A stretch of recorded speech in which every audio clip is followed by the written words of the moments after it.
Good morning, ladies and gentlemen. We are back with the AJ Valdez finger guns. Come on, somebody. Except nobody does it as good as AJ Valdez. Nobody does. Nobody does. Friends is gonna be back. Mwah. Look at these beautiful human beings. You guys are incredible. Joe Tambo with the 33 Prime resub. God bless you. Appreciate you. And we got, oh my goodness.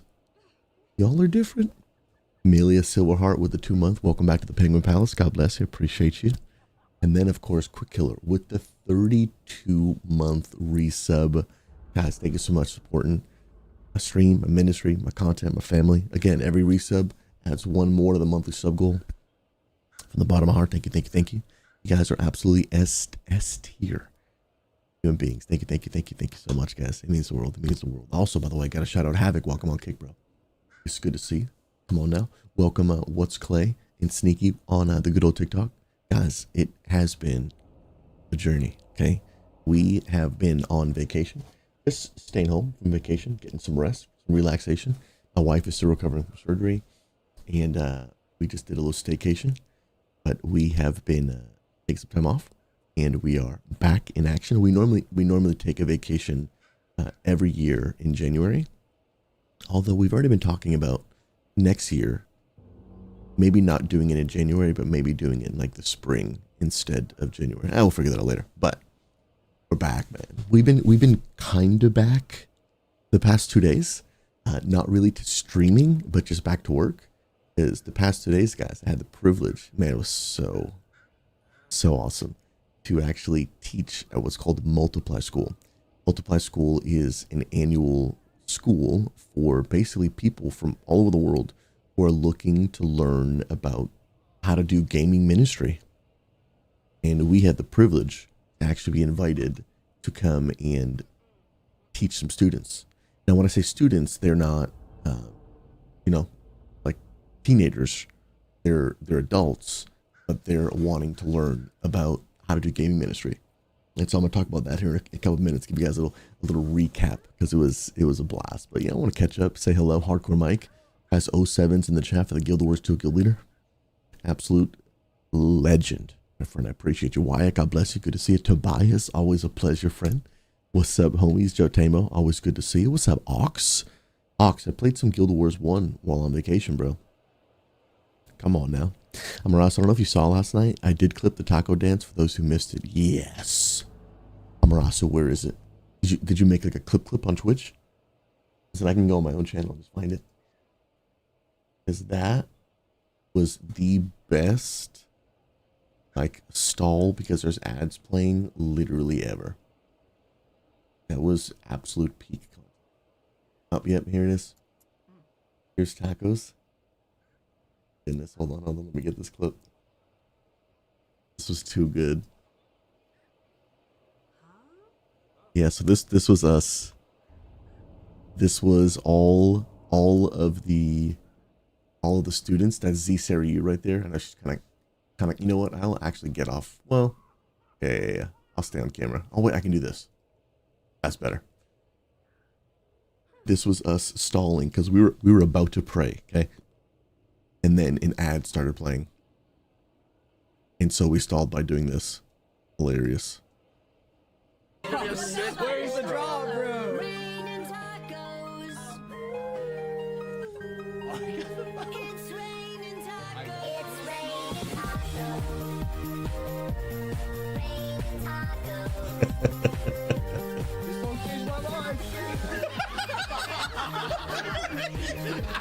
Here's what he said.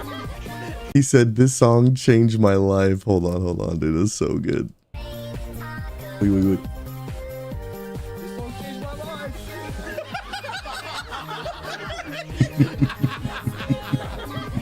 Yeah, look at Amanda. I love the way Amanda laughs. It's so funny, dude. Look at it. When she reaches that like eyes closed, like mouth open, I think it's the funniest thing ever, dude. Look. Right there, that's the moment. That is for her. That's like peak laughter.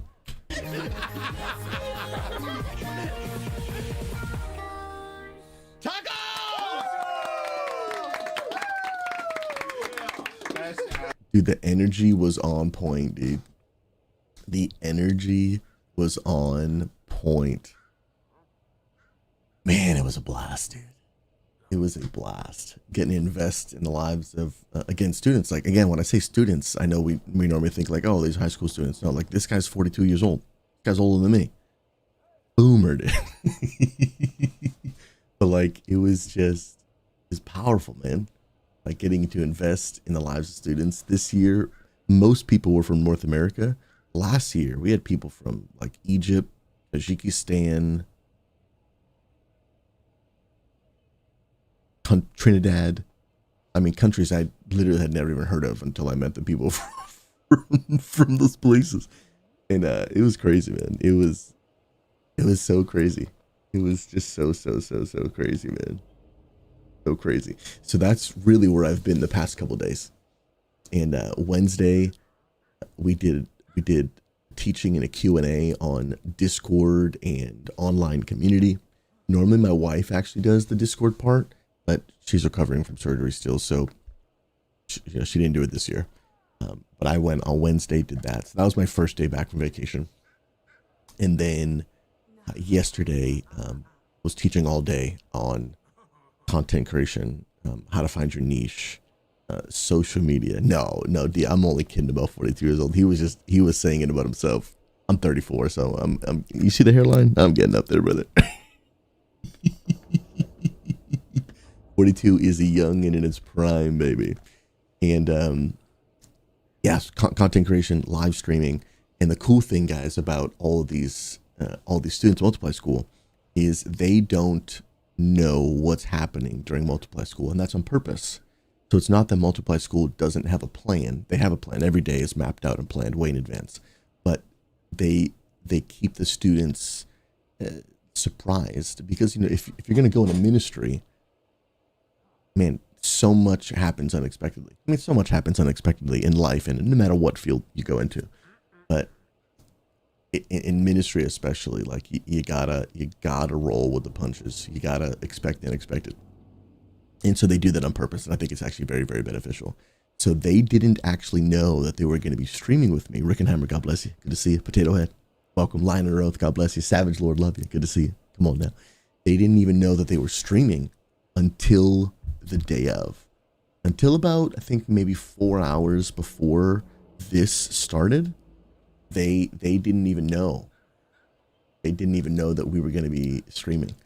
So like when I got to my portion about live streaming, that was when I told them, like, hey, in a couple hours from now, you're actually coming to my house and you're going to be live streaming for the first time. Now, it wasn't the first time for everyone. Now, if you guys know Z Sarah Yu, she is a streamer. So it was like, you know, it's not her first time. But yeah, it was cool, Rick and Heimer, to see them like navigate the challenge and everything. So this was a bit of them, a bit of them trying to stream. So we did a couple things, right? So let me actually maybe go back here and I'll go to this scene and I'll move my camera up. So what you'll see is me getting a little bit of time with all the students. What's up, Disciple? God bless you, man. Yeah, so we had 6 students. This guy, the first one up, was from Quebec, Canada. Dude was an absolute legend. And they were tasked with a few things, okay? So they had the option between either doing Marvel Rivals or doing just chatting. But I really wanted them to at least try to do both. Because the point was to give them just a little bit of a taste test of what it's like to stream. One, for it to be a stretching, right? Get you out of your comfort zone type challenge, but also to really give them a taste test of like, hey, is this maybe something that you might be interested in doing? Not everyone at Multiply School is going to be or even wants to be a streamer or a content creator, but throughout the 21 days, they're learning about so many different ways to do video game ministry to help them figure out which one do I think God is leading me in, which is really, really cool. Oh, 'cause I haven't played video games for like 2 weeks. Dude, Stranger Things was good, man. Good. Yeah, Rickenheimer, it was good to watch them navigate. Yeah, to see that. For real. For real. Come on now. Lion Under Oath, watching through the reruns, I really appreciated the sermon about burnout and taking a Sabbath. I've been telling others about this advice. Lion Under Oath, I actually, before I get back in this convo, I'm actually going to get you that whole series. Because you heard one of the sermons. But I want to actually encourage you to go back and watch the whole series. Because it was really beneficial. I am still a student. I'm a student of everything. But I am very much a student of like learning how to rest well. If I had a GPA, if resting was my major and I had a GPA, I'd be like a 2.0. Give myself a 2.3. 2.3. Like I'm very just I'm at it, but I want to get better. I want to get better. What was the name of that series, dude? This was like 5 years ago I preached this. Ooh. No, it's not Check Your Capacity. That was another sermon series. It's not Rested XP. That was a fasting series I did. Oh my goodness. Yo, how many of y'all, does anyone remember? I don't even remember my own I don't even remember my own series title. Oh my goodness. Hold on. I know how to find it. Here's one of the messages when you're just too busy. What was the name of the series? I'm gonna go find it for you. It's on our playlist somewhere. Dude, how can I not remember the name? How can I not remember the name? Oh, we don't have it as a series, do we? It's a 4-part series. I just realized that now, dude. We should go back and put all of the sermon series. Okay, I have to take a quick note. Because what I'm actually trying to get for you doesn't exist. I'm thinking we have a playlist of this entire sermon series. We do not. I am making a note for that to get made because that would be very helpful. But it was really helpful. It was very, very convicting to me when I was preaching it, man. So I'm like, man, there are some sermons you preach that you feel like you can do pretty well. And then there's other sermons where you're like, guys, I am sucking at this right alongside all of you. Let's get better together. I mean, we're always getting better together in some ways, but there's just some things that you feel like, you're better at than others. And rest is one of the things that I'm not very good at and I want to get better at. Put all sermons into a sermon playlist on YouTube. I mean, Savage, bro. I'm writing your name down. I mean, dude. Putting your name down next to my note. We could always just help, brother. We could always just help, brother. Come on, somebody. And that's just the fact. I mean, yo, Alex, I missed y'all too, man. Disciple B, good to see you. Y'all are legends, man. Y'all are legends. Oh yeah, Jesus is the ultimate teacher. We just a bunch of students, man. We just a bunch of students. I'm gonna take a sip of water, then we're gonna jump back into some stories here.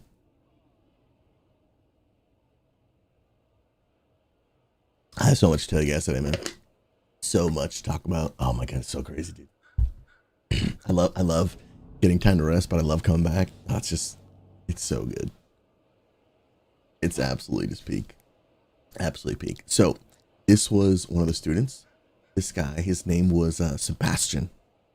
And remember, I don't actually get to really hear much of these stories until I'm on stream with them because I only spend a little bit of time with them. Stonemace, good to see you. So this first guy actually had a really cool story that I didn't know about, which is awesome. Just super awesome. By the way, Centric, God bless you. I missed it, had something to be that for family, but I plan on going back and watching some of the VOD later. Let's go. Let's go. Let's go. Let's go. So this guy, his name was Sebastian. He's from Quebec. He's from Canada. We only had 2 international students this year, Quebec and then Puerto Rico. Really cool. And this was his first time ever streaming. And the reason we have them stream Because again, it's a stretching opportunity, something to challenge them, give them a new experience as they try to figure out like what they want to do. And he had never done this before. But honestly, all the students they were really great, man. They were really, really great. But his story was so cool, and I didn't know this until we were on stream together. That apparently, when he was first kind of feeling some sort of inkling in his heart, it's like, yeah, is God calling me to do gaming ministry in some way? That he actually came and joined the XP Church Discord, and he was like, yeah, I lurked in the streams for a little while, and just had connected to the Discord like a year ago. And it's just so crazy because when people are lurking, like, you have no idea. You know what I mean? Yo, pal, it's gonna be back, man. God bless you, brother. Mag, love you, man. You're a beast. Mag, because we get hearts in the chat for Mag running my VOD streams every day while I was gone on vacation. Mag, what would we do without you, bro? Seriously, man, thank you. Appreciate you a ton, bro. You never know who's listening. Like, I didn't know you were listening right now. and I had no idea that, like, he was, you know, just lurking in the background, and that we were a part of the reason that he started getting connected with like online gaming ministry, which then got him connected with satellite gaming, which then got him connected with Multiply School, which is how he ended up there. And so he's telling this story on stream. I'm like, I didn't know this till right now. It's so cool, man. It's so cool. And so you never know what God's going to do through you. You never know what doors God is going to open. You never know what opportunities are going to come your way. But here's just the really, really, really, really, really, really, really cool part for me, man. Guys, when I started doing this 11 years ago, like 11 years is both not a long time and also a really long time at the same time. But especially depending on when you're talking about that 11 years, so Redirector and Paul, God bless you, good to see. When you're talking about those 11 years, that matters a lot. And what I mean by that is, like, a lot can change in 11 years. And the internet changes a lot in 11 years. Culture can change a lot in 11 years. And 11 years ago, guys, people didn't use the phrase, I'm thinking about going into gaming ministry. That wasn't a thing people said. Like, for years, like, hey, I'm thinking about going into ministry. I'm feeling called to do youth ministry. I'm feeling called to do children's ministry. I'm feeling called to be a missionary to Africa. Those are all beautiful things, and we still need all those things to happen today. But people didn't say, I'm really feeling called to go into gaming ministry. That didn't exist. They didn't say that. So when I first started doing gaming ministry, and I do not claim to be the first person to ever do gaming ministry, ever. I don't. I do claim to be the first one to have started a church on Twitch for gamers, but I'm not, like, people have been doing Dungeons and Dragons stuff like way before I ever came on the map. But it's become, my point is, when I first started, there was very, very few of us. Very, very few of us. Really, one of the reasons that people credit me for being one of the first people to do gaming ministry, even though I'm not the first person to do gaming ministry, I'm just the first person to do it on Twitch at any sort of scale.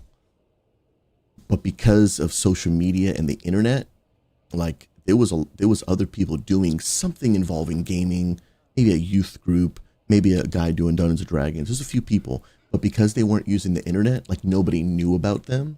So some people try to credit me with being, like, the first to ever connect God in gaming, which would not be true, but because I was the one that could be found on the internet. So I began to kind of, like, normalize it in a sense, which I'm really humbled and thankful. But my point behind all this is, when I first started, there was very, very few people. And it was so incredibly lonely. So incredibly lonely. And not only lonely, but it was almost impossible to find someone who didn't think you were just out of your freaking mind. Like, you're just a nut job, bro. You want to do video game ministry? Well, that's a stupid, literally, to quote people, that's like the dumbest idea I've ever heard in my life. And so now, 11 years later, here's been my prayer. Lord, send us reinforcements. More people. Send workers into the harvest. More people that want to go into this massive community. 3.3 billion gamers worldwide. I can't reach all those people. I can't.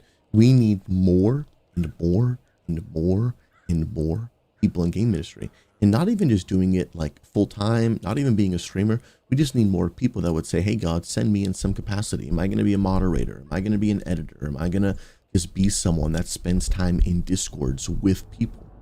Yeah, 3.3 billion, bro.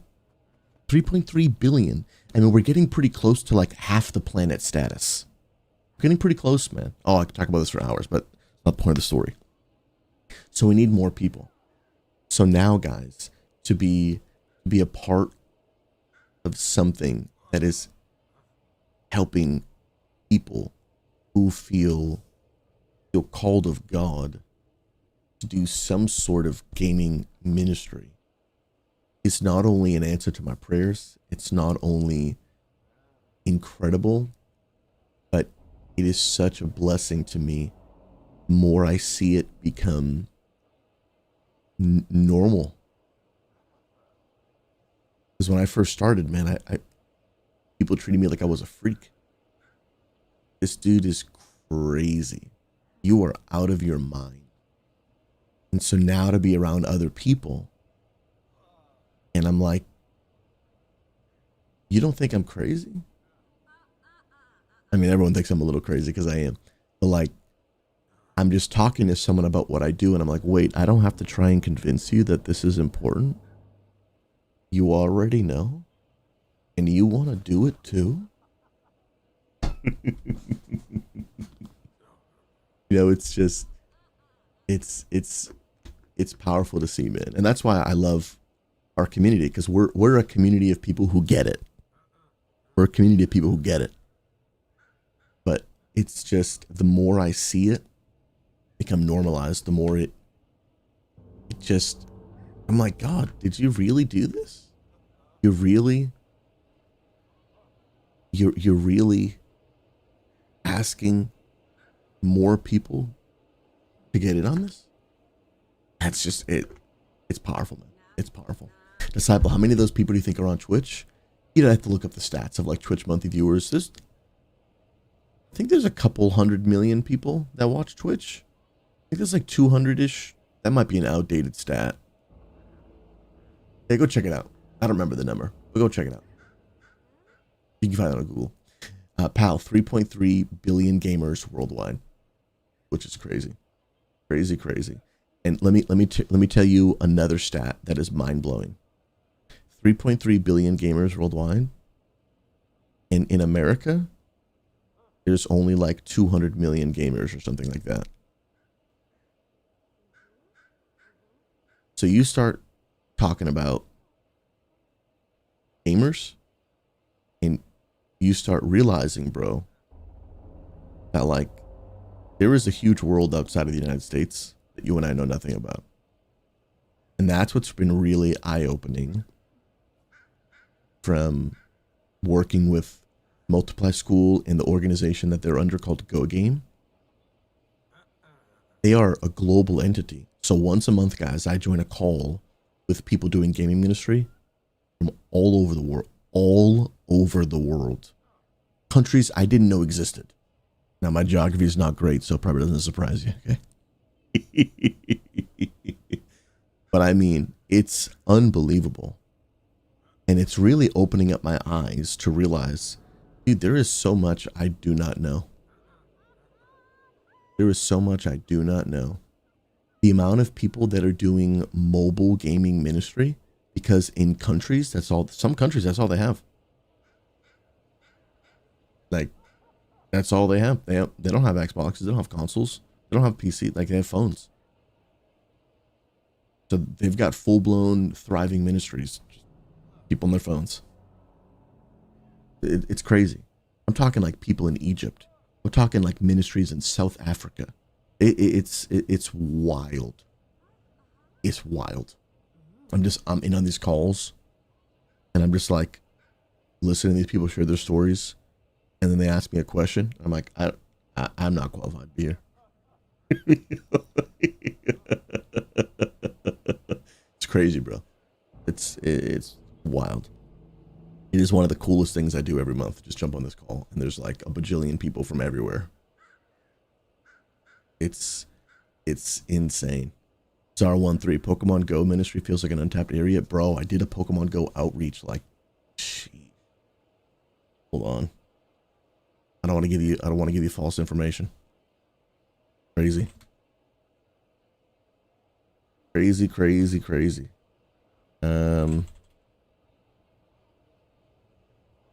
Pokemon Go was big when it came out, dude. Do I have actual footage?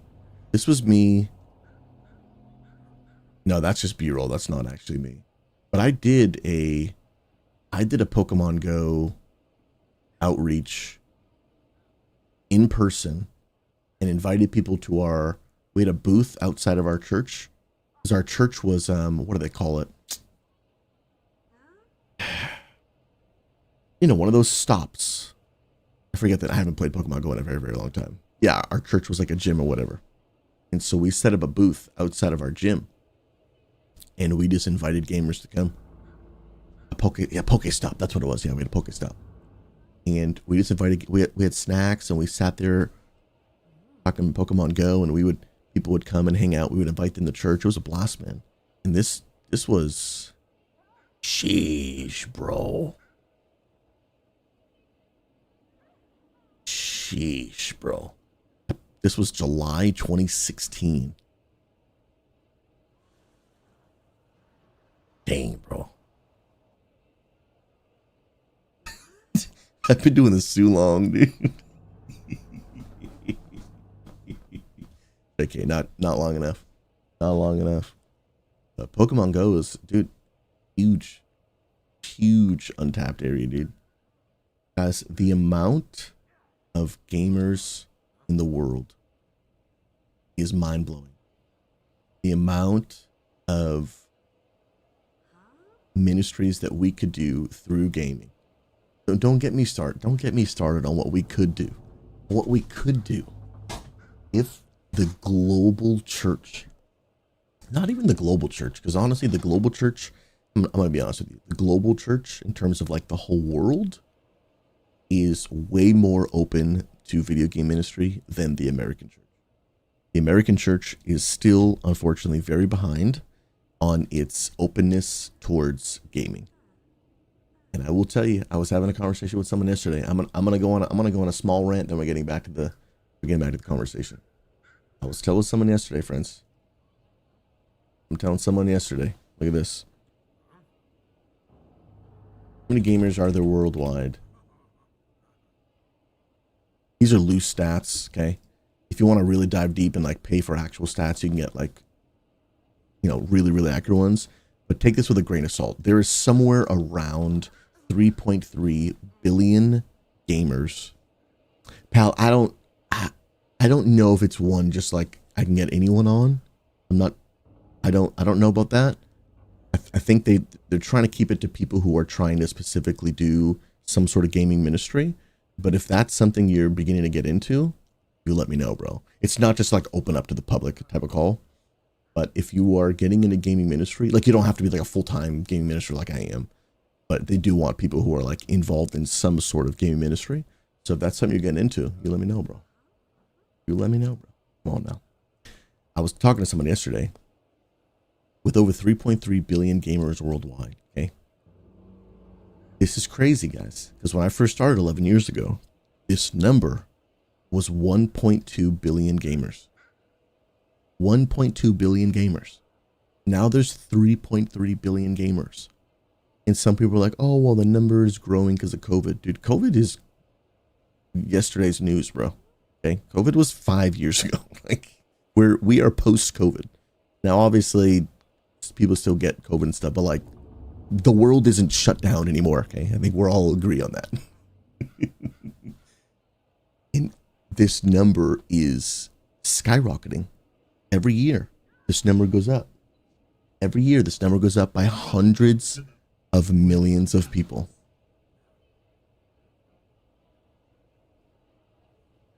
This is a VOD.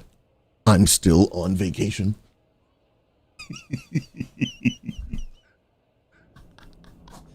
Yo, Bobby Deebs, I appreciate you, friend.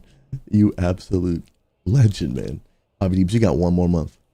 One more month till you get that top floor living. Oh my, are you ready, bro? That top floor living in the good old Penguin penthouse. You absolute Giga Chat Meister. 9,000, bro. Absolutely S stinking tier, brother. Gee. Bro, stick around one more month. And this would be you, my guy. Look at that. Look at me creeping in the corner, dude. You absolute legend. I appreciate you, man. Legend. But this number has increased by so much, okay? Now, let's do some other small research here, okay? I want to prove a point here. How many Americans play video games? Okay? Around 190 million, okay? Now look at this. What is the population of USA? Okay? Around-ish 340 million. Around 340 million people, okay? With 190 million people playing video games, 61% of the population, okay? That is insane. What I'm trying to get pastors to understand, and I've had this kind but yet informative conversation with many pastors, is I'm trying to get them to understand if and I'm not even talking about the whole world. Them, I'm like, they're pastoring their church. Their main priority is their focus, right? Do we care about the whole world? Absolutely. But you care most about the people you're actually taking, like your people. And I want the absolute best for the people in Africa. I want the absolute best for people in England. Absolutely. But my number one responsibility is I need to take care of my people. Wherever right? Every pastor, like, take care of your people. I'm trying to get pastors to understand. I'm not just talking to you about 3.3 billion people worldwide. I'm trying to talk to you about the fact that according to statistics, 61% of your people already play video games. And all you do is get up on stage and talk to them about how stupid video games are. And then you wonder why they leave. What you don't understand is that by you not informing yourself on this absolutely culture swarming movement of video games, is you do not understand that you are already irrelevant to 61% of your people. You're already behind. If you do not educate yourself, you don't have to become a gamer. If you do not educate yourself on the topic of this absolutely culture shifting movement, you will become irrelevant. You absolutely will become irrelevant to your people. Like, almost everybody is a gamer at some level in 2026.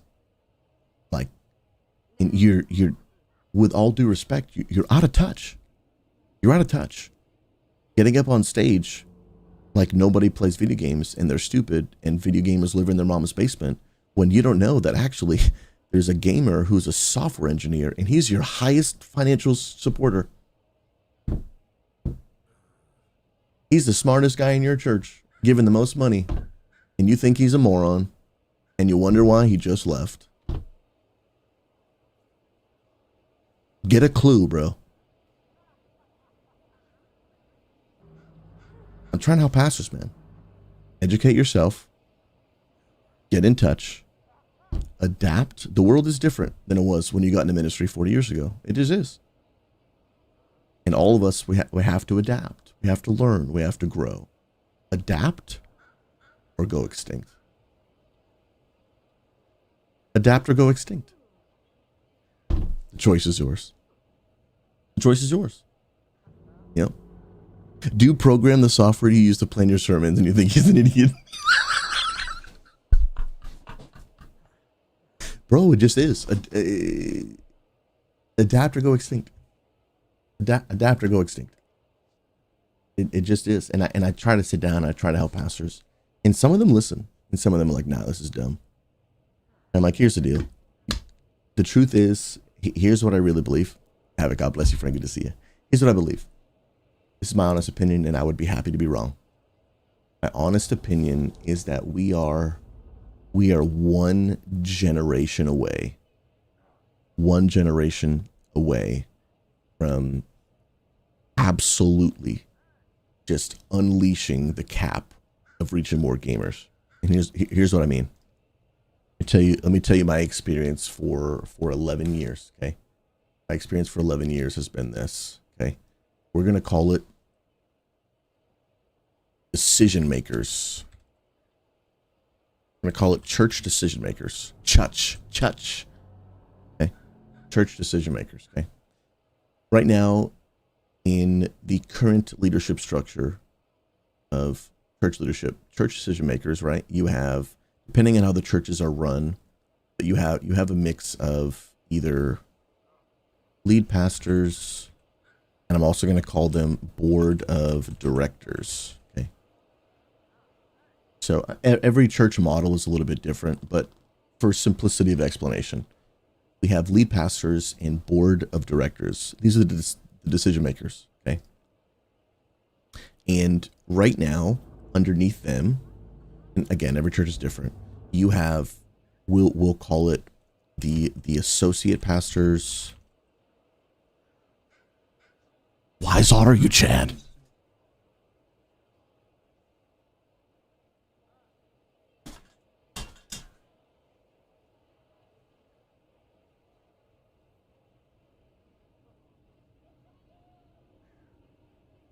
Let's go.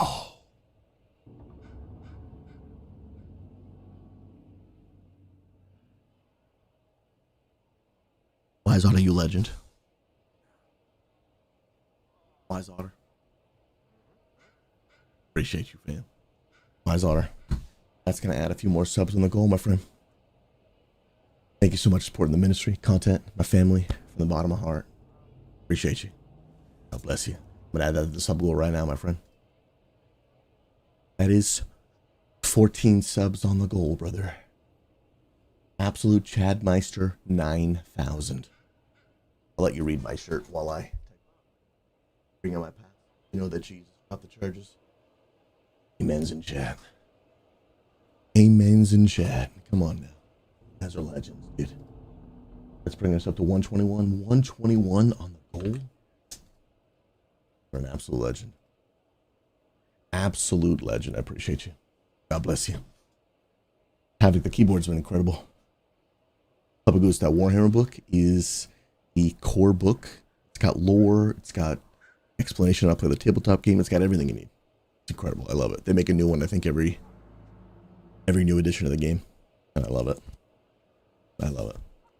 But so then we've got, oh my goodness, Keelix, you freaking legend. God bless you. I appreciate you.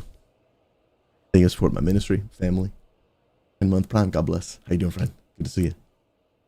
And so we've got the church decision makers, okay? People who make the decisions in church. You've got the lead pastors, the board of directors, and beneath them, you have basically everybody else, right? And in that, why is this not deleting? Delete. There we go. And under those people, you have the associate pastors, the youth pastors, children's pastors, worship pastors, basically everybody else, right? Basically everybody else. And what you have right now, and again, and this is on average, there's always exceptions. There are plenty of pastors in the world that are very open and supportive to video game ministry. But it is definitely not the norm. They would be the exceptions. And that's my experience of traveling all over the country to speak to hundreds of pastors, and every now and then I find one, right? You've got, on average right here, you've got the lead pastors from, like, let's just say, like, my handwriting's horrible. You know, I'll do text. You've got the pastors from like, on average, like 50s to 70s, okay, in this group. And then here you've got anywhere from, 20s to 40s-ish, right? And here's been my experience, okay? These people keep trying to convince these people that video game ministry is important. But, and again, always exceptions, but this is the average of what I've seen and what I have had happen in my experience, is that these people get it. These people are like, dude, if we do not start involving gaming ministry, like we're missing out on reaching a lot of people. And these people just do not get it. Again, on average, there are exceptions. And no matter how hard these people try to help them understand, these people make the decisions. These are the decision makers. Okay? So these people are they're not able to convince them. Not able to convince them. And so these people are fortunately preventing a lot of game ministry from happening. They're not doing it with ill intentions. They don't understand. It's not something that they grew up doing. It's something they're part of. They just don't understand. But unfortunately, the unwillingness to learn and adapt is getting in the way of ministry. I don't believe these are bad people. These people love Jesus. They're incredible men and women of God. But it is a flaw to be closed-minded and be like, no, I'm not doing that, right?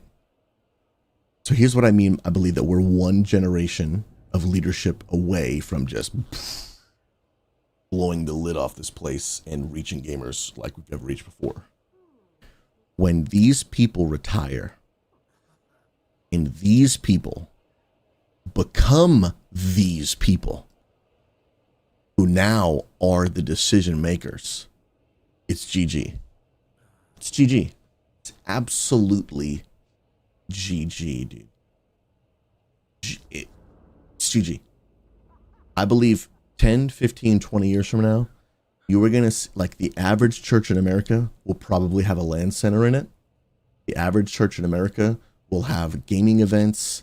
You're going to, I really believe in the next 20 years, you're going to see the average sanctuary in America, which, I want you to think of, oh my goodness, I want you to think of what a church sanctuary is, okay? Some people might call it an auditorium, a worship center, whatever it might be, right? But church, modern sanctuary. You want to see what they look like, bro? They look like this, dude. Now, these are big ones. They're not all that big. What I'm talking about, like the average, is that they look something like this. They might be smaller, but they are a room with a bunch of chairs. They are a stage with lights, audio, visual, speakers, screens, projectors. They are a really nice, like, auditorium. I believe 20 years from now, you will see what, first of all, these buildings get used like one time a week. Most churches, their auditorium gets used once, maybe twice a week. And when I say twice a week, I mean, we're talking like a couple hours a week. Couple hours at most. And then they sit, collect dust, and have to pay someone to come in and clean it. And they don't get a lot of use. Okay, the sanctuary doesn't get a lot of use. I think 20 years from now, when these people become the decision makers, they're going to be like, "Hey guys, I've been trying to do game ministry for 20 years. When I wasn't in charge, they wouldn't let me do it, but now I'm in charge, so I'm doing it." And dude, we're gonna, on Saturday nights, because most churches have church on Sunday morning. On Saturday nights, we're gonna host esports tournaments. And we're gonna set up PCs on the stage of our sanctuary, and we're gonna invite people to come play on the stage in front of a live audience. Their gameplay is gonna play in the screens, and we're gonna have commentators to commentate the gameplay. And for many people, it's gonna be the first time they've ever stepped foot into a church building. And then we're gonna invite them. Hey, if you guys enjoy this type of community, hey, come back to church tomorrow morning. We'd love to have you. This church is welcoming to gamers. And let me tell you, I have done that exact same thing. It works. I've done it. Enoch. Enoch, you're a legend, bro. Enoch, your story is powerful. Your testimony is incredible. God's going to use you to do great things. If you guys are not already watching Enoch Was Here, you got to go watch him. I'll put in a link in chat. Enoch, bro, I'll tell you, man. My wife and I watched it the other night for like 30 minutes.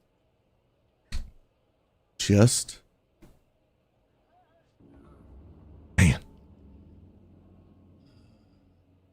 man, we were so blessed by it, bro. We've got such a genuine heart that just loves and wants to serve God, bro. And it really blessed me, bro. It really blessed me, dude. If you guys don't know, Enoch was in prison. I think he got out of jail 8 months ago. Jesus transformed his life. And now he's on Twitch sharing the gospel with people. Bro. That is so crazy. Phoenix, are you talking about on YouTube? It does not play on YouTube. It does not play on YouTube, but it does play on Twitch. And it should have, because I heard it. Did you guys not hear it? I heard it. Anyway, I've done this idea, guys. I've done it. Let me show you how I've done it. It works. And I've helped other churches do it. It works, bro. Not photos of me, your photos. I've done this idea. Is that Guild Wars 2 making noise in the background? Guild Wars 2 is amazing, by the way. Just literally amazing. Hold on. It is so weird to see that. What is that sound playing? It's so weird to see that and hear that, but after the life I've lived, I hear something. I am doing my best to be a man of God. I am doing my best. Oh, it's Enoch. Kindness and generosity. I was like, I hear. Your words of encouragement. So God bless. Wait, but I still hear something. I'll do that for now. I gotta show. I did this years ago, guys. I did this years ago. Now this was so long ago. I gotta find the pictures though. Sheesh, bro. SquadCon 2017, dude. Bro, do you see the hairline? Sheesh, bro. This is the first SquadCon we ever did. 47 people from around the country. Back in 2017. Insane. Insane. Anyway, where's these pictures? 'Cause I definitely took pictures of it. Where is it? So long ago, dude. Come on, I believe. Somewhere around here. I used to work at a church in Connecticut, and here we go. Here it is. We did this. We did this, dude. Again, what is a church? It's a room, chairs, stage, screens, built-in sound. I mean, everything you need to have in an esports arena. Everything you need to have movie nights and watch parties. And instead of people watching the, League of Legends World Championship in their room by themselves, dude, invite them to the church building, sell some snacks, have a fun time, set up some PCs, play some League in between games or when their favorite team isn't playing. I mean, there's just so much opportunity. And we did this, bro. We had a Super Smash Brothers tournament. I set up my stream on the stage. Me and a friend commentated. We had, one team playing on stage at a time. And it was just, just a Super Smash Brothers tournament. And dude, this was like super early on in my stream career. So I had like no followers. I had like no social media following. I just made a post on Twitter and I made a post on Facebook. And I had no idea how it was going to go. I don't even know if anyone was going to show up. We had some people RSVP and stuff. But I was like, I don't even know who's coming. Yo, Cupid, God bless you. Good to see you. And we had, if I remember, I think it was somewhere around 70 people show up for the tournament. Only one of them was actually already from our church. Only one. That's not a dig to say like our church didn't come support. It was a small church. We didn't have any Smash players. Yeah, no problem. My point is, we had like 60 to 68, 69, 70 people that didn't already go to our church or any church. People drove from out of state. They drove, now in New England, the states are very small, so it's really not that hard to do. But people drove from out of state. and we had a Super Smash Brothers tournament. And we did all the prep. Me and Fife got everything together. Dude, these are not people that go to church, but some of them were in church in a church building for the first time ever. Riptor, I love you so much, my friend.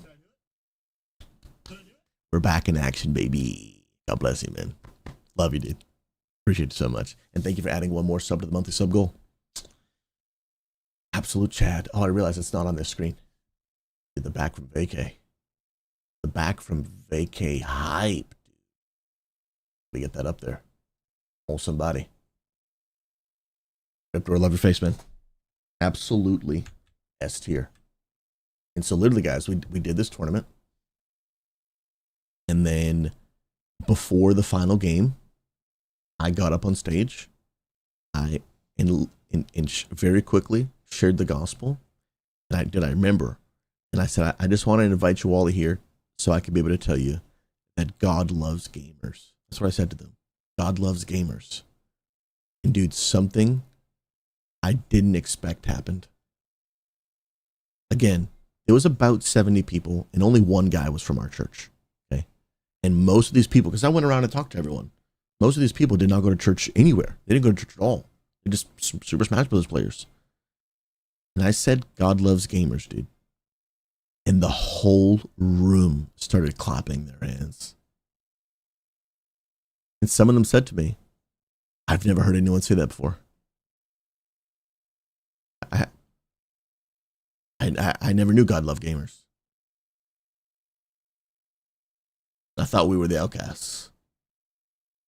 I thought we were less than. I thought we were rejected by the church. I never heard anyone say that before. Bro, it was hard for me to keep it together. I'm on stage and I just say that line after I share the gospel. And I wasn't expecting the reaction. I was, you never know what you're going to get. I'm like, they might boo me off the stage, you have no idea. And it was wild, man. And then we went on to the finals game, commentated the game. We had some cash prizes. It's crazy, man. Crazy. And so 20 years from now, here's my prediction, and I could be wrong. This is not a prophecy. This is both a prediction and a hope that when these people become these people, you will see these buildings that normally sit empty. I think there's 168 hours in a week or something, and they get used like 4 hours a week. You'll see them start getting used for gaming. That's my prediction. Not every church, but a lot of them. A lot of them. When you start seeing that transition of leadership and a transition of decision-making power, you'll see it happen. I had a guy recently, well, I guess it was like a year and a half ago, sat across the table with me when I was in Colorado at a ministry conference. And he was sharing with me this frustration. He was sharing with me this frustration that he was this guy. He was a guy in his early 40s, and he was the youth pastor. Okay, early 40s, he was the youth pastor, and he had such a burden, such a desire to want to reach the gamers in his community. And he's like, dude, there's so many in my church, and there's so many like in our town, and I know that if our church did something for gamers, man, we could reach them. And he really had a burden. He really had a burden, and that burden was beginning to become a frustration for him, because he was the youth pastor, right? The second line of authority under the decision makers, really trying to get them to understand. And he's like, dude, I just can't get them to understand. I just can't. So I tried to walk him through on some things that might be helpful to say or whatever it might be. So you know, he learned a lot of, oh, that's an interesting perspective that I hadn't communicated. And so I helped him with some of his communication. But I was like, but I can't promise you that even if you say these things I'm telling you, that they're going to work. Can't promise you that. And he was at the point where he's so frustrated. He's like, man, I'm thinking about leaving. I was like, hey, man, let me tell you his story. Okay. He worked at a church of like 5,000 people.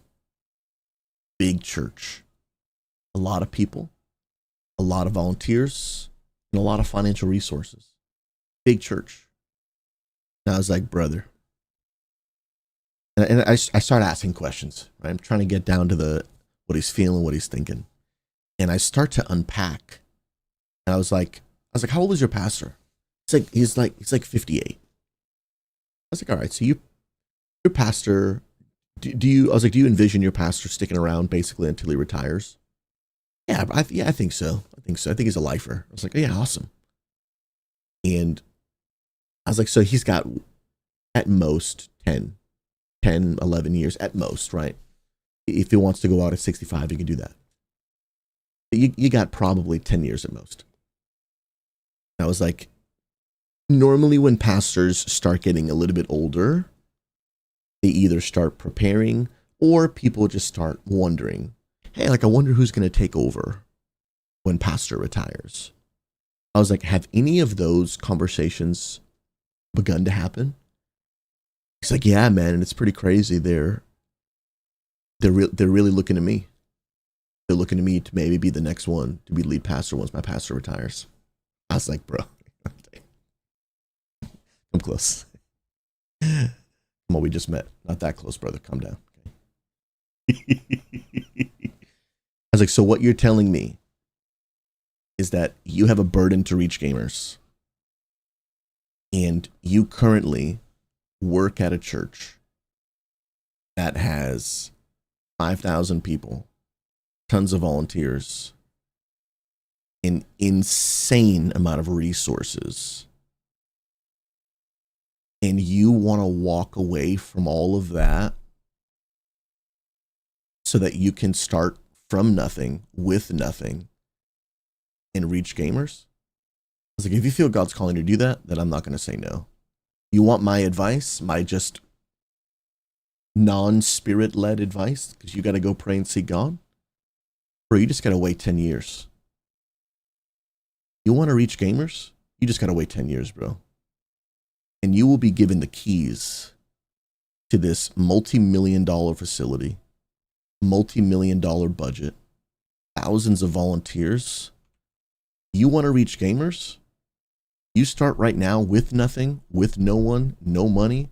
Bro, you are going to have the hardest time. Believe me, I know. I do it every day. Okay? But if you just wait 10 years, bro, you will be unstoppable. He's like, wow, man. It's like, you just got to have to be patient. Ask God to help your heart. I know you're frustrated with your pastor, and he doesn't get it. He doesn't understand. And although I will admit that that's a flaw, we all have flaws. We all have flaws. That's just one of the flaws he has. But bro, when these people become these people, it's GG.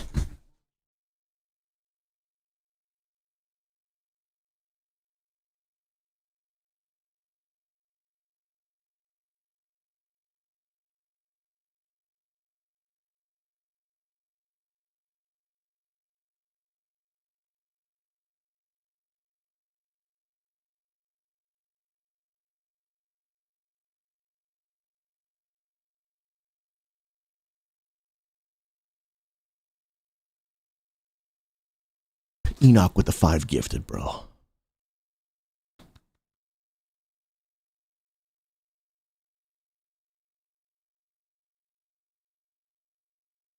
Enoch, I'm being quiet because my wife is sleeping. It's only 7 a.m. where I live.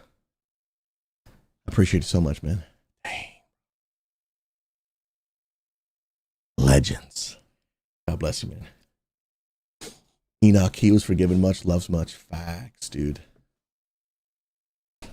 Facts. Doctor, how are we related? You know, once upon a time, there was a man who loved a woman.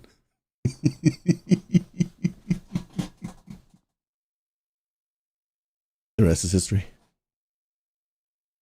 Come on now. Love it.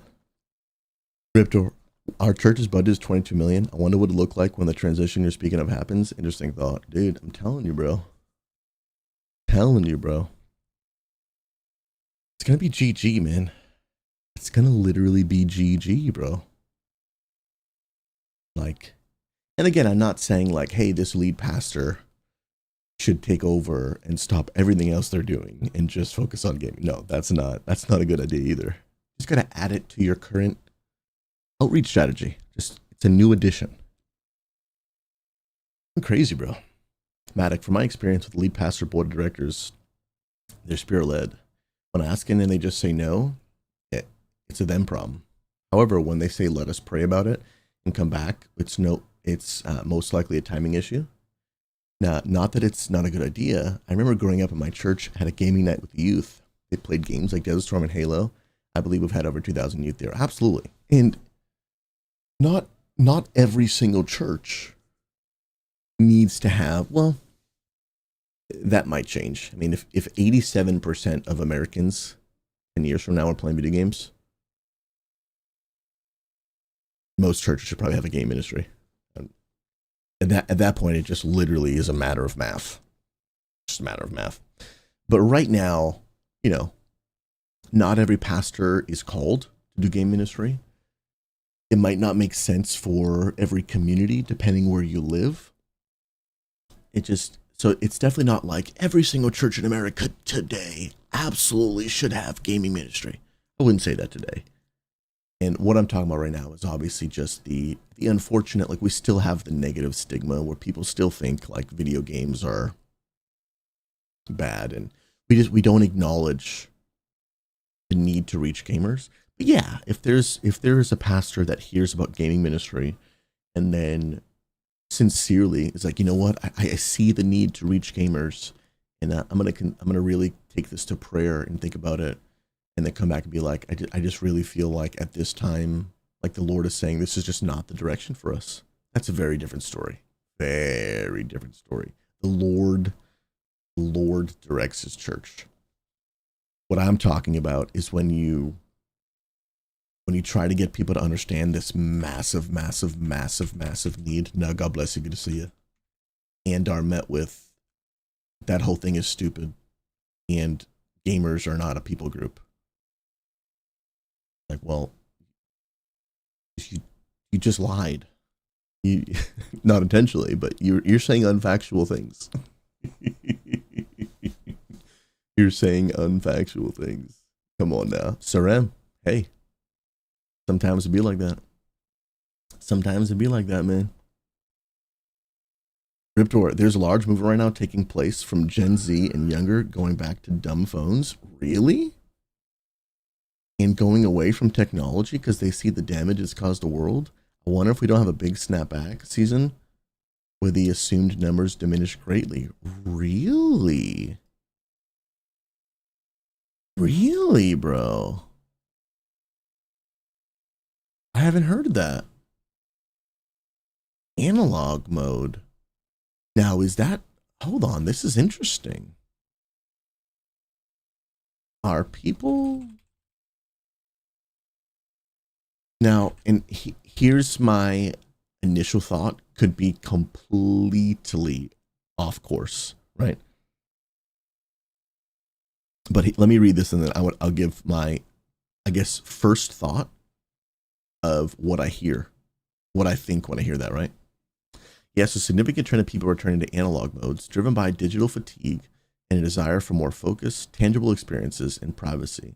With younger generations like Gen Z leading the charge in activities like using dumb phones, reading physical books, listening to vinyl, and film photography, even as digital remains dominant. This isn't a full rejection of tech, but it's a shift towards mindful integration and valuing analog tools for their intentionality and unique tactile feel. Really? Huh.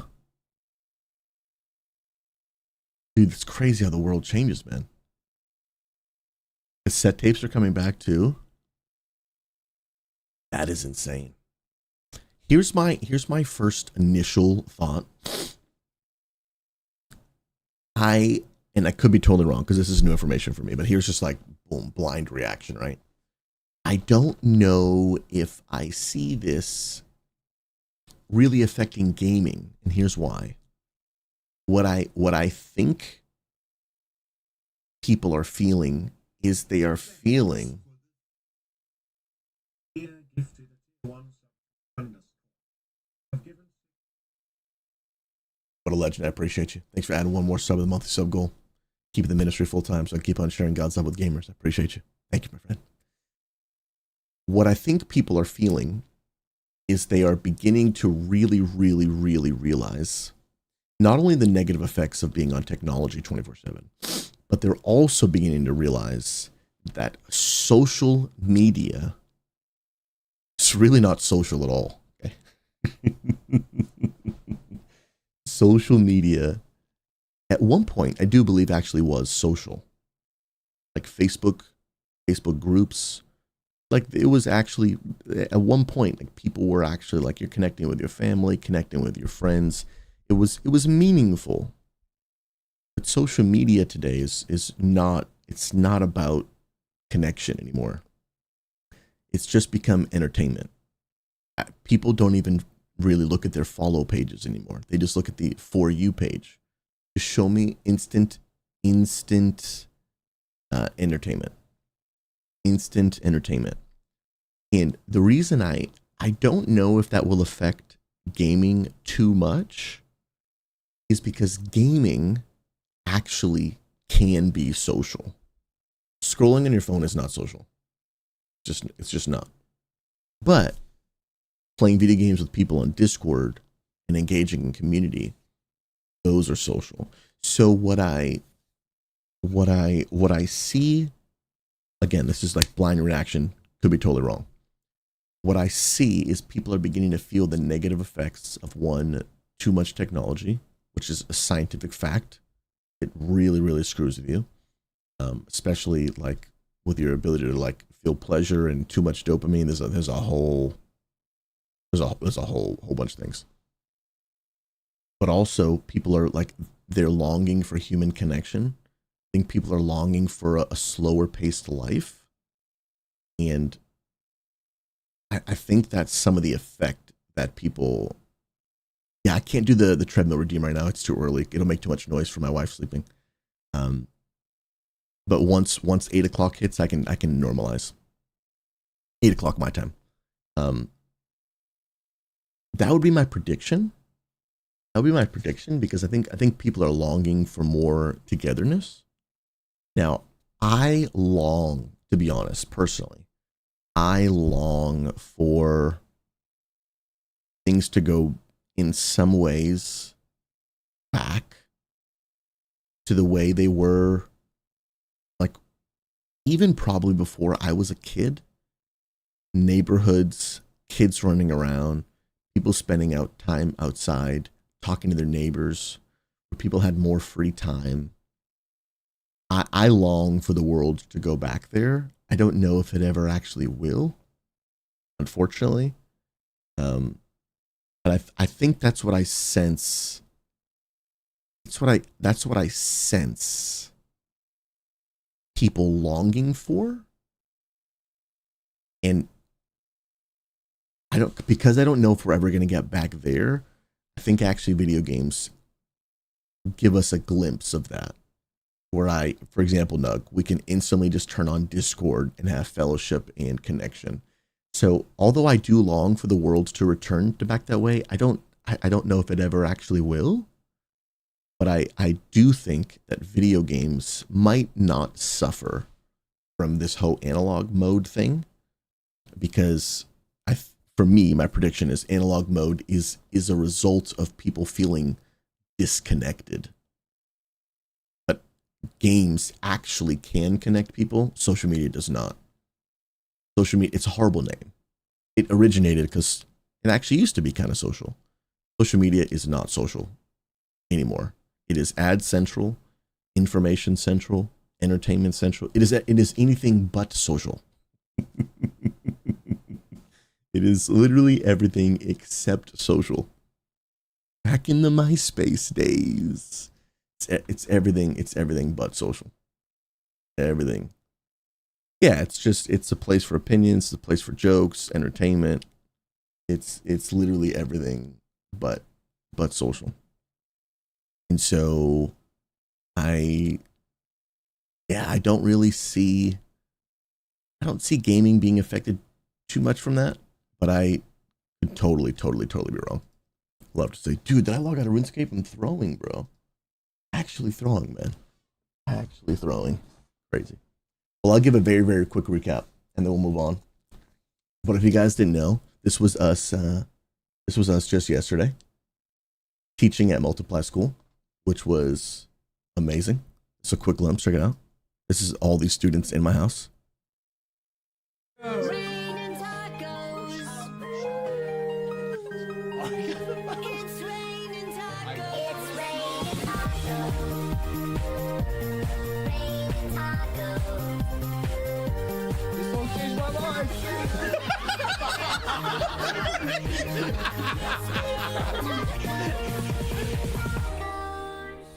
Right.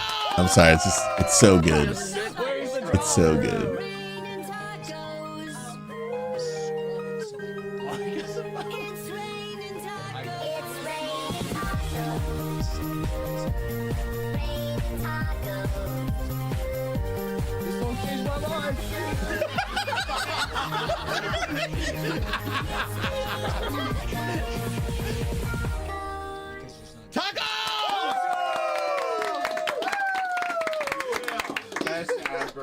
The best, dude. So if you guys didn't hear what this was it was 6 students from different parts of the world, most from America, but one from Canada and Puerto Rico. What is that noise? I still hear it. Oh, I found it. Enoch, I found you. And I closed you. I love you, brother.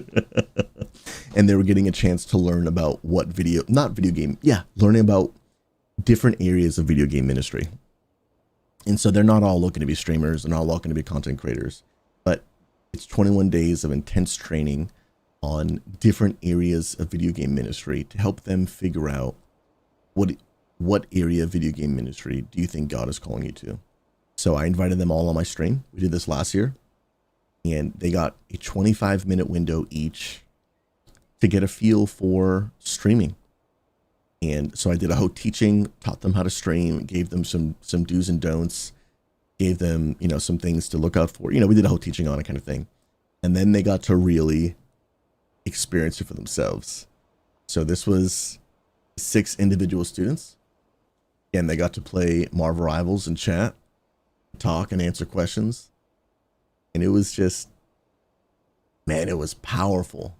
It's just seeing the next generation of people. Dude, does he look like Justin Bieber? Oh my goodness. Dude, you know what this guy made me feel ancient, bro. Okay. You know what this guy said? You know the phrase, God is good all the time, and all the time God is good. Maybe some of you haven't heard that, but that is a very, very, very common phrase. Yeah, story. I'm over here, unk status, my goodness. And it's very, very common. That statement has been around since before I was even born. And, and he goes, you know that phrase from the movie, God's Not Dead, the one God is good all the time, and all the time God is good. And I was like, do you think that phrase came from the movie? Yeah, for sure. Oh, and he didn't know who Ross Geller was. He didn't know who Friends was. Oh no, dude. Oh no. Bro, I'm ancient, dude. I'm ancient. Ancient. Because this dude was only 19. And I was like, bro, I'm not called to be a youth pastor. I can't relate, dude. I can't relate. It's crazy, man. But dude, seeing their passion for God in gaming and wanting to reach gamers was insane. Insane. Now, Riptor, it's one thing to not know who Ross Geller is, but it's another thing to not even know the show Friends. Like, if you're not a hardcore Friends fan, I could see you not knowing the characters' names, right? But to not know what the show even is, I was like, dang, bro, we are not from the same generation, dude. Like, we are not from the same generation, dude. That was so funny, man. So funny.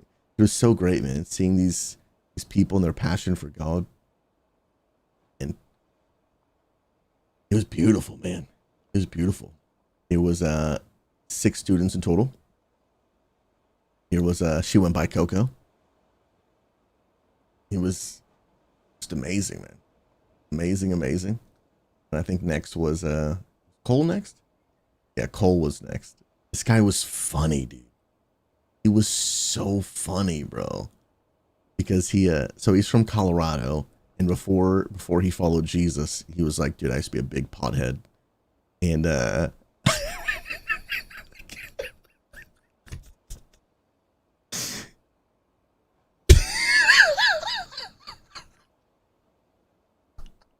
he was so funny, dude. He was so funny, man. And he was like telling his testimony, and dude was so funny, man. He was so funny. This dude cracked me up, bro. Cracked me up, bro. Oh my goodness. Dude, Jesus changed his lives, bro. Jesus changed his lives, bro. And he was so great, hearing their passion for God and the kingdom and ministry, and so good. I was just laughing like the whole time he was up there. And then the last one we had, you guys know her. Some of y'all love her. Z Sariu. The absolute legend. The absolute legend. And it was really cool. It was really cool. Was anyone a real sweat? No, not at Marvel Rivals. This guy, the one that looked like Justin Bieber, where is he? This guy is a sweatmeister at Rocket League, bro. Absolute sweatmeister at Rocket League. So last year, I don't think I can find a clip real quick, but there was a tournament. Again, long story short, we moved to Oregon to be connected. There's a few reasons why I moved, but one of them was to be more connected with other local gaming ministries. And Satellite Gaming, the guy that leads Satellite Gaming is the same guy that leads, it's complicated to explain, but who runs Multiply School, which these students are coming to learn from. Same guy. His name is Jamie Harris. One of the greatest humans I've ever met on the planet. Anyway, every year they do a big event called the Showdown. And they have a gaming tournament at it. And they invited me to commentate at that tournament since I live here now. And there was a Rocket League tournament. And this guy won. So I commentated. It was in front of a live audience on a real stage. And he won. And he was cracked, bro. Cracked, bro. Cracked. Oh, do you say tournament? Tournament? I do say tournament. Tournament. I feel like both work. There's some phrases that people say that don't make sense. Like when Story doesn't pronounce like pill or whatever you do, Story. It's just wrong.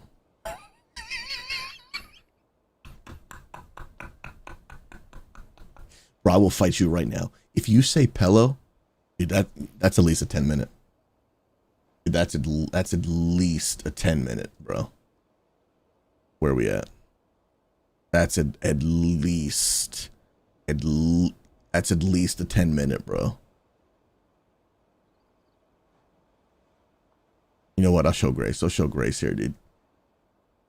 Hello is a crime. It's a crime, dude. It's a crime. But guys, it was an incredible past couple of days. That was our first 2 days back from vacation.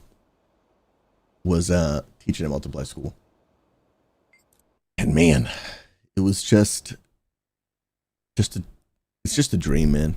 my wife and I started this new practice in 2026 called the gratitude wall.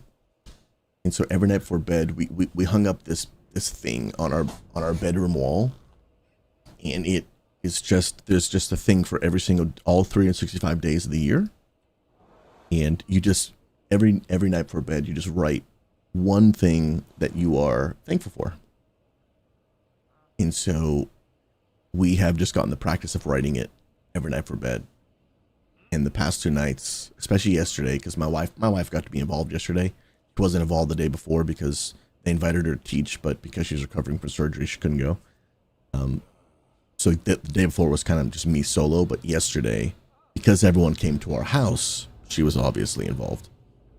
And we were just so grateful to be able to teach and share and impart what God has allowed us to learn, which is, we don't have all the answers, but whatever little amount of information that we've had to learn,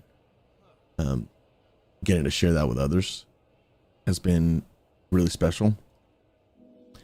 And then, one of the reasons we moved to the area was we wanted some local community as well. I love online church. I think online church is really great. And we actually had a lot of conversation like this at Multiply School, because they were asking genuine questions about like online church, and they were like, we just want to know, like, what's it like, and what are your thoughts on this? And one of the great questions that people asked was like, do you think people like living completely isolated online lives is bad? And I said, absolutely.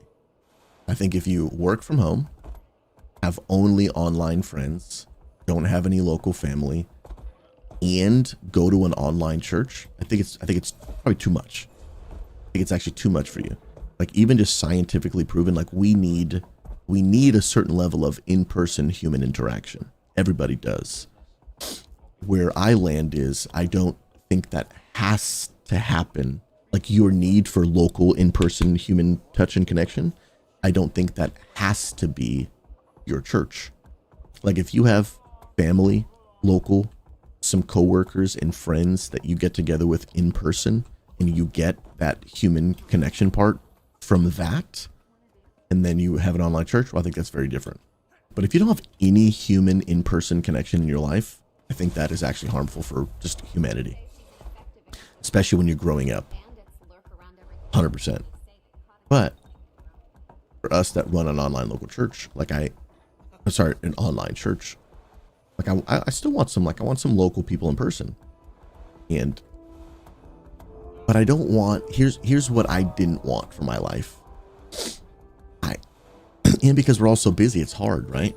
With gaming being such a major part of my life, I really didn't want like a group of gamer friends, which is pretty much 99% of people in my life. And then because I have a need for in-person relationships that I can't really get oftentimes from my gamer friends. So now I need like a second group of friends just so I can fill my in-person quota. I was like, bro, I ain't got time for a second group of friends, dude. I need to find a way where gamers can just also be local. And to be honest, gaming is such a massive part of my life that I just don't really want to have to turn that part of me off when I'm around like local relationships. I just want to be surrounded with gamers. I have relationships in my life with people who are not gamers, but like my closest relationships are gamers because we just get each other. You know what I mean? We understand. And then I have relationships in my life that are non-gamers, and I learn a new perspective, and they challenge me, and all those kind of things.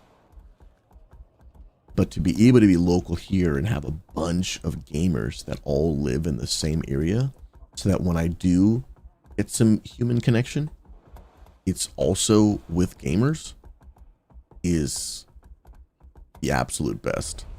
And that's why I'm excited for them working towards building their LAN center and stuff, which is still in progress. I was there yesterday, dude. I was there yesterday. where the land center is going to be. And it's the first time I've been able to see it, because there's been some hiccups and some things. It's still happening, and it's like we're still doing the 10-year anniversary and all that kind of stuff. But there's been some slight changes. Haven't really given much of an update because there's not much I can say just yet, because some things changed, and I don't know how much I can say yet. But I was there yesterday. Oh, it's so sick, dude. Oh, yesterday was the first time I saw it. It's not done, but oh, and all I can say is it's way better than I last told you. That's all I can say for now. There's some changes that I can't really give an update yet, because again, it's not our land center, it's someone else's land center that we're going to use. And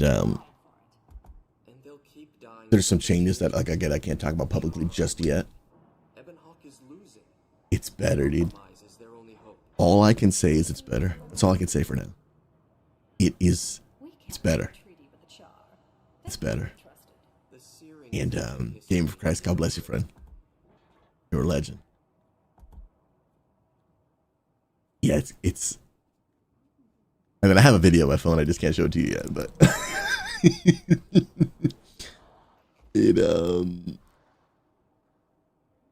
that's all I can say is what I showed you last time. And when I say it's better, let me clarify one thing.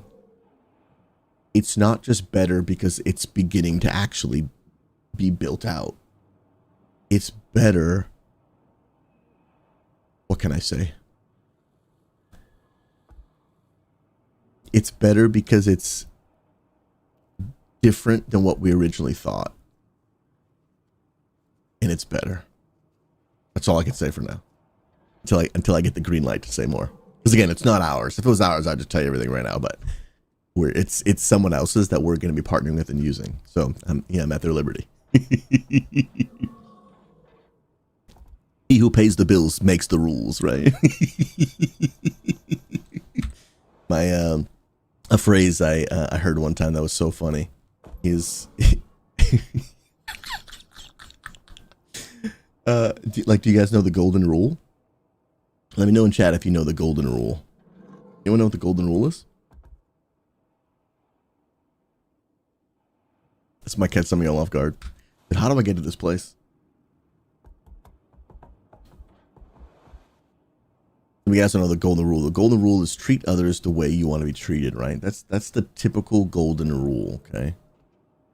Let me tell you what the real golden rule is. He who makes the gold makes the rules.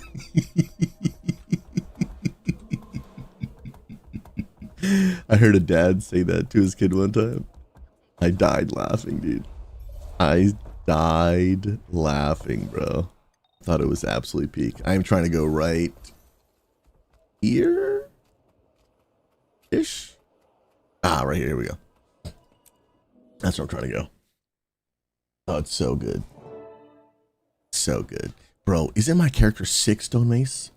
It's unbelievable, dude. Character is a legend. Literal peak. Oh, am I just gonna sit and listen? Let's do it, dude. Let's go. Pock, you know when I was younger. Oh wait, you know what? Actually, hold on. Yes, I want to try this. Always on top. Let's try that.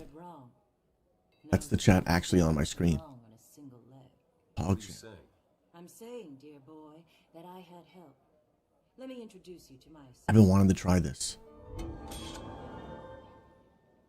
Because this chat, guys, it's not just on my stream screen.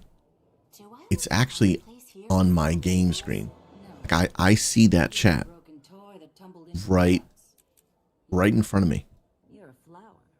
Like when I'm looking at my game, I actually see this. And I can scroll up and everything. Isn't that crazy? So I'm trying it out. Pretty crazy. So Pac, you know when I was younger, they told me my second job, customer was always right, was the golden rule, but that never stuck. Yeah, the customer's always right. I know that's a phrase people have used for a very, very long time. I don't agree with it. I understand the principle that they're trying to say, but the customer's always right is an extreme. I think anything that uses always and never is an extreme, right? So it depends. It's too many variables, in my opinion, for that phrase to always be correct. Just too many variables. But I understand the sentiment behind it. I understand the sentiment for real. Yo, Savage, hey, been up all night long, going to get some sleep. Have an awesome day, bro. Get some sleep, bro. You deserve it, man. Zara, what story mission is this? This is, I think I just started chapter 2. Wait, did I just finish? Oh, did I just finish Living World Season 1?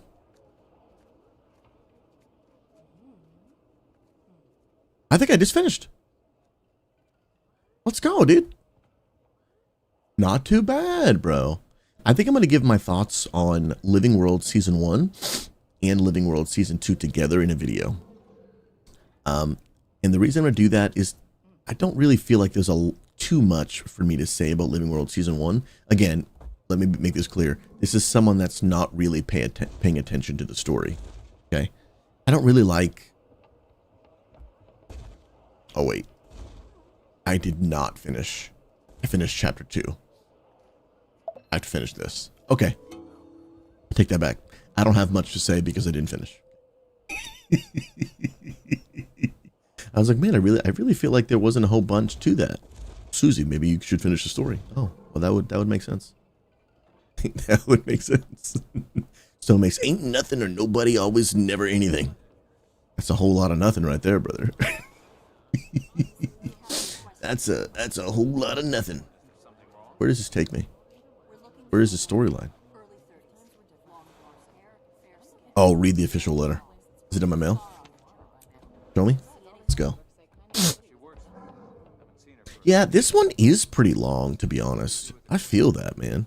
Lion, I work in retail. The customer is wrong like 90% of the time. Yeah. I mean, I don't work in retail, but I work with people. And I've already said too much.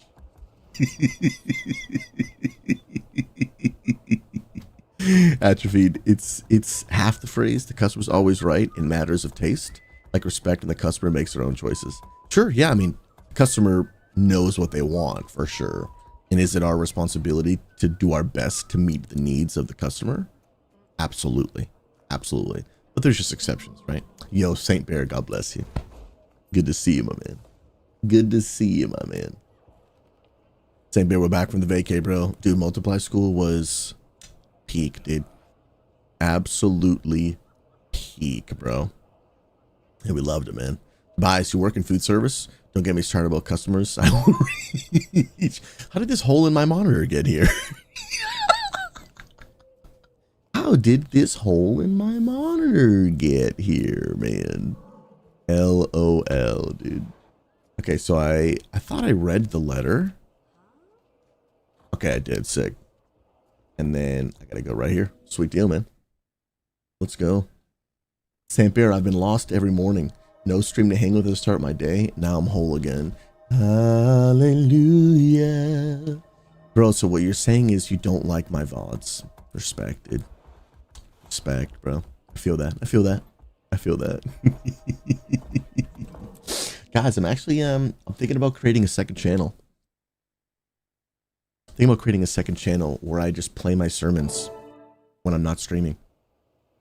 I had a lot of people when I was on vacation. I mean, not as much as when I'm normally streaming, obviously. But I had a lot of people basically talk to me about how they really enjoy just listening to my sermons. Like, man, I've never heard this. I didn't know you preached this sermon. And I have so many that so many people have just never heard. So it's been and we always shall. That's what I think about doing. Because I have like 11 years worth of spiritual content. I hereby present the Watch Knights. Oh snap, bro! I'll fight you. And a symbol of our renewed bonds of community, duty, and shared destiny. I will fight you, no problem. A VOD channel with 30 minutes of ads an hour. Dude, imagine, bro. Imagine, dude. First of all, this arena is pretty sick. Okay, it's already picking up. It's already picking up, dude. I respect it. I kind of vibe with this. This is probably, I think, the first, well, one of the like memorable moments. Living World Season 1 hasn't had a lot of memorable moments yet, but this is cool. I like this. One of them was the dungeon. It's one of the fractal dungeons. That was a cool part too. That I enjoyed. That I enjoyed a lot. Yeah, St. Pierre, watching VODs is no different than watching TV. You're not wrong, dude. You can talk to other people in the chat, and people, dude, there was people talking to each other sometimes, which was pretty cool. Willie Kong, you listen to a few while you're on. I appreciate you, man. Yeah, I definitely don't plan on doing that to replace live streaming. Yeah, that's not gonna happen. But when I'm offline, I might just play my sermons. You never know. I got a ton of followers. Like while I was, actually, you know what? Let's check. And again, take a ton with a grain of salt, but let's see how many follows I got while I was on vacation. And again, it's hard to pinpoint. Is that follow because of the VOD, or is it someone finding from social media, or someone getting told about the stream and them joining? You know, it's hard to pinpoint. But if I go to stream summary and I go, let me see,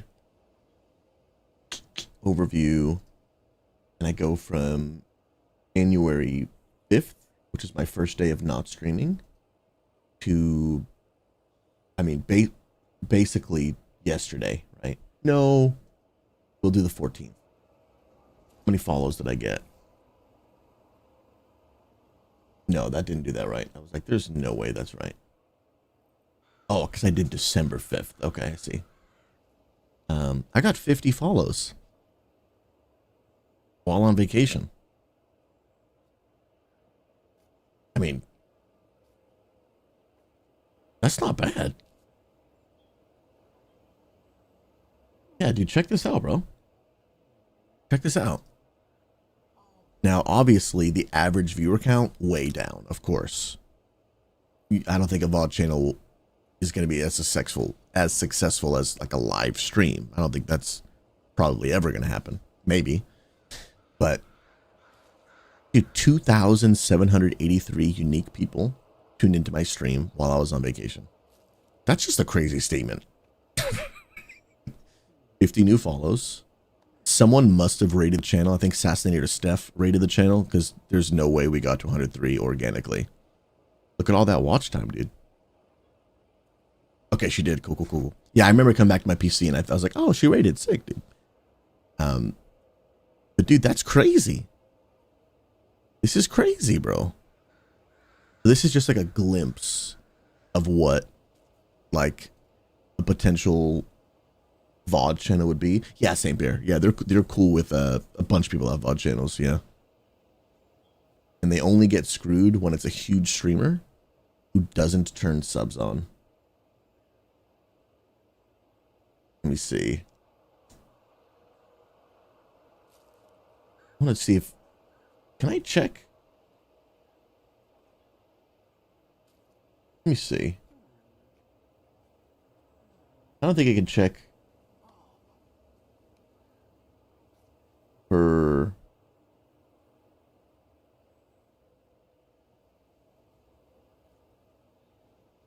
yeah, dude, ad money is like nothing. Guys, I made $7 last week. Well, I lied. $6.56. Hey, now. Your boys rolling in it, dude. We rolling in it, dude. Yo, that big money, dude. Staying in business. Yeah, unless you're a huge streamer, ad money like is like nothing. It's just an obnoxious thing for pretty much everybody. Your Majesty, as a captain of the Seraph and your personal champion, I Mag, what do you mean, dude? Give me the tea, dude. Give me the Twitter tea. What's been going on, bro? them prove their ability to Ox, protect I did enjoy Stranger Things. I did enjoy Stranger Things. Yeah, there was some parts that I was like, did we really need to put this much emphasis on this? But because there was I saw TikTok, if it's accurate. And again, I don't want this to come off the wrong way. Anyone, no matter who you are, what you believe, how you live your life, everyone is welcome in my stream. But obviously, you know, I do think there are some parts of media in the world that try to push some sort of agenda. And in the final season of Stranger Things, there's one individual that comes out as homosexual. And although unfortunately that is, you know, that's a part of media in our world today. But what I saw on TikTok was that the amount of time that the show allocated towards the emphasis of this individual's story and him coming out as homosexual was more time that got more airtime than they gave to like the final battle of the bad guy. And I was like, bro, because I was like, man, I feel like that battle was short. But then I felt like other areas really like got a lot of attention. Sometimes it's just like it's just unnecessary when it's that much, you know. But besides that, I enjoyed the season. I enjoyed the season. Yeah, it was a very uneventful like final battle. It was because it was short-lived. And so when I saw that TikTok, it showed the amount of airtime that like him coming out got, and then I saw the airtime of like the final battle. I was like, oh, I felt that. I was like, this felt really long, but this felt really short. But I didn't you know realize it until I saw that TikTok, and I was like, yeah, dude, that's definitely true, because I felt it when I was watching the show. But besides that, I really enjoyed the final season. Enjoyed the final season. I enjoyed that a lot. Oh, wait, you mean like Twitter just won't even work? Is that what you mean? I thought you meant like Twitter was going down and they did something stupid or whatever. I didn't know what you meant. I'm trying to load it up. Let's go. Dun, dun, dun. I think I just gotta. Oh, I gotta cheer them on, dude. I gotta cheer Logan on, dude. That's my current objective. Yeah, bro. Completed my objective. Oh wait, and I forgot when I'm doing this, I have to. Oh no. Am I playing full screen? Oh snap. Oh, I gotta fight these people. Dude, I'm all over it. Why am I stunned? Oh, snap. Oh, I don't have the right heal. Feels bad. Dude, playing Thief is so much fun, dude. Let's go. So, friends, here's the deal. Give me a little life update. What did y'all do while I was away on vacation? And I actually haven't even talked about what I did when I was on vacation. Sheesh. Yo, 7's a chat if y'all want to know what I did when I was on vacation. Oh, AWS is having problems, bro. Ooh. I hope Twitch doesn't go down because of it. Yeah, bro. St. Bear, I found Stranger Things to be a good cultural mirror for us Christians to see how we're perceived by those who have been hurt or bummed by the church. Absolutely. Yep. Absolutely, man. Oftentimes, I think in culture, we see these, like, extreme shifts. And oftentimes, I think it's a reflection of people's view of the world, people's view of God, people's view of religion. And to not pay any attention to that, I think is foolish. I think it's foolish. Very foolish. Amarasu, we're gonna have to give you a redo. I can't give you one yet. It's still too early. But if you ask for one later today, I will give you a birthday redo. I will absolutely give you a redo. Absolutely give you a redo. Come on. Talk. So on Stranger Things, I will say some of that. While we see this a lot, it was drawn out to be about his story, is that while he was special, that he was different, and you knew he was different. But the fear of people hating you or loss of people around you is why he was already suffering. So if you look at it from a suffering standpoint, he was afraid of loss, and a lot of that is why it's so hard, but we should love that person. Absolutely, absolutely. And I would never want, and because I've had friends that have come out as homosexual. I've had friends that have had to live out that story of like, I'm afraid to tell my family because I'm afraid they would reject me. And I've had friends that have come out as homosexual and their family did reject them, which is super, super, super sad. Super sad. That's one of the when I'm talking to someone that I'm meeting, and you know, they admit to me that they're transgender or homosexual. That's one of the first things I try to ask them is like, hey, if you don't mind me asking, like, what was that story like when you told your, you know, if you don't mind me asking, when you told your family? Because, you know, my hope is that your family didn't cut you off. That's my hope, right? Although you and I might not agree about certain lifestyles or certain things like that, or our view on marriage, I don't want you to be cut off by your family. Like, I can disagree with someone's choices or someone's feelings, or I can just disagree with another human, but still not want them to be isolated or rejected by the people they love most. I would never want that for anybody. I would never want that for them. And so, yeah, I do understand that that's the point they're trying to make. They were maybe trying to make in that show, but I do think we also, the hard part is maybe that wasn't the intention of Stranger Things, but because sometimes it's the motive of so many different other forms of media that do have a motive to push, that then sometimes when you just see it in any other format, sometimes it can be hard to either not feel or question, is that also happening, here, kind of thing? But sometimes you just don't know, you know? You just don't know. But overall, I enjoyed the season. Like, I would watch again. I would recommend. I'd recommend. Stranger Things also shows the importance of nerd ministry in a big... Oh, yeah, dude. Bro, if you look up the stats, man, I forget what it is, but, like, I forget if it's, like, whether it's through Google searches or whatnot, but after Stranger Things came out, the interest in Dungeons and Dragons, like, skyrocketed, bro. It went way up. The nerds who find family around the table and perceive Christians as the problem. Yeah, bro. We got to show them we can do better.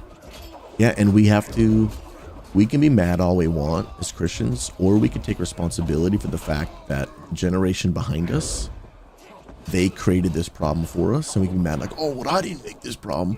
Or we can take responsibility and to say, I didn't create this problem, but it is up to me to solve this problem. It's just it. I didn't create this problem, but it's up to me to solve this problem. Like, complaining is not going to get us anywhere.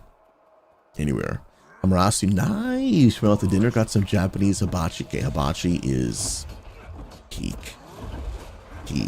Now, what'd you get when you were there, Amarasu? I got to know. Aura, God bless you. Good to see you. Hope you're doing well, friend. Legend. Come on now. Czar, for me, the biggest issue was the final season was the actors were just way too old to compared to the characters they were playing. Everyone else's issue is other stuff. How about that as a base take? You know, when you go back and watch season 1 or you watch clips or recaps or whatever, you can definitely tell that they've aged a lot. They don't look like kids anymore. They look like young adults, you know?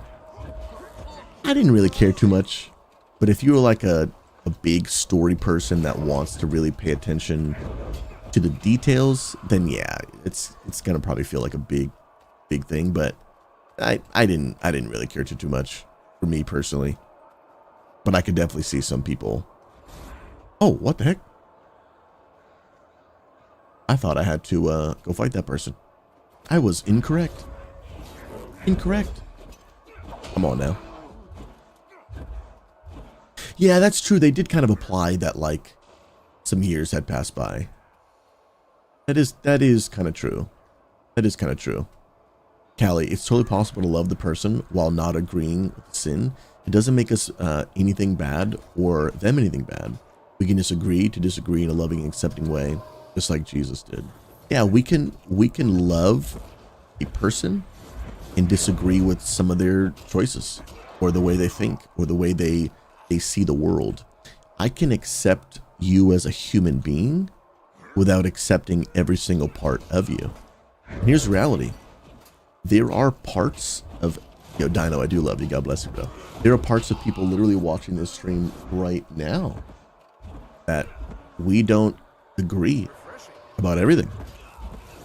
Even if you take two Christians, they might not agree about everything. Like, man, there are some things right now that about me or me about you that like, hey, we can love one another, but I don't love that you think this or that you do this. But can we still show each other respect? Can we still show each other kindness? And then it gets to the conversation of like, what is a major thing to disagree on versus what's a minor thing to disagree on, and that's a whole nother conversation. But it's important. It's important to keep respecting and loving people because a lot of it's our witness. A lot of it is our witness.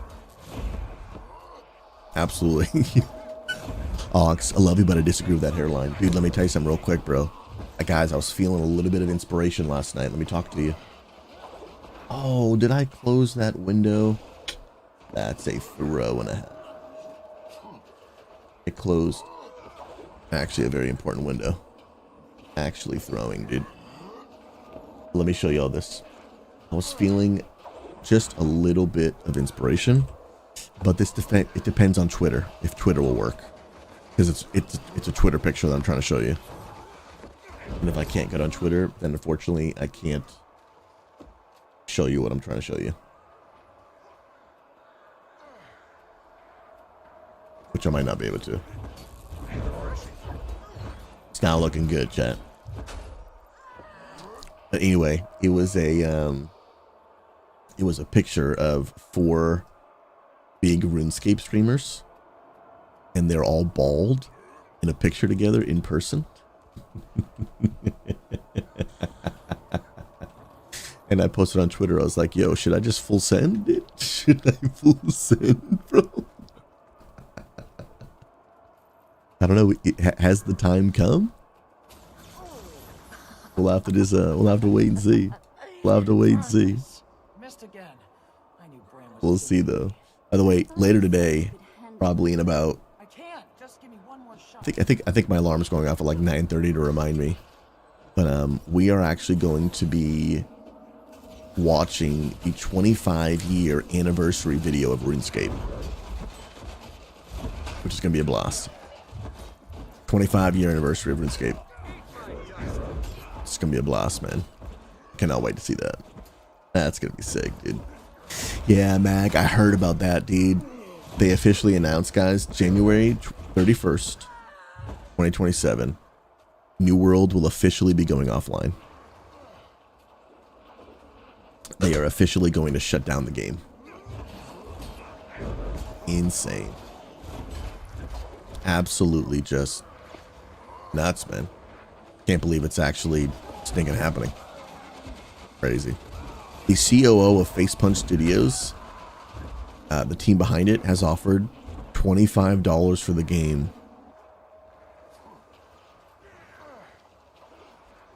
Wait, like $25?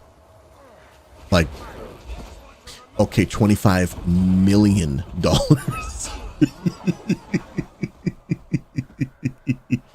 I was like, wait, like just 25?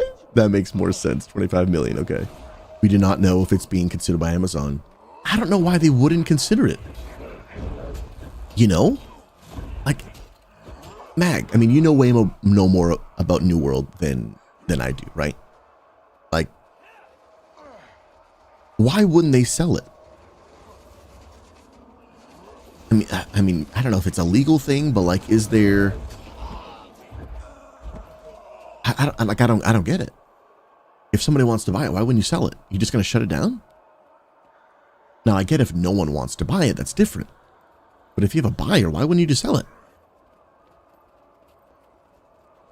Isn't that? But yeah, in the Czar, absolutely.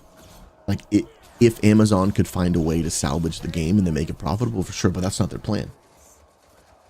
Their plan is just to kill it. Oh my goodness gracious. Oh, that's true. It could be some sort of tax thing. But if they can sell it, oh my goodness, if they can sell it for more money than they would get from the tax break,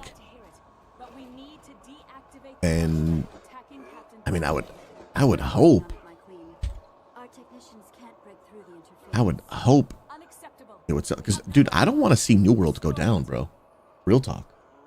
Like, as an MMO lover, I really don't want to see. I really don't want to see New World go down, bro. Yeah, pal, I love Guild Wars 2, man. I really do. It's a fantastic game, bro. It's a fantastic game. I will be playing a little bit of WoW in Midnight. I'll actually talk about that a little bit later today. But Guild Wars 2 still will be my main game moving forward. But I did a lot of thinking when I was on vacation, and I'll tell you guys about some of the stuff I actually did while I was on vacation. That kind of led to some of this clarity as well. But we had some people with the 7s in the chat who wanted to know what I did on vacation. So vacation, guys, was very chill. You guys will know me and Amanda did a staycation. We just stayed home, relaxed, chilled, enjoyed life.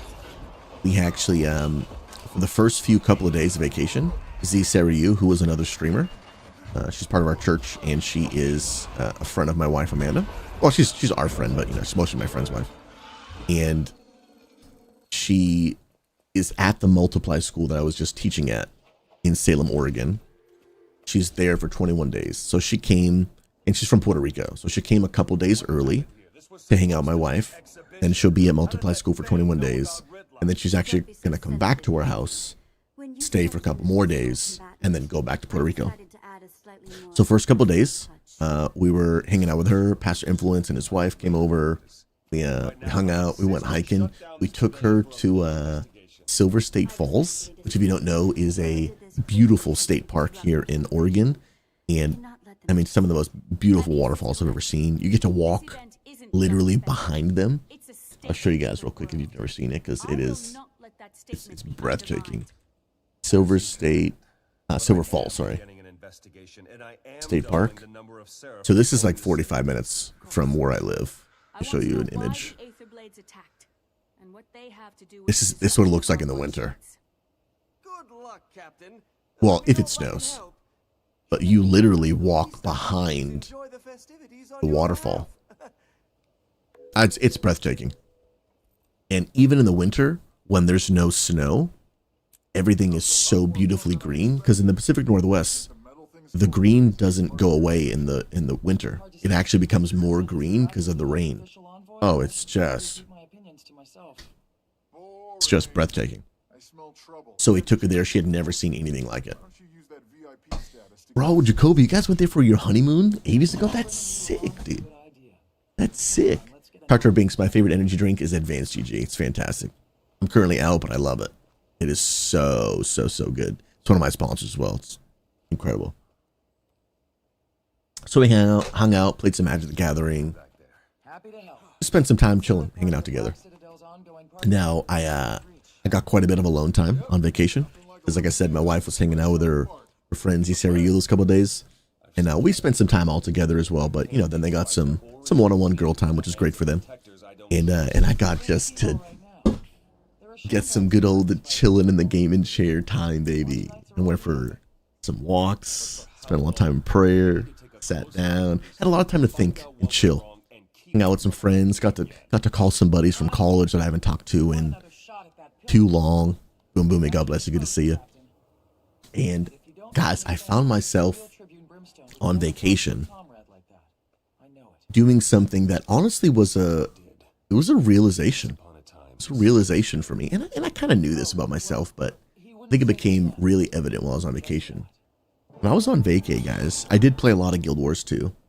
I feel like I'm finally getting my rotation down-ish. I got a lot of practice to do, but I'm beginning to get it. Did a lot of Guild Wars 2, leveled some alts, tons of fun. Did a lot of PvP, on vacation. PvP in this game is peak. It is so peak.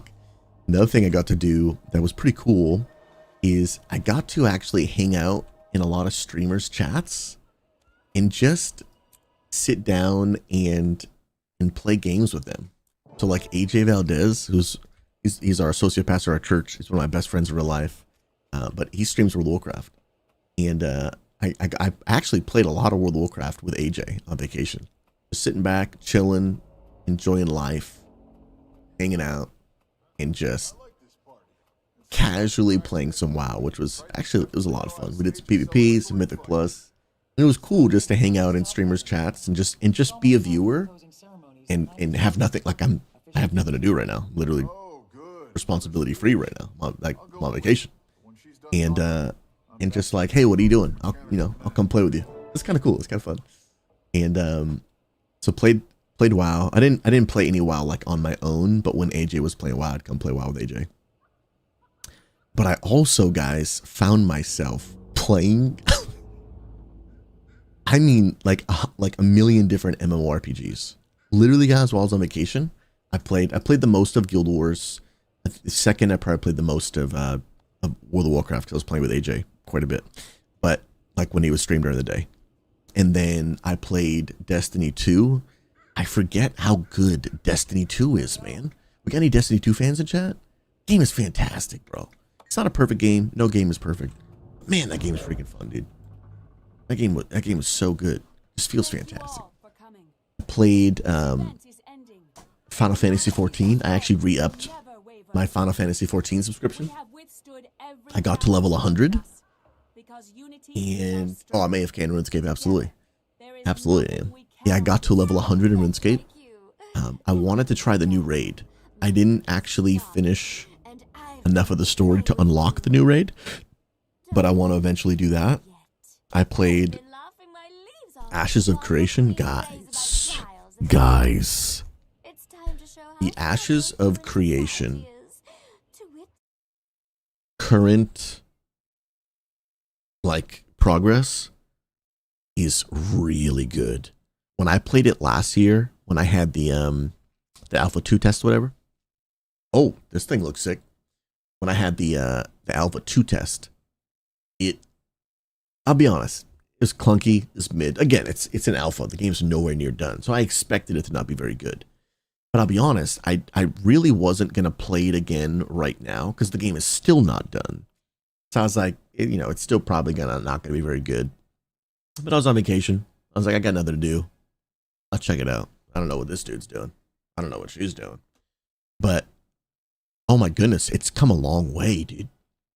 It has come a long way. Now, the game is nowhere near done, but my goodness, has it come super far. The combat,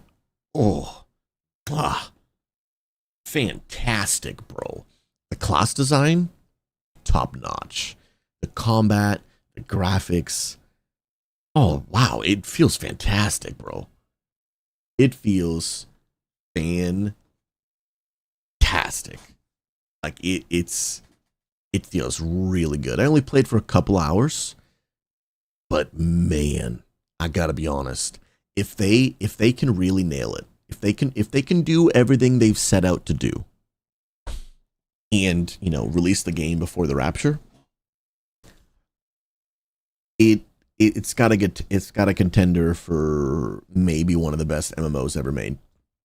It's got a contender. Bro, 18 Engineer, God bless you, my friend. My wife and I are pastors of an online church for gamers. And if you're looking to grow in your faith, level up both in-game and in faith alongside some other gamers, you are more than welcome to join our community. You can actually click the link in my bio on my TikTok page and come join XP Church, join our live streams, join our community. We would we would absolutely love, love, love, love to have you. Love to have you, my friend. I mean that. So yeah, Ashes of Creation was a ton of fun. Played that for a couple hours. I actually got to jump into a call with a buddy of mine from our church. His name is Sir M. And play some Ashes of Creation with him. And he actually, guys, got to fill me in on a lot of info about Ashes of Creation. I've done quite a bit of research. I follow the game kind of loosely. I wouldn't say like super closely, but I watch the updates every now and then. I've been tracking it little by little for a couple of years. And let me show you guys a couple things, okay? I'm gonna show you some screenshots he showed me about Ashes of Creation, because the game looks amazing. So he showed me a bunch of stuff in game, like he screen shared and showed me because he's got a higher level character. But he also showed me that he got a chance to do a raid. This is actually Sir M doing a real Ashes of Creation raid. If you guys know the streamer Powered Software, you might have mixed feelings about him, but he runs a really big Ashes of Creations community. So Sir M is in that because he just wants people to play, you know, a game with, which I don't blame him. And so he's getting a chance to do like raids and like PvP and all that. Like, he's really getting to play the game, which is sick, dude. And he was just sending me screenshots and showing me videos, and like the game, they cleared the boss. Like the game, dude, the game is sick, bro. Like the game is sick. Yo, Remedy West. Yes, I live in the Salem, Oregon area. You don't have to give me too much information, but are you relatively even close to that area? We just moved here last April, and we love it. We love it. So Ashes of Creation, I gotta be honest, has come a long way, and I think there's a lot of potential. I've thought the game has a lot of potential for a couple of years now, but I didn't think it was anywhere near reaching any of that potential just yet. But I will say, even right now, even though the game is still in its alpha pretty early on, it already is feeling really good. They have done a lot of work to basically make some of the PvP problems people had less obnoxious. They've added a lot of basically like consequences for griefing. You don't know what that means? Griefing is basically like, because Ashes of Creation does have open world PvP, they've added areas where you can't PvP, so you can't just PvP like literally everywhere in the game. They've added areas where like you're safe, but they've also added consequences. Like if you're a high level character that goes around and kills low level characters, there's a major consequence for you. You get what's called, I think, corruption, and then everybody on the map, like it targets you, and it shows everyone on the map, this is a bad dude, and then everyone gangs up and kills you. Like you just make yourself a massive target. And if you get enough corruption, meaning that you are griefing people, and then you finally die, it's something like you end up dropping your armor, like you lose your gear. So there's like, even though there is open world PvP, there is like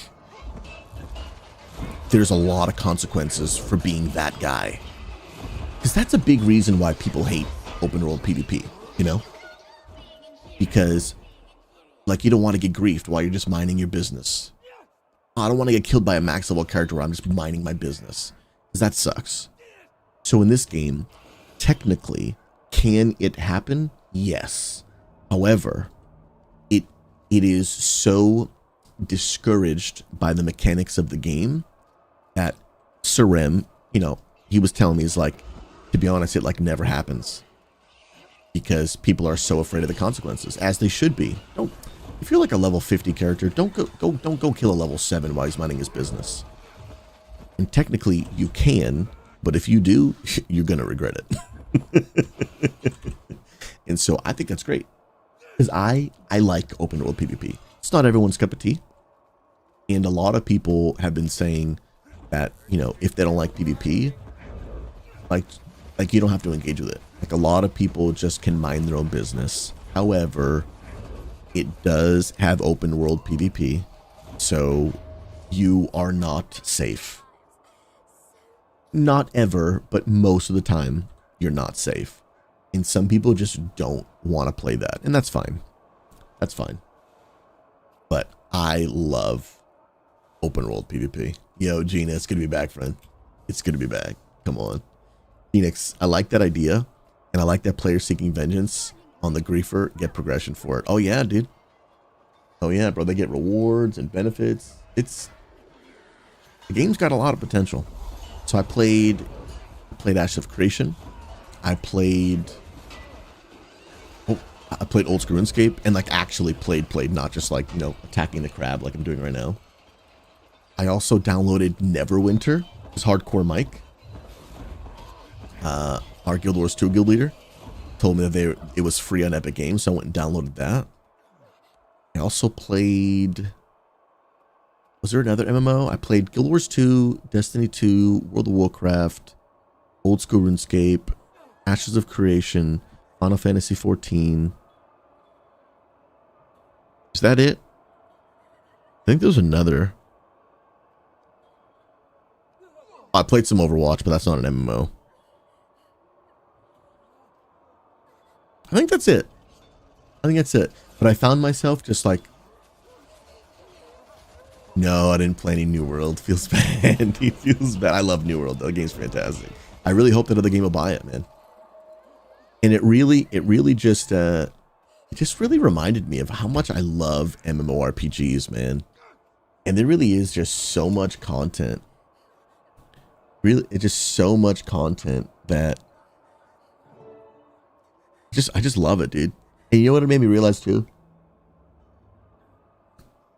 There's just really different things, really good parts of different MMOs, right? Although Guild Wars 2 is my favorite MMO overall, like I personally, I think it's the best well-rounded package. If you would ask me which MMO does the best job of covering like the major things that an MMO has, I would say Guild Wars 2. But there's certain things that other games do, other MMOs do, that are just like, they're top notch, man. They're top notch. Let me get that Bob Ross wig and I'll come back.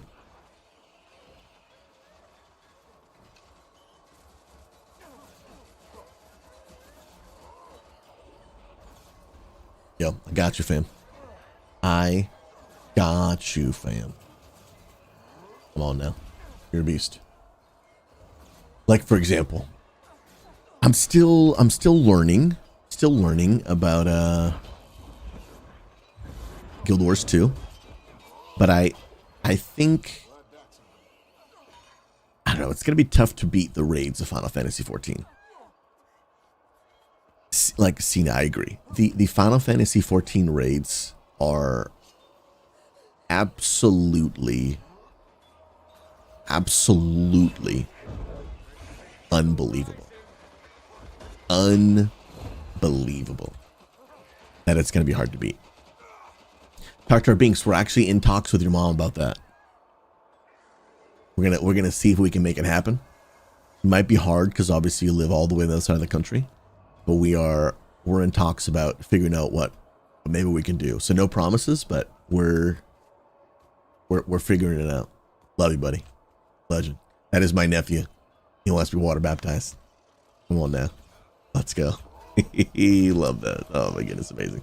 It's amazing. But yeah, Final Fantasy 14, I still think,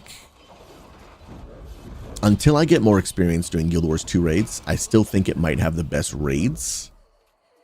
Yeah, Does Dwarf, yeah. It's just he's on a new account.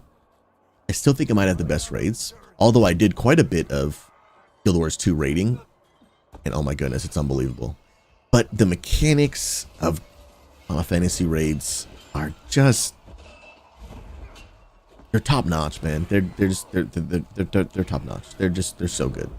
So I think until I do more Guild Wars raids and I can make a final decision, I still think I'm going to land on Final Fantasy probably has the best raids. Because they're just unbelievable. But also, like, Ashes of Creation, I think, probably has the best graphics out of any MMO. And then I think World of Warcraft has the best dungeon experience out of any MMO. I think Guild Wars 2 has a lot of the best. I think Guild Wars 2 has the best mount system. I think it has the best horizontal progression. There's the best transmog system. There's a couple things Guild Wars 2 I think does best, but I don't think it has the best of everything. And I will say I think World of Warcraft, or maybe Black Desert Online, has some of the smoothest combat. I think old school RuneScape, in my opinion, has the best progression system, both horizontal and vertical. Has a, in my opinion, the best mix of both. So like, there really isn't one MMO that does it all best. There's just so many. There's so many benefits to each MMO that it's hard to really pick one. It's hard to pick one, and there's so much good content about them. So like, I think what I might try in the next coming months is having Guild Wars 2 be my main MMO that I keep coming back to and keep playing because I keep loving it. But like, for example, right, Final Fantasy 14 just dropped its newest patch and its newest raid, and to be able to jump into that for like a short period of time, like temporarily, cover that content, enjoy it, make some clips, make some videos, play with the community, and then, you know, come back to Guild Wars 2. Then World of Warcraft releases its, you know, its new expansion. You come back, play that, get to max level, do the new raid, boom, come back to Guild Wars 2. Then boom, Destiny releases the new raid.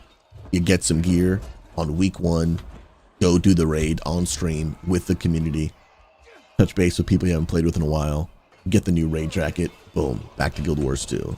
Then before you know it, old school RuneScape, you know, for example, releases a new skill like sailing, boom, step back in, promote the RuneScape clan, play with the homies, do that for a couple days, maybe a week, and then boom, Guild Wars 2, back to Guild Wars 2. Like, there's so much that happens in the MMO world, and then, you know, if New World gets saved, we gotta be there. We gotta be there to see the salvation of New World. And then the Riot MMO, like St. Bear was talking about earlier. You come back and check that out. But all within the MMO niche. And then kind of making Guild Wars 2 as like the staple. So I think I'm going to try that for the next couple months in 2026. Guild Wars 2 is the main MMO. But then, like, when an MMO has a new big update, like, I'll come temporarily check that out. Play with people, like, for example, like Cena, perfect example, Cena the Battle Mage. I would love to join you for some 14 normals if you'd have me. So for example, here would be an example, right? Right now I'm doing Living World Season 1, and then let's go back in time. Final Fantasy new patch just came out, and a new raid came out. I log back in, play for a couple days, get some gear. Then me, Cena Battle Mage, and all the people in our community that play Final Fantasy 14, we do the new raids, check on the new content, and, you know, pretty casually cover it, give our thoughts on it, play it, and then boom, back to Guild Wars 2. And then we play Guild Wars 2, Guild Wars 2, Guild Wars 2, and it's like, boom, now it's time for the new World of Warcraft expansion.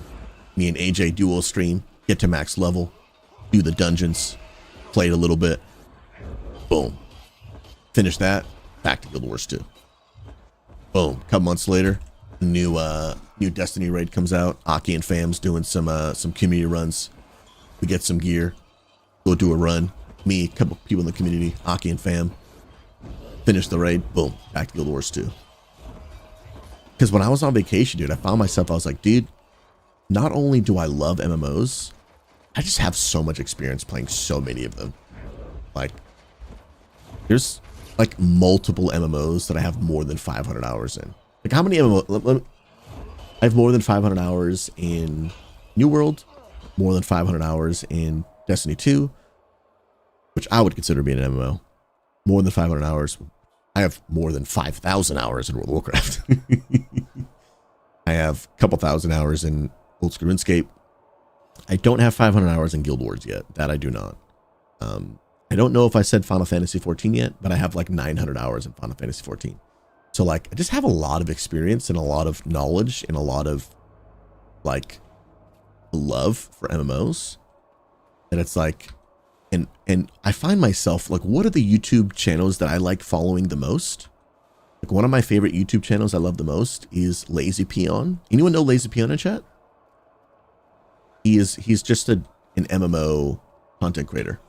Just talks about MMORPGs. I'm like, dude, I love that, man. I love that.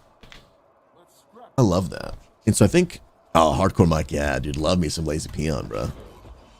Love me some Lazy Peon.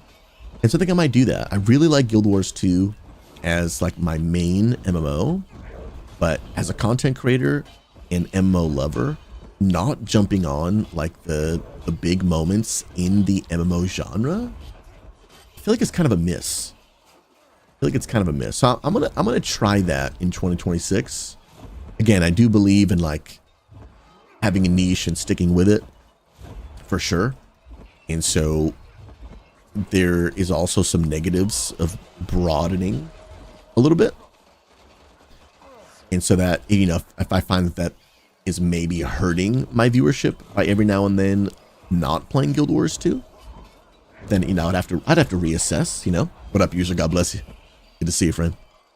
But I think that's what I'm going to try in 2026. So, like, for example, next Tuesday is Midnight Pre-Patch. So I'm actually probably going to stream that with AJ next Tuesday. Then February 3rd is the release of the new raid in Guild Wars 2. We'll be covering that. I mean, I'll be playing. Guild Wars 2 is going to be the default. So we'll come back and check that out. New update, new Visions of Eternity. That's going to be a ton of fun. And then March 2nd is the new Midnight expansion, which, by the way, Midnight does look sick, dude.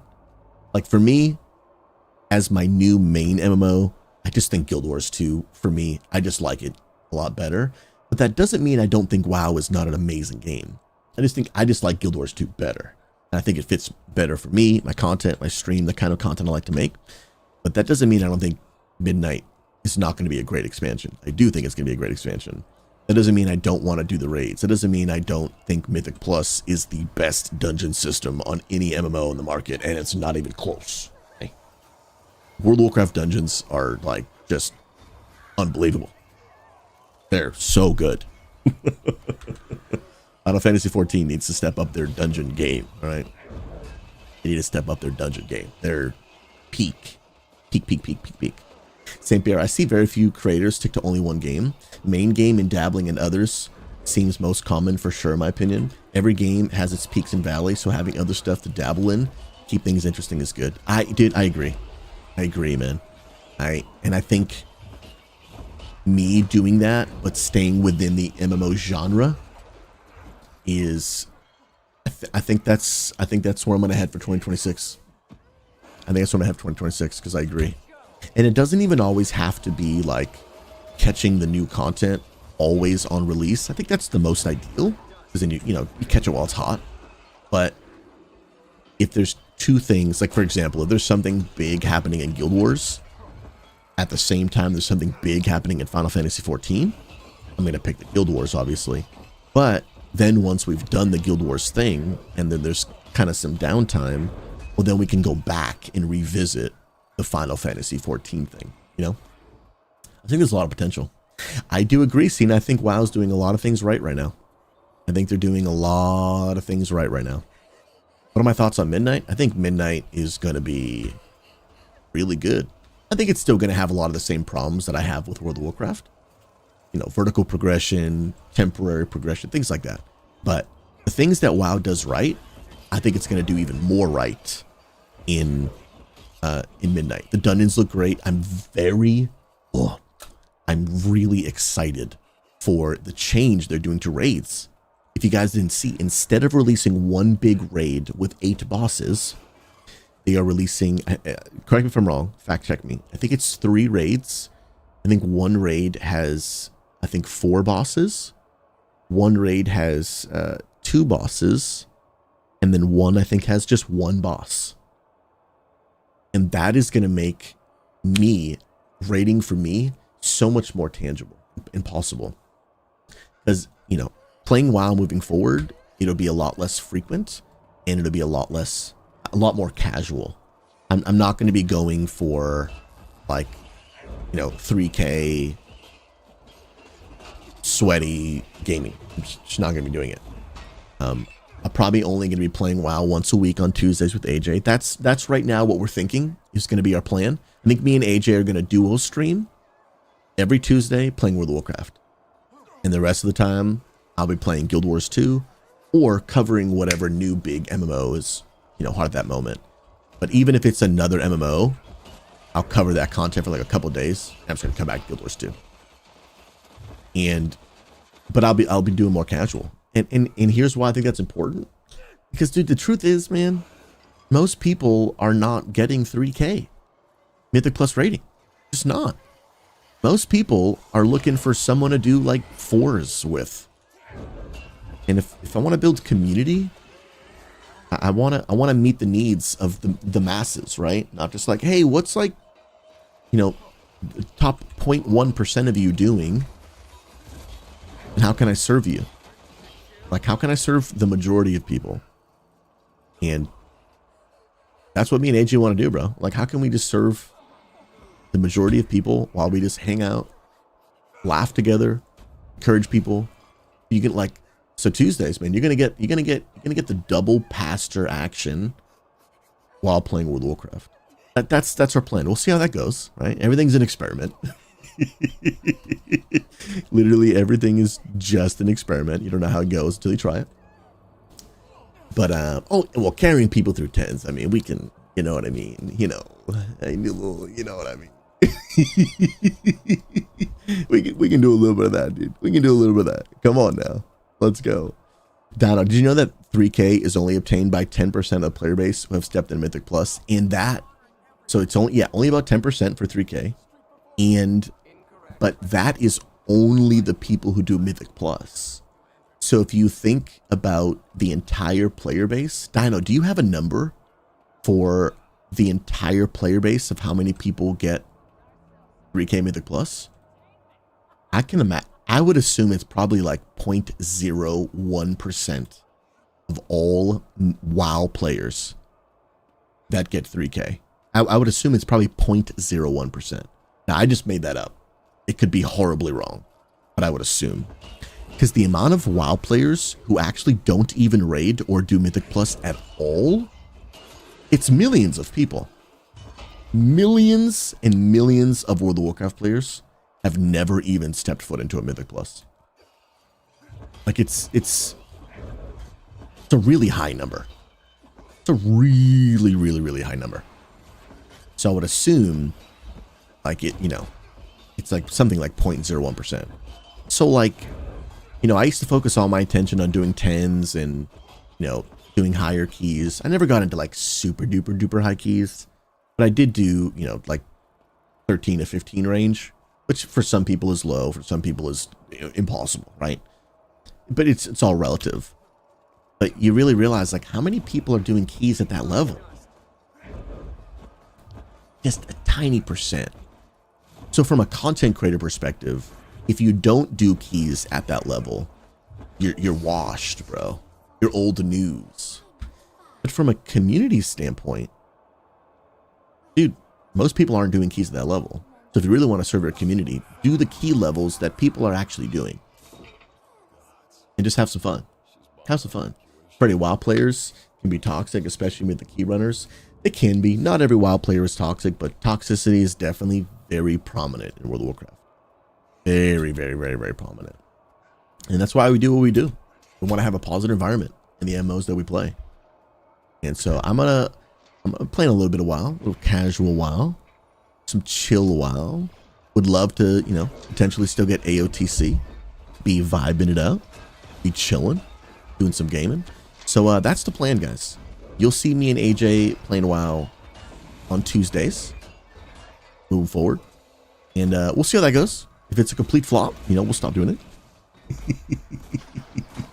But it'll be fun. First of all, I think just me and AJ, I think that's just going to be content.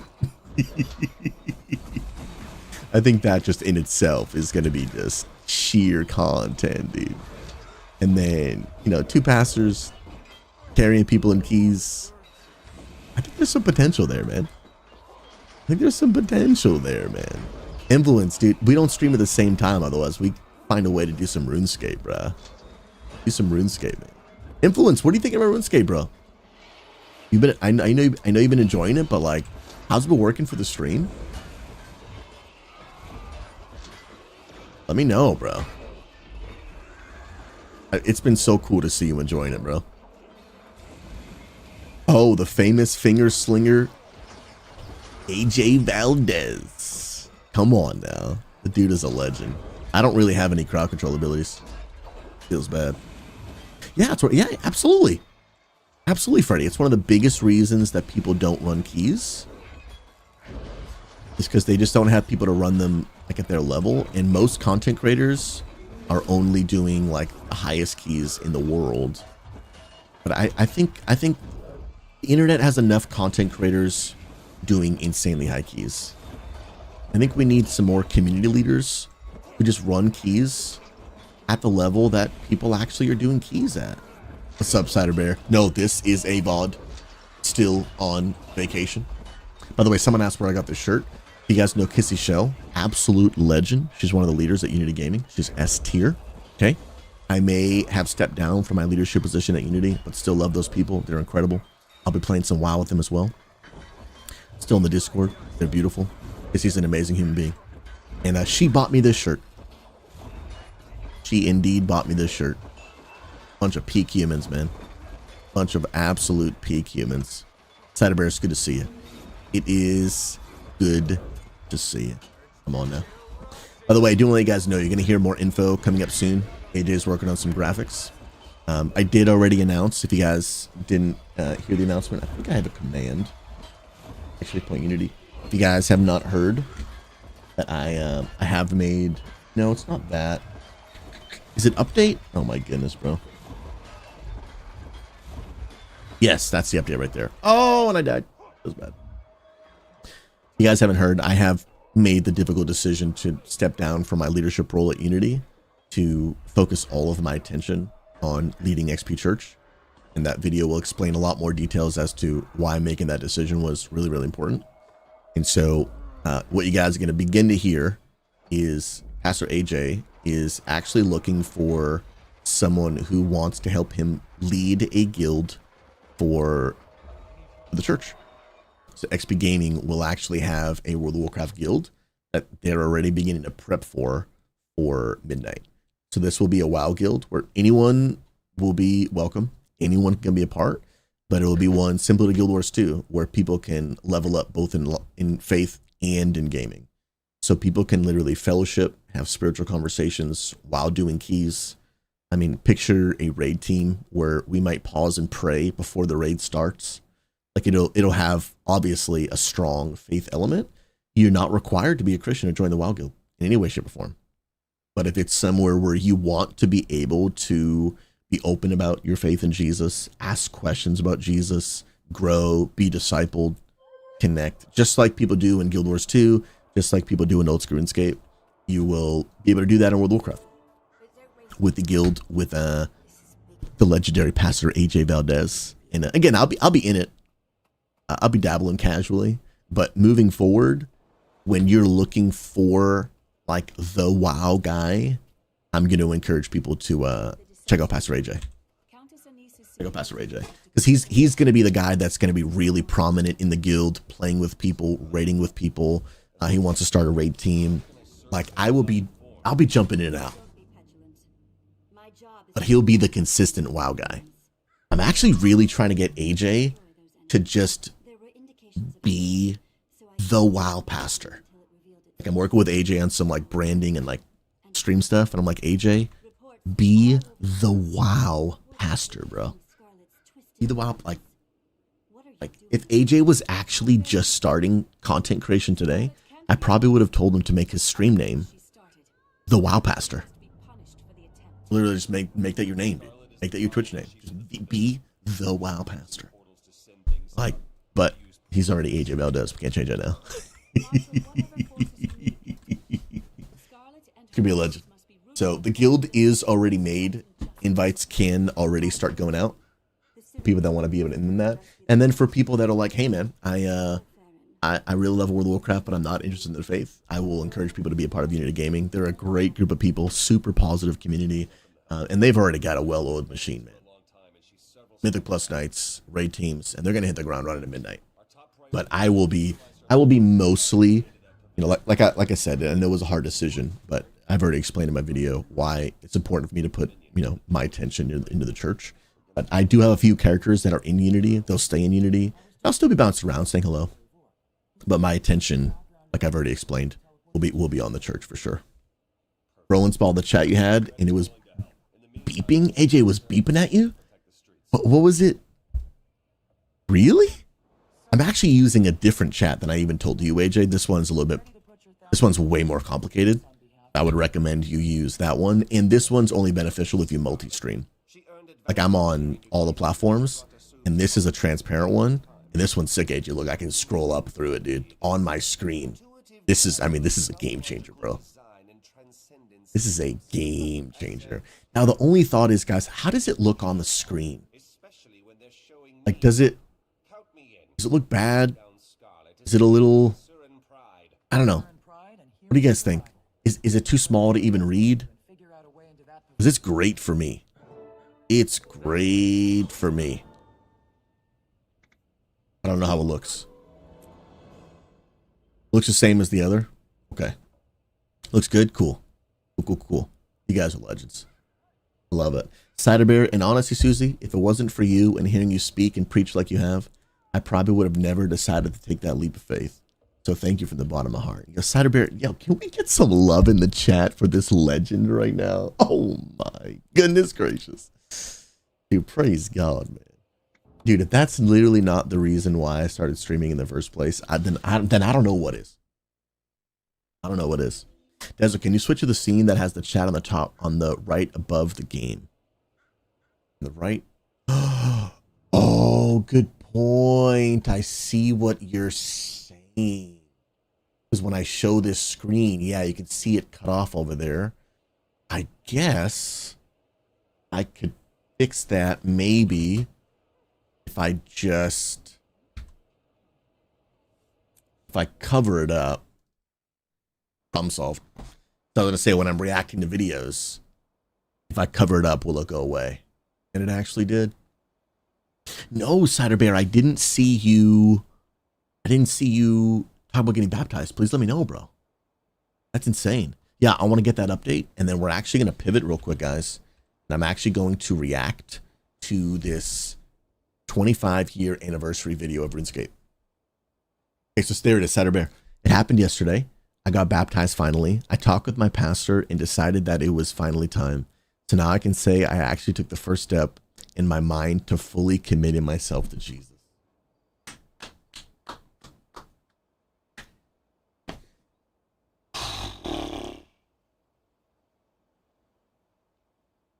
Bro, that's crazy. Guys, and here's the deal. We need to pause and we need to give honor. Honor is due. And here's why this matters a ton, okay? Here's why this matters a ton. Every single one of you that watch this stream, support this ministry. When you support this ministry, whether it's through lurking, whether it's through watching, whether it's through helping fill up our monthly sub goal, what you just got to witness, let me take you on the journey. You watch the stream. You support the stream, which enables me to then share the gospel and be here every day, praying, ministering to gamers around the world. Cider Bear stumbles on the Twitch channel. He didn't walk into a physical church building. He stumbled on the church he stumbled on the Twitch stream. Got to hear the gospel. And for him, it was over the course of like some time. It wasn't like I heard the gospel today and boom, I'm in. Like it was over the course of time and time. Keep coming back to the stream. Keep coming back to the stream, like time and time and time and time and time again. Makes a decision to follow Jesus. It's plugged into a local church. And now is following Jesus and has been water baptized. Kormeister, thank you so much for the 2 months, bro. Right there, Kormeister, you are a part of a reason why Cider Bear watched the stream, found the stream. Look at him. Look what he said in chat. He said it took him 2 years. I want you to catch this, friends. It took Cider Bear 2 years, stumbles on the stream, playing World of Warcraft, listens to the stream for 2 years, then makes a decision to follow Jesus, gets plugged into a local church, and now is water baptized. And do you want to know why? Because you make it possible. Let me just give the real blunt reality. If you guys didn't support this ministry, I would be in an office working some other job in Cider Bear, and thousands of other people would not be hearing the story of Jesus and would not be having a testimony like that. And so people give me, I would say, too much credit. Too much credit. I believe I do an important thing, but I'm not the only one that does an important thing. You partner with me in the ministry. Let me show you a verse real quick. This is important, and I think every follower of Jesus needs to hear this, because we oftentimes have different roles. Check this out. Look at this. Is super important. Let's go to Romans 10. This is written by the Apostle Paul, okay? You take it to verse 14. Look at this. Scroll down. How can they call on the one they have not believed in? Meaning, how can someone call on the name of Jesus and believe in Christ? How can they do that? And how can they believe in the one whom they've never even heard of? Like, you can't believe in Jesus if you never heard that he exists on the planet. You can't. And how can they hear without someone preaching to them? And that's where a lot of people stop. But look at this. And how can anyone preach unless they are sent? Unless someone sends them. You are a Susie sender. Come on, somebody. You're a Susie sender.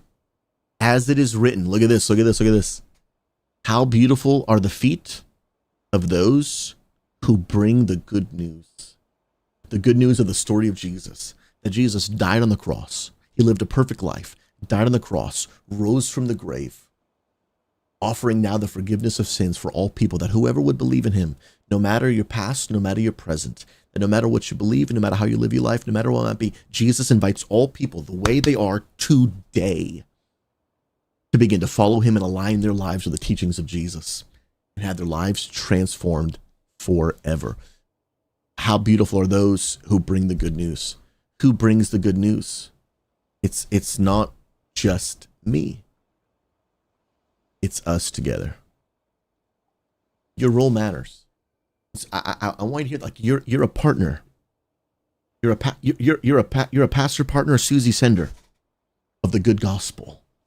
Like, you're making it possible. I cannot stress that enough.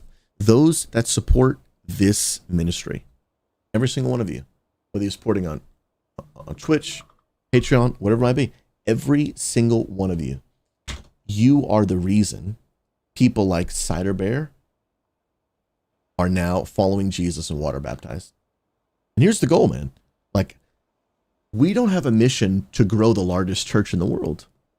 We love our church. We're going to keep on pastoring our church. And I want those who feel called to be part of our church can be part of our church, absolutely. But we've started on a mission to reach gamers. So whether gamers can be a part of our church or get plugged into a local church like Cider Bear, I just want you in the kingdom. I just want gamers to know Jesus. Our mission statement is to help every gamer know God, experience community, discover their purpose, and make a difference. Notice I did not say our mission at XP Church is to grow the largest church on the planet. No, dude. If it ends up being big as a byproduct, hey, praise God, that's awesome.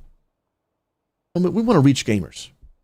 Thank you for making it possible. Every single one of you. You guys are incredible. You guys are... Wait, hold on. Where's the alert? Excuse me? Life of Dan, you deserve better. Why didn't that pop?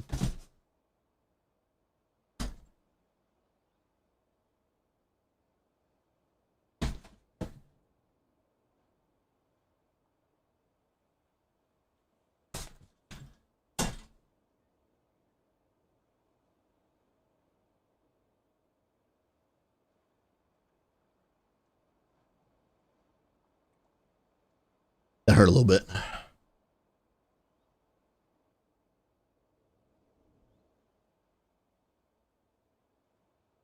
I heard things crack that I didn't know existed.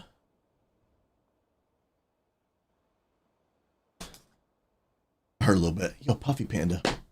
Good to see you, friend. God bless you. Guild Wars 2 is my favorite MMO of all time. I love other MMOs, but Guild Wars 2 is just peak. It's absolutely peak. Life of Dan, thank you. Thank you. Thank you so much. 10 more subs on the goal for January. Keeping the stream full time. So we keep on ministering to gamers around the world. I mean it. Dude, whoa, stay safe there, brother. Guys, it's good to be back. My ending stream, not even close. We're about to react to a 25 years of RuneScape video. Game is incredible. Game's absolutely incredible. I love it. Grown manic, by the way. Guys, I'll be dancing in that penguin suit till I'm about 117. I'm about 117. It's absolutely incredible. Absolutely incredible. Oh, yeah. I was just showing to, like, thank the supporters. Yeah. That's why. Good calls. All right, friends. Put a 7 in chat if you're ready. Ready for the next segment. We got to react to this beautiful video. 25 years of RuneScape. 25 years. Oh, my goodness, Lily. Appreciate you so much. Thank you so much. God bless you. You're a legend.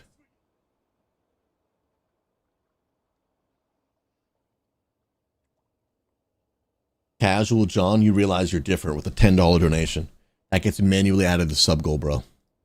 Thank you so stinking much, man. Dude, that's 2 subs right there. Freaking legend, bro. My goodness gracious, dude. Guys, sincerely, the support, it means the world. Thank you. Thank you.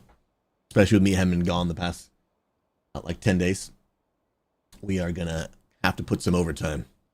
Try and finish that goal for the end of the month. But you know what? We'll just undo our vacation, you know? What are you going to do? Just undo the whole thing. Why not, dude? Why not? Get some rest and then come back and undo the whole thing.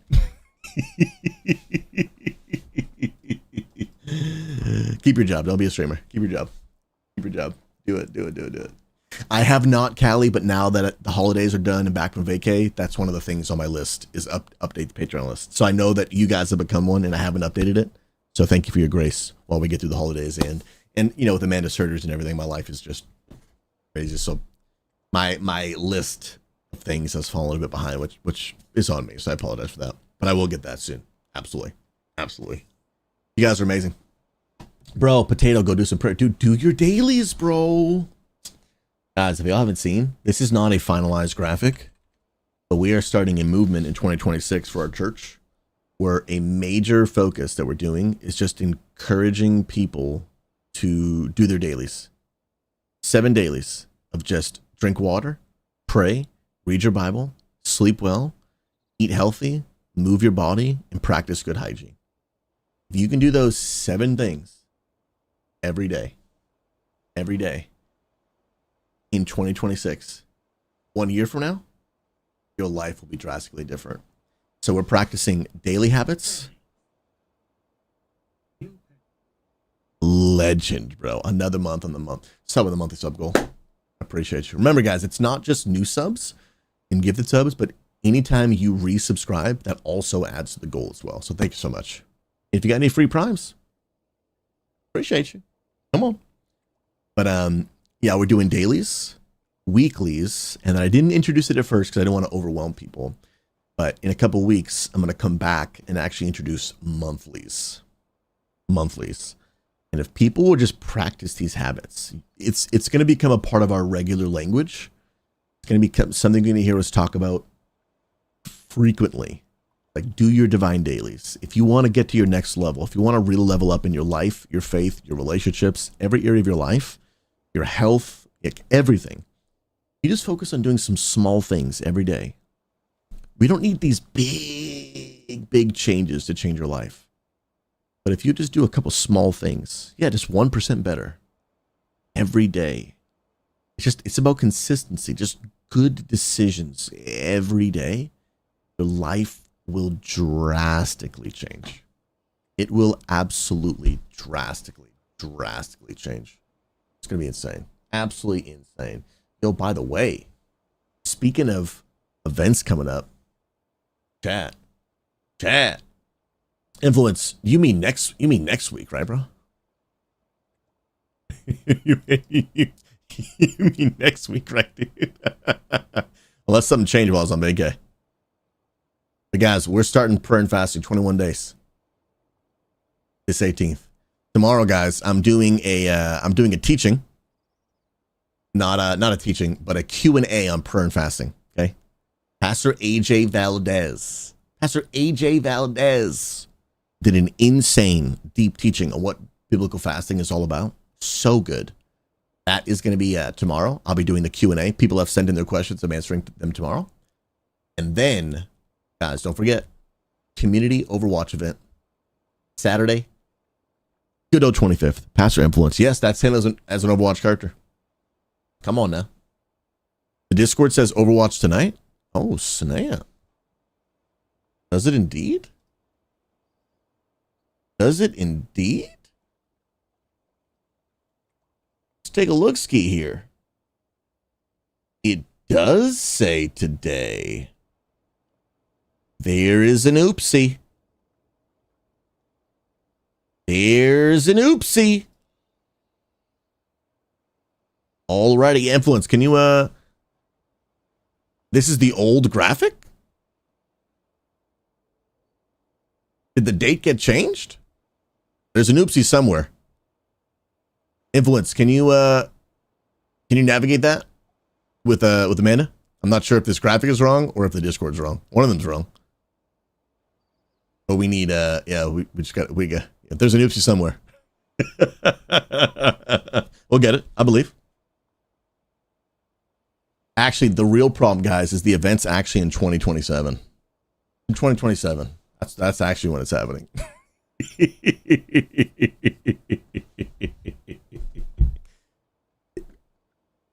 It's 2027, dude.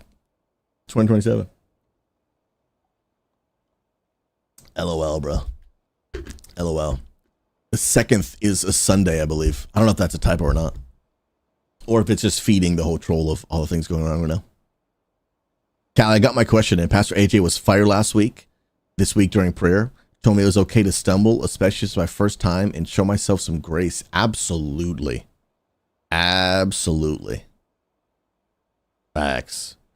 Well, we're going to talk about them more tomorrow, but especially when fasting for the first time, yeah, give yourself some grace. Like you're learning. You're learning. Oh, okay. So it actually is tonight. All right, guys, Overwatch tonight. Let's go. Who's coming to Overwatch? Let's get it. Oh, dude, I might be there. I might be there, bro. I gotta make sure I'm ready for tomorrow, though. Bro, who's coming? It's gonna be tonight, bro. What time did I influence? Let's give people the right information. Dun dun dun. Bro, Potato, be the hype man, dude. Be the hype man. Let's go.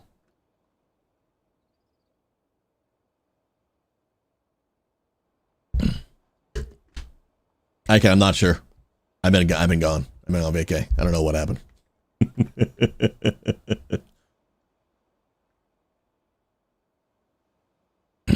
All right, 8 p.m. Eastern tonight, guys. Overwatch. Overwatch.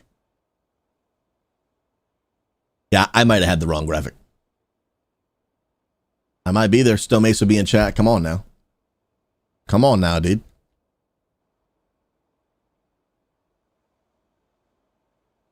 Bro, do I come tonight? I was planning on going next Friday, but if it's tonight, can I go? I have to think about this. I believe. All right, friends, here's the deal. I've been wanting to watch this video, and now we must do the things. We must watch the RuneScape video. We saw the one recently for Guild Wars 2. Now we're going to watch it for old school RuneScape. This I have been excited to watch. I clicked on it last night, and I was like, oh my goodness, this is out. I have to watch this tomorrow on stream, dude. I stinking love RuneScape. This is literally amazing. How long have I been playing RuneScape, dude? I started playing, 21 years. The first year that it came out. Started playing in 2004, dude. Well, I guess we're going on 22 years. Which is, that's a long time, man.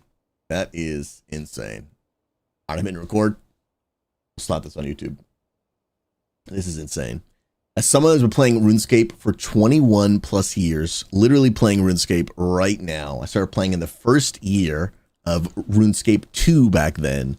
I'm excited to react and watch to the celebration of 25 years of RuneScape. I have seen almost every single iteration of this game, and I love this game so much. Without further ado, friends, let's celebrate 25 years of RuneScape's history. Especially now with the new CEO, this is pretty lit. Let's check it out. RuneScape is 25. That's crazy. It's incredible to think a quarter century has passed from those Java web browser beginnings. And I that we're remember here that, talking dude. to the biggest community ever for RuneScape.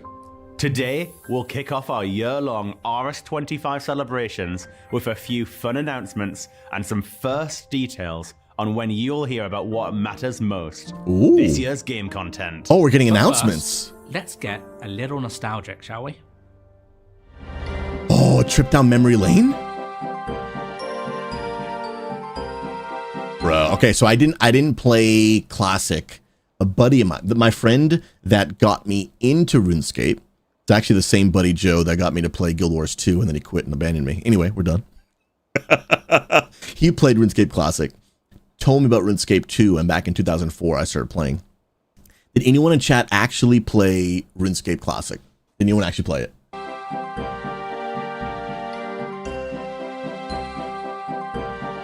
2002, 2003, 2004. That was when I started playing. Yep, RuneScape 2. That's when I started playing. That's crazy, dude. Dude, RuneScape music is so legit, dude. Oh, man. Wait, did I just see the massacre? Or did that not happen yet? Yeah, Construction came out. I remember that. The Falador Massacre, bro. This was so crazy, dude. So many people got killed during this massacre. It is like a moment to be remembered in gaming. I don't remember the exact details, but there was one guy, if I remember correctly, something happened and he was able to PvP, I think, in a non-PvP area. It was something like that, or there was a poison that poisoned other people. I don't really fully remember because this was, 20 years ago. But in Falador, think of it as a major city in RuneScape, and just all massacre breaks out. People are dying left and right, which in RuneScape is a big deal because when you die, you drop almost everything you have on you, your armor, your inventory, your money, everything. It's a big deal when you die in RuneScape. And it was just, they call it a massacre for a reason. It was crazy. Yep, the trade limit. Oh, that was wild, bro. When they removed the trade limit. I mean, I got it for scamming, but that was crazy. RuneScape HD. Now, okay. And I know it feels like I'm pausing the video a lot because there's things happening so quickly. I liked RuneScape HD. I did. I like RuneScape HD. Like even today, I play with the 117 plug. By the way, Cow Tipper, good to see you in game, brother. Like I like the improved graphics. I actually did like RuneScape HD. Now, I wasn't a fan of the combat changes, but I actually was a fan of the HD changes. I thought it looked pretty good. Yep, Wilderness Restored. Yep, I remember. That's crazy. I remember all of this. Now, this is when I paid less attention because, again, I didn't really play too much after the Evolution of Combat update came out. You guys don't know what that is. They basically turned RuneScape's combat into what felt like a normal MMORPG or like RuneScape like World of Warcraft with your left hand, you hit all these abilities. Up until that point, RuneScape was really a right-handed mouse clicking combat, which is really unique in its own way and very challenging. People really underestimate it. but then they wanted to turn it into, they wanted to combine it with like normal MMO combat abilities. And as someone that loves WoW, Guild Wars 2, Final Fantasy 14, I love that type of combat, but I just didn't enjoy the way it felt in RuneScape. It's not bad, but it drastically changed the game in a way that I just enjoyed less than its original combat. And so I'm glad Old School RuneScape Adventure came back out, because I wasn't a huge fan of this. Some people love it though, and that's cool. I'm glad they do. RuneScape 3. RuneScape 3 is when I think it came to HTML5 at first. I think, if I'm not mistaken. Something like that. New boss in Old School RuneScape, Zulrah. That's crazy, man.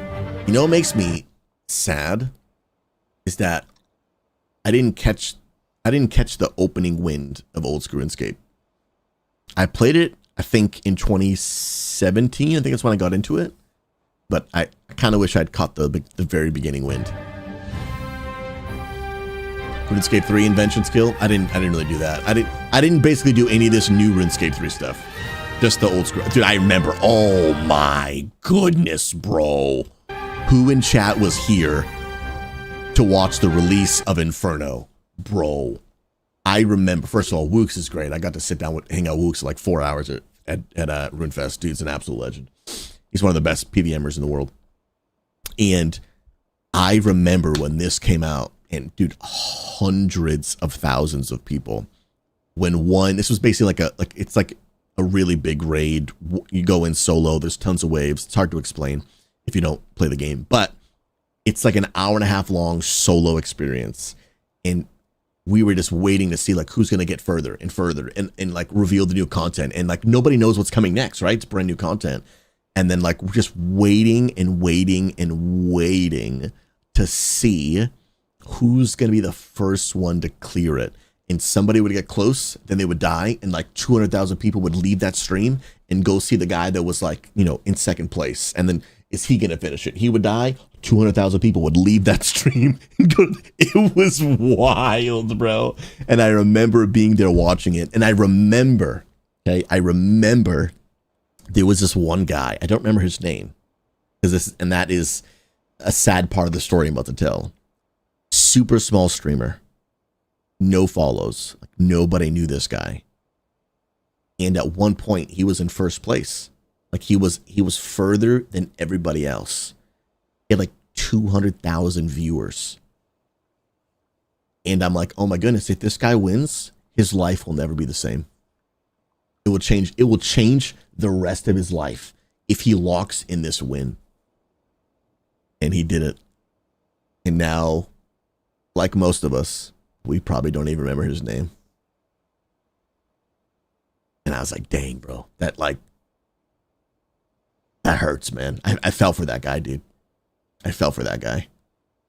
Like, the difference between being the first and being the second is either this will literally change the rest of your life, or everybody will forget who you are. And as savage as that sounds, that is content creation on the internet. It's huge. Does anyone remember his name? I don't remember it. I'm not even trying. I don't remember it.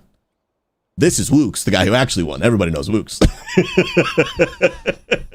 But like, the guy got sick. I don't remember his name.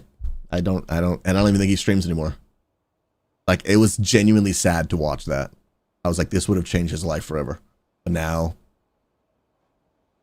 I don't even know what he's doing. Would have loved to have seen an underdog one. Would have loved to have seen it. Was it Kelvino? Did you probably Googled that, right?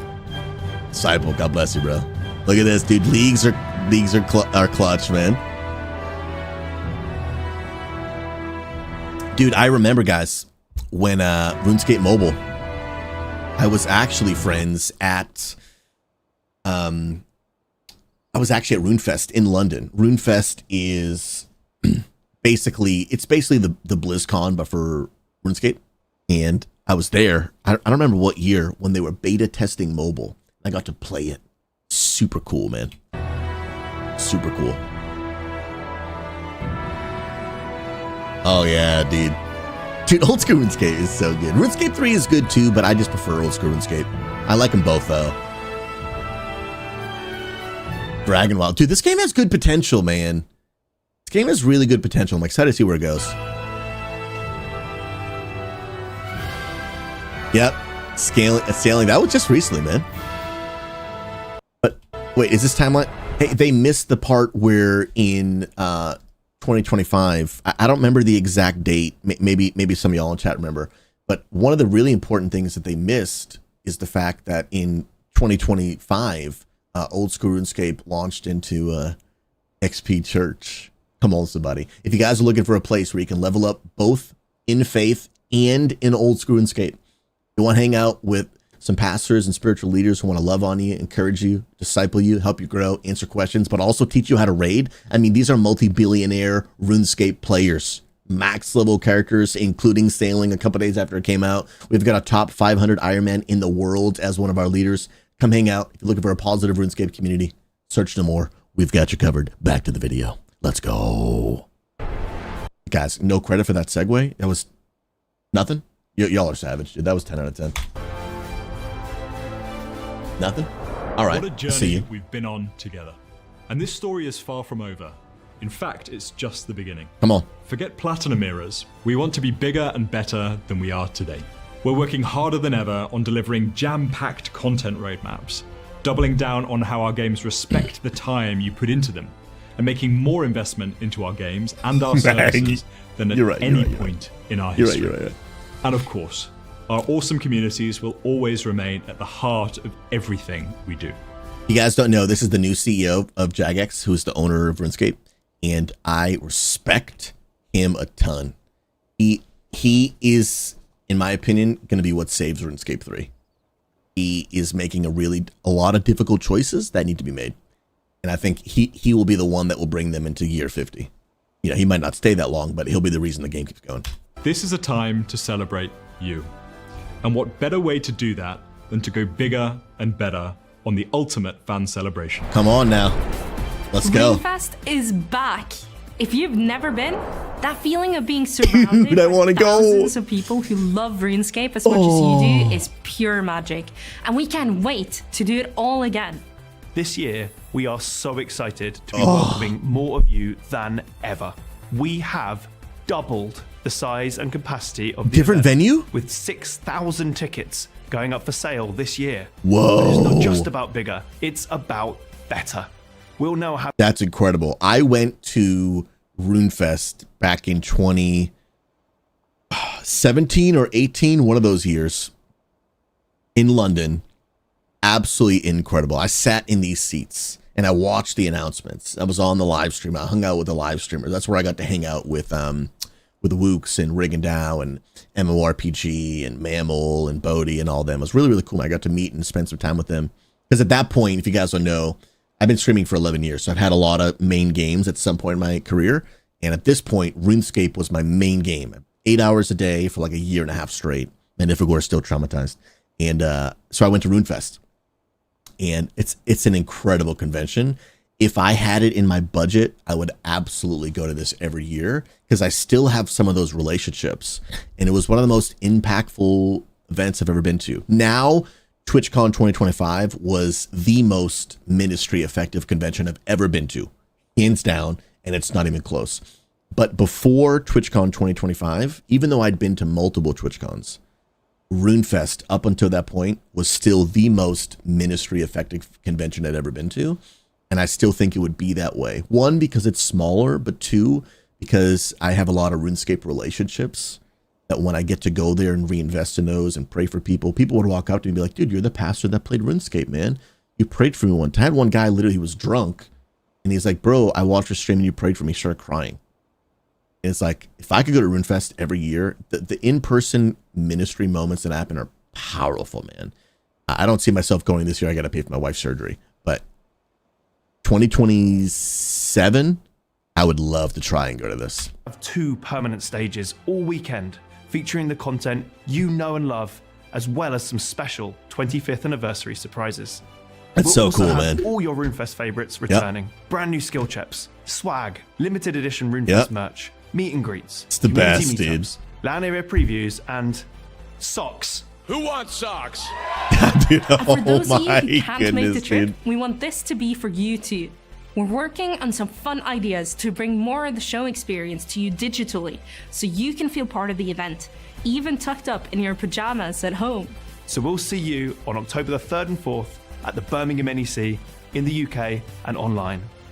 Head over to runefest.com to sign up for our mailing list and be notified when tickets go on sale this year. See you soon. Okay, I'm going to sign up. Alongside everything. Oh, it's in October. It's October 3rd and 4th. Ooh. How long is this rune? It's just a minute long. Let's check this out too.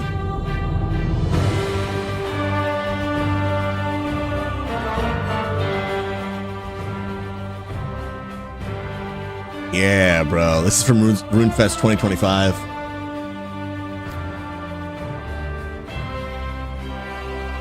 Bro, this was such a cool moment. This is one of the mods, the devs of the game.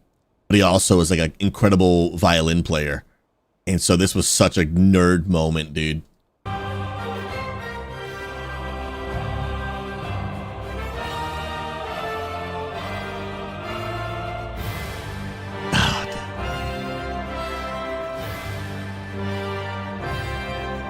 It's just the best, man.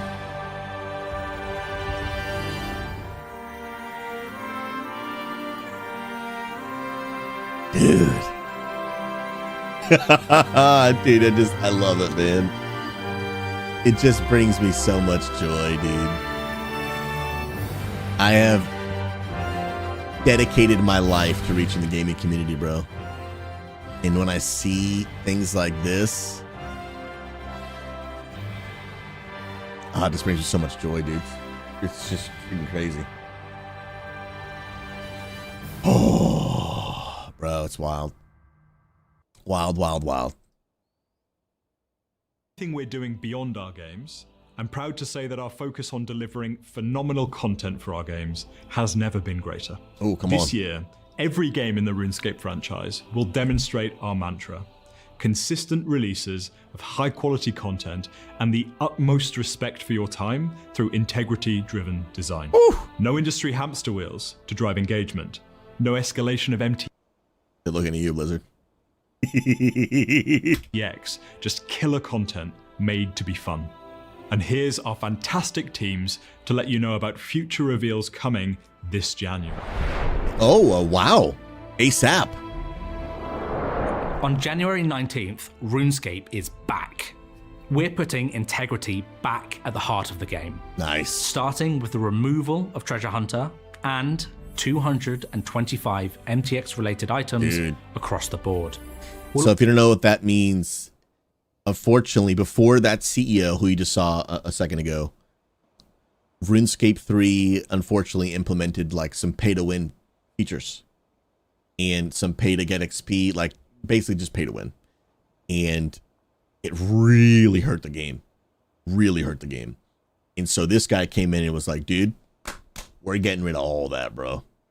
Like, they make a lot of money off of those things, but they're terrible for the game. And he's like, basically, we're gonna remove these things and save RuneScape, or RuneScape is gonna die trying. And I respect it, bro.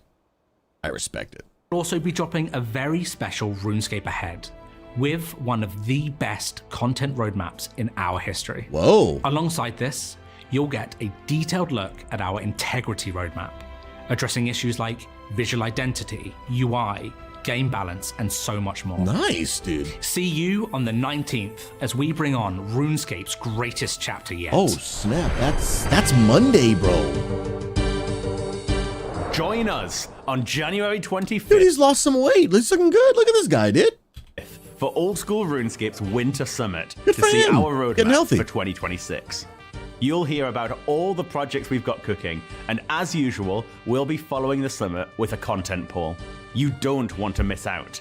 It's not just a big year for game content. We're also keen on doing more events beyond RuneFest. North American players have been asking for an event for a long time. No shot. And we're very pleased to announce that in 2026, we're finally hosting an event in the United States of America. W's in chat. We're partnering with Solo Mission to bring the Deadman All-Stars finale to you live and in person. Oh, that's Join a W. us at the Rosemont Theater in Chicago on June 20th, 2026 for Bro, how do I get to Chicago in June? That's a W, bro. Deadman All-Stars Live.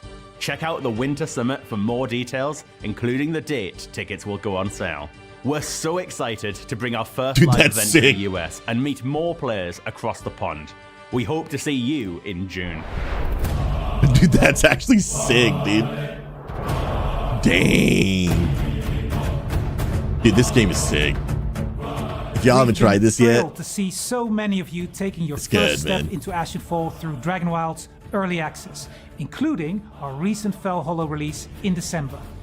Through early access, we want to work with players to really make this game something special and distinctly scapey in the survival genre. Join us on January 29th for our Dragonwild Summit as we dive deeper into our plans for the year, how you can shape the game in early access, the art style is and what beautiful. our roadmap looks like. Yeah, bro, when this fully releases, because right now it's still early access. When it fully releases, cross-platform and everything, especially as a RuneScape lover, this is going to be my go-to survival game. Like, my wife is hard hooked on Valheim, but I'm like, babe, this is going to be, for me, this is the survival game of choice for sure. This is sick. Orange Will, I would encourage you to try I'm it. proud to have been part of RuneScape and Jagex for 21 of our 25 years. Last year, we delivered Dude, much he's been there for 21 out of 25. Respect, dude. demanded features such as live chat, open contact routes and ban appeals, improved player support response times, and stronger guidance on account security. We also strengthened our efforts against botters and cheaters as well. Wow. It's been wonderful to see some really positive feedback on what we've delivered. And this year, we'll continue to focus our efforts on these critical areas, and we really can't wait to share more news on further improvements. What an throughout this OG, year. bro. We know you've been clamoring for more merch that brings a piece of RuneScape into the real world, and we've got some seriously cool releases to share with you today, and more to come across the year. Skill and chill to iconic RuneScape music with our RS25 Anniversary Deluxe Vinyl Box set. Oh, Icon Lady, that's what you were saying earlier. Oh, that's sick. Special set is the ultimate soundtrack to 25 years of scaping, featuring 5 discs and gorgeous artwork of legendary bosses on each sleeve, created by the talented community artist Encoro. With the most iconic tracks from both OSRS and RS3, this collection traces a quarter of a century's musical evolution. Available to pre-order now from Lace Records. Home is where Lummy is, so we're bringing a little Gielinor to your own home with our Lumbridge Castle microbrick set from U2's. Level up your IRL construction skills and your home decor all in one. Oh wait, this isn't a poster. This is like a Lego thing you build. Bro. If I had space to display this, I would get this 100%, bro. That is so iconic. Bring the anniversary celebrations to your desktop with this large format desk mat. With original art by community artist Mal Harmonics, it features iconic characters ready to party, including the Wise Old Man, the Sandwich Lady, Tim and Crunchy, and many more. Yeah, Our dude. special edition 25th anniversary pin is That's cool. here. Designed by Angelscapes, it features the iconic login screen flames alongside the RS25 logo. Available now on the merch store and the perfect addition to any collection. We have even more awesome RS25 merch to come. Check out our anniversary webpage for full details on all these products, how to That's order, sick, dude. and sign up to our mailing list to be the first to hear about more exciting merch drops to be announced later this year. That's super cool, man. This is just the beginning of RS25, with much more to come throughout the year, as well as our biggest RuneFest ever this October. People can crap on the graphics all they want.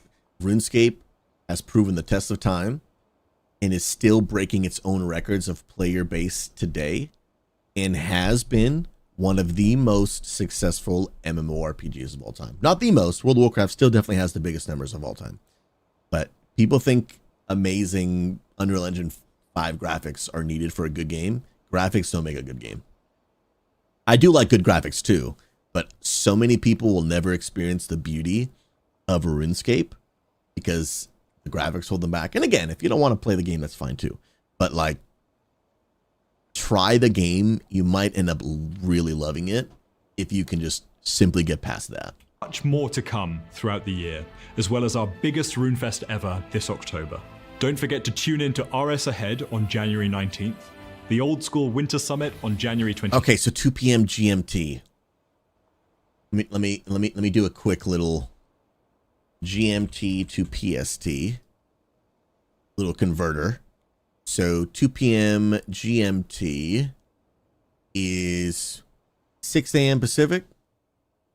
You mean right when I start my stream on Monday? Is that what you're saying? Bro, PogChamp. That's perfect, dude. That is actually literally perfect. So Monday, 6 a.m. I know what I'll be doing. 5th, and the Dragonwild Summit on January 29th for a look at all of the awesome content to come this year. Dude. Here's to the next 25 years.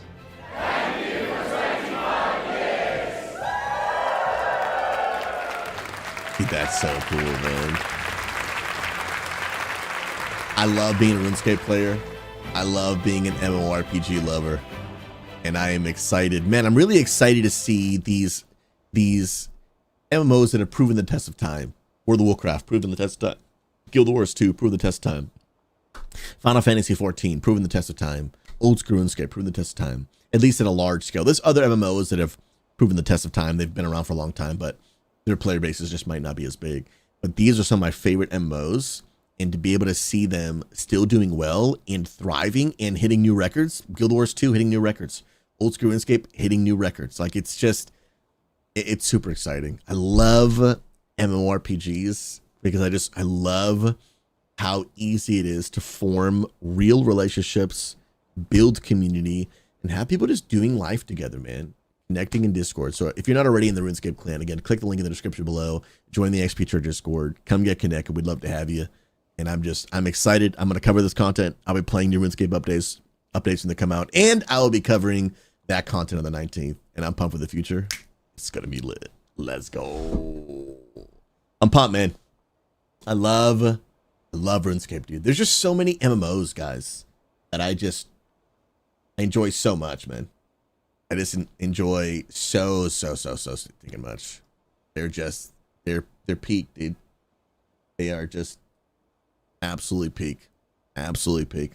Brahman, are you thinking about speaking of WoW, are you thinking of checking out the housing in Midnight? I'm considering the expansion just for that. I will be checking out Midnight more casually than I have in the past. I will definitely be playing a little bit. Right now, me and AJ are thinking about streaming Midnight every Tuesday together. That's something we're gonna try when the new expansion drops. I think we might try it this coming Tuesday, depending what time it releases, because it might not come out until both of us are already done streaming for the day. But I'll check out housing. It'll be probably very little housing. I don't plan on making like an insane elaborate house, spending a ton of time. That could change. I could click on it, fall in love with it. I do think World of Warcraft is going to have the best, already has the best housing system on the market. It is so in depth. There is so much to it. It's crazy. It's insane. There is just so much to it. So I'll be checking it out for sure. And you'll be able to see me and Pastor AJ playing some good old Guild Wars together. Double the pastor action. Come on now. It's going to be lit. Oh, yeah. Gina, good to see you, friend. Hope you're doing amazing. Yo, Bob the Hobby, God bless you, my friend. You're a legend. Welcome, welcome, welcome. Yo, Devin, the stream with the students last night was, man, it was beautiful, dude. Just getting to see more and more people who want to be trained up to do gaming ministry, man. I said this earlier. We did a quick recap. We showed the clips of everyone in the stream and everything, but just seeing more people who want to do gaming ministry is it's just wild to me, man, because 11 years ago, bro, no, that wasn't even something people said. Yeah, Disciple B, dude, God's calling people, man. He might be calling you. Oh, I've already said too much. It wasn't a thing that people said. Like, hey, I'm thinking about getting into gaming ministry. It wasn't, people didn't say that, you know, like they didn't use those words. And so, like, now people are saying it, man. Been praying for 11 years, God send us more reinforcements. And he has been for years. But when you're, I guess it's just different when you, and again, I don't want anyone to take this the wrong way, right? But anyone can say, hey, I'm thinking about doing game ministry, right? But to travel from a different part of the world and to give up 21 days of your life to be hardcore trained is different. And again, not everyone can do that. There's no shame on that. But when you hear as many people over the years say like, hey, I want to do game ministry, hey, I want to do game ministry, and then like they don't actually end up doing anything with that, you begin to wonder like, okay, who like, you know, it's not even maybe that you didn't mean it, because you might have had really good intentions, but who's actually going to end up doing it, right? And because I've been around long enough to see, you know, the people that started something for 3 weeks and then didn't stick with it or whatever. Again, this is not a point. This is not trying to throw shade. Just saying like I'm looking for some people to stick with it. You know what I mean? We're not going to change the gaming community by people going viral for 3 weeks and then falling off the internet, or starting a new ministry that you know dies a month later. Like we need some consistency. That's how we're going to change the gaming community. So people are going to stick with it. And so seeing people like, dude, a guy in his 40s, Sebastian from Quebec, on the east side of Canada, willing to go to the west side of America for 21 days, bro. Clearing 21 days off your calendar, that's no joke, bro. Like, you mean business when you do that. Like, anyone can watch a free YouTube video. You pay out of your own pocket to travel across the country and give up 21 days of your life to be nonstop trained for 21, like, you're pretty serious. You're pretty serious, bro. This isn't just some, like, you know, whimsical idea. You're like, I might give my life to this. Like, that's no joke, bro. That's no joke, bro. And so that gets me excited. That gets me excited. Because as someone who has given my life to this, no matter the cost, I'm looking for some people who want to give their life to it. I'm looking for some people who want to give their life to it. And it gets me excited, dude. That gets me excited, bro. It gets me excited, man. And crazy. Crazy, just. So thank God for it, man. He's drawing people. He is drawing people, man. And it's oh, did an ad play? I'm super sorry, man. That I didn't. You know what? I'm gonna move this ad window. Now that I can see the chat directly in front of me, I'm gonna move that ad window so I see it more clearly. I want to see it more clearly. But overall, it went really well, man. The students loved it. You know, for some of them, it wasn't their cup of tea. For some of them, they really enjoyed it. And the point wasn't to convince all of them to become streamers or content creators. The point was to give them all, one, just a challenging, stretching experience, push them out of their comfort zone, and to give them just a taste of what it might be like. But it was also really cool to see a returning student. One of the students from last year was a leader this year, and since he streamed on my channel for the first time last year, he's now been streaming on his own channel and on the ministry channel as well, which has been really, really cool. Really, really cool.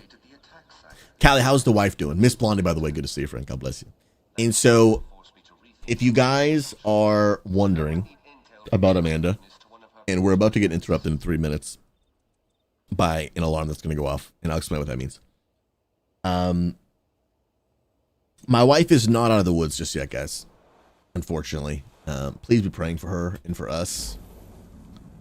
My wife did a CAT scan, and we got the results while we were on vacation. Unfortunately, my wife has formed an additional abscess in a new area. So not unrelated. That's not the right term. Just a whole separate abscess. Just a whole new one. Just crazy, man. Just crazy. And so unexpected. Doctors didn't see that coming. We didn't see it coming. So there's more things they need to look into and figure out now. Just got to go in for an MRI. I can't get into too much detail because some of it's very private. We've been open about the fact that it's an abscess. We haven't been open about too much more because it's pretty private. But without saying too much more, there may be a much bigger underlying problem that is causing all of this. That they didn't really have much reason. I mean, they've talked to us about this potential and how this might be a thing. But we really didn't have much reason to believe or think that it really could be a potential until just recently. With the fact that here, yeah, Mag, it's a new one in a different place. It's just a completely separate. Yeah, just crazy, bro. The first one started getting reinfected and a second one formed. So I mean, it's not good. It's not good. So the first one's reinfected again. And there's a second one. So be praying, trusting in God. You know, it's not life-threatening or anything, but it, you know, if they do have if she does have what they think she has, she will need a surgery that will be, I mean, exponentially more intense. Exponentially more intense than the last one she had. So I'll be praying for her. Praying for her. For real. For real. Wait, Scared Kid, you are going to hang out with Asmo? That's legit. That is legit. Asmo's a legend, bro. That's super cool. Hey, friends, I want to pause real quick. And I want to read this verse and pray for it. This is Matthew 9:38. The leader of Satellite Gaming, my friend Jamie, has inspired this. And what they do twice a day is they have an alarm that goes off at 9:38 so they can pause quickly and pray. Matthew 9:38. Ask the Lord of the harvest, therefore, to send out workers into his harvest field. And here's what I'd like for you to pray with me. Will you pray that God will send more people to want to minister to the gaming community? That's my prayer. God, will you send more people who want to minister to the gaming community? Because, bro, we need all hands on deck, bro. Like, we need all hands on deck. Like, if we really are going to reach the entire gaming community, bro, we need all hands on deck. We need every single person possible. And this, and please hear me, this doesn't mean, hey, we need more people to change their careers, quit their jobs, and do game ministry full time. Some people that might be the case, but it's all of us. From everything, from moderators and streamers chats, to people running local gaming ministries in their churches, to people wanting to volunteer in Discords, to people wanting to serve in our church, for people wanting to support Christian streamers, for people wanting to just be an evangelist when they open up a video game. They're like, how can I be missionally minded? How can I not just play the game, but how can I play the game on mission and to allow God to use me to make a difference in the lives of people? Like, how can I be on mission?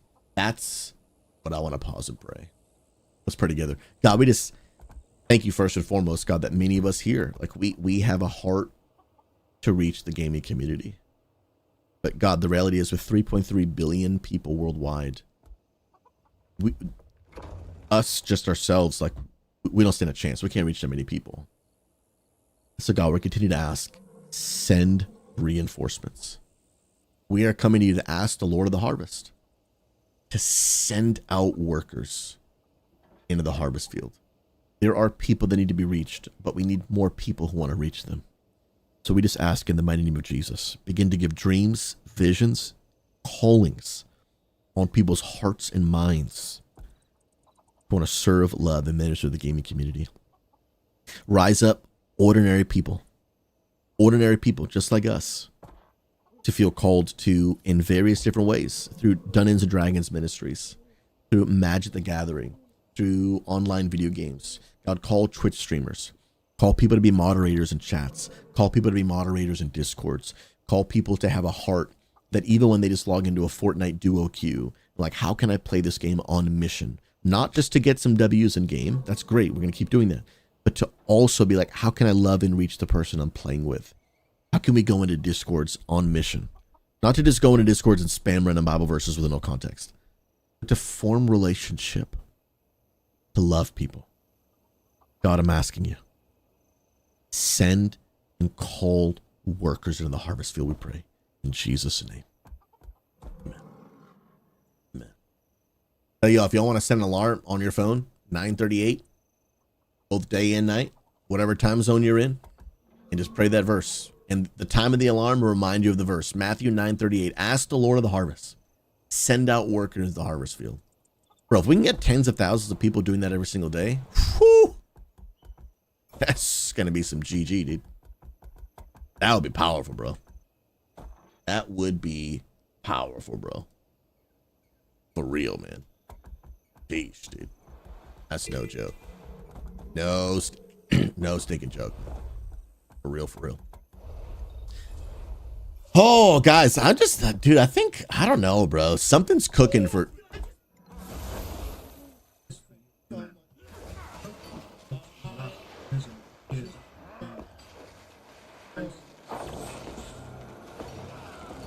Oh, I just got deleted. Oh my, Callie with a $118 donation. Callie, thank you so much. That is so generous. Pinky, good to see you, brother. Much love, man. My goodness gracious. That's getting added to the sub goal right now. That is 33 subs. My goodness gracious. Callie, to you and Shade Saving, we love you both. That is... Sheesh. Thank you sincerely so much. Thank you so much. Helping us fill up that monthly sub goal. Keeps the ministry full time. And keep on sharing God's love with gamers. And from the bottom of my heart, thank you. Thank you. Thank you for being a sender.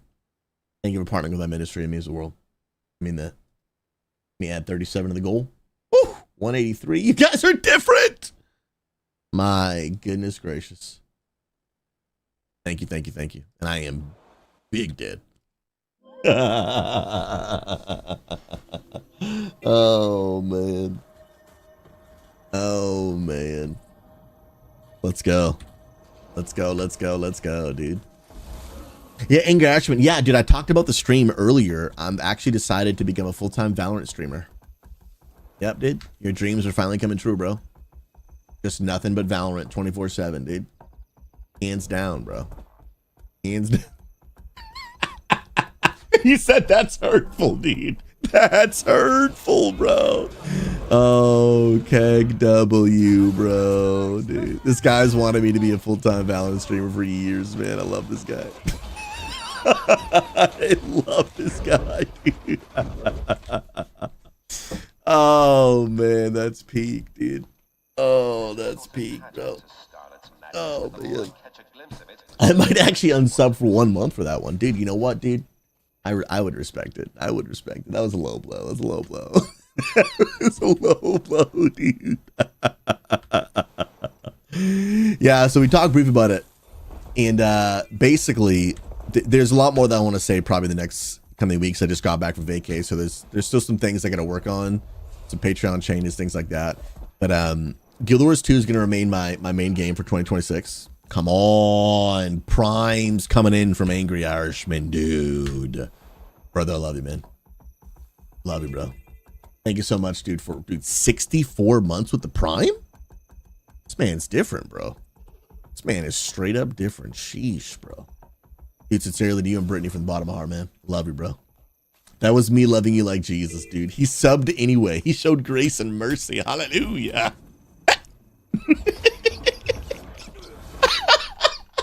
Oh man, you cracked me up, dude. Yeah, so Guild Wars 2 will be my main game, my main MMO. But what I would like to do in 2026, I want to experiment with having Guild Wars 2 be the default main game, but having other MMORPGs that I dabble in when there's new content. So, for example, right now I'm playing Guild Wars 2, but next Tuesday is the World of Warcraft pre-patch. So me and AJ will probably end up doing a duo stream, depending what time it releases. If it comes out when both of us would be done streaming, that might change it. But you know, being live to catch that new content for a couple of days, get the hype, cover the new content, see what it's like, share my thoughts, make a YouTube video, make a few clips, then boom, that hype dies down, back to Guild Wars 2, right? And even if I was gonna check out, for example, if I was gonna check out another MMO for like a week straight, I would probably still put like one Guild Wars 2 stream in there. Like I wouldn't just like abandon Guild Wars 2 for that whole week. I'd probably be like, hey, we're just gonna come revisit probably for like one day or something. Then come back to Guild Wars 2. Then, for example, February 3rd, Guild Wars 2 has a new raid and some new content coming out. We're back, we're checking that out. Then, you know, that hype dies down and we're continuing the living world story, continuing the you know, just the story of the game. And then boom, Final Fantasy 14 releases a brand new raid. Oh my goodness, guys. Well, we got to go. Let's go for a couple of days. Let's play with people in our community who don't actually play Guild Wars 2. And let's go check out Final Fantasy 14. Let's get a little bit of gear. Let's do the new dungeon. Let's check out the new raid. Okay, well, we finished that. All right, well, back to Guild Wars 2. Oh my god, bro, they're stunning me and deleting my face, bro. Back to Guild Wars 2. Can I get over here? Will they see me? Oh, they see me, dude. Will they see me, man? Sheesh, bro. And so basically just like covering the new content of other MMOs. And one of the reasons I want to do that is, one, obviously, as a content creator, you gotta keep finding more ways to keep things fresh and relevant and exciting. And that can be hard when all you do only ever is play one game. But also the thing is, dude, like I have a lot of experience playing a lot of different MMOs. When I was a vacation angry, I played Guild Wars 2 the most. Played World of Warcraft with Pastor AJ. I played Destiny 2. I played Ashes of Creation. Sick, by the way. Destiny 2. I downloaded Neverwinter. I played... There's at least another MMO that I played. But I was just on my free time. When I was just like, I don't have to think about what anyone wants to watch or I just want to do what I want to do. I was like, I just want to juggle a bunch of MMOs because I love them. And I find them so much fun, dude. And I was like, man, I really think this is a way to like create content to connect. I was like, what are some of the YouTube channels that I enjoy watching most? They're people that cover just the MMO genre that I love, dude. That I love. Pastor Susie, hey guys, we're going to check out the launch of Ashes of Creation 2035. Bro, it's going to come out one of these days, bro. It's absolutely going to come out one of these days, bro. It really is. When will that be? Probably not for a long time. But it will. It will. Couch John questions, what makes Destiny... Are you... Dude, I thought it was Dunsky. I should be able to res off this guy. Nice. Rest. Let's go. What makes Destiny considered an MMO? It is definitely... Some people call it an MMO, some people don't. Personally, I do, and here's why, right? Here's what I consider to be an MMORPG. Obviously, an online game. Obviously. You gotta have multiplayer, you know, capabilities. In Destiny, you can run around an open world and you can see other people. Now, it's definitely not to the scale of other MMOs like Guild Wars or World of Warcraft, but, you know, you got a big open world and you can run around and you see players doing their own thing. So it feels MMO-like. You have dungeons and raids. You have a player that you are progressing. You're getting new gear, achievements, storyline. You have a major city where you go to and there's just people everywhere. So it definitely is different than your typical MMO. But for me, all of the things that an MMO needs to be an MMO, in my opinion, Destiny has them. It just is a shooter rather than, you know, your typical fantasy style ability-based game. But, you know, it has pretty much everything you need. Ox, D2 is MMO light, dungeons, raids, online, make guilds, open world with events happening, gearing, leveling hubs. Yeah, I mean, I guess let me ask this question. What is Destiny 2 missing for people for them to not think it's an MMO? Because I really just genuinely don't really know. Yo, what's up, Jacoby? Legend, bro. Like, yeah, like what is it missing? I actually really don't know what it's missing. Everything I want an MMO to have, it has. I love it, man. I really, really, really love it. Replayability is through the roof, bro. It's fun, man. But still, my overall, if you ask me, like, what's the best, most well-rounded MMORPG? For me, it's Guild Wars 2. But every MMO has like its strengths. It has its strengths for sure. Guys, John, it started out as an FPS RPG-ish game, but I think it shifted towards MMO realm of things over time.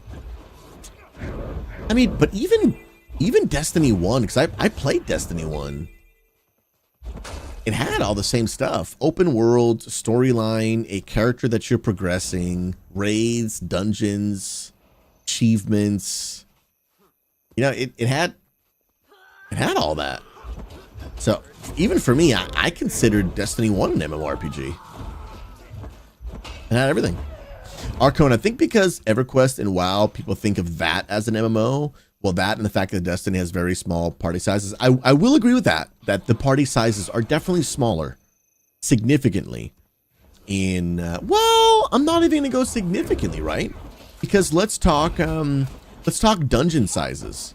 In Destiny, it's 3, but in Final Fantasy 14, it's 4. So I mean, is it really that much smaller? Let's talk raid sizes. In Destiny, it's 6, but in Final Fantasy 14, it's 8. So, like, is it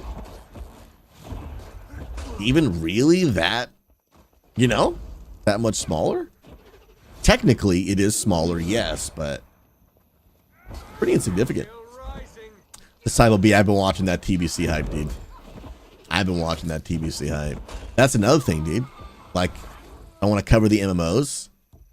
Like, getting in and just getting hyped about the TBC. You know what? Because I've been on vacay. I didn't really sit down and do much planning because I was trying to, you know, trying to get some rest. When does TBC actually come out? I know we're in pre-patch right now. But does anyone know when Burning Crusade actually comes out? Come on, get. Oh, I didn't get the heal off. I should still be able to get you though. Nice. Oh, you're the thing that keeps shooting me. Oh, well, you're just gonna have to go down, bro. Okay, so I gotta find components for the barrel. So I'm assuming those are gonna be in these things. 2.5 is TBC. 2.5. February 3rd is the new Guild Wars 2 raid. Man, that's bad timing. Yeah, that's pretty bad timing. Guys, besides the raid on February 3rd, I gotta look this up. What Guild Wars 2 content comes out on Feb 3rd, 2026? Let me see this, bro. So it's a new raid encounter with a challenge mode. That I definitely want to check out. Unified, yep, the raid and strike things are coming together. Raid quick play, that's going to be so much fun, man. Asher templates, that's going to be a lot of, that's really cool too. And the new legendary ring. Okay.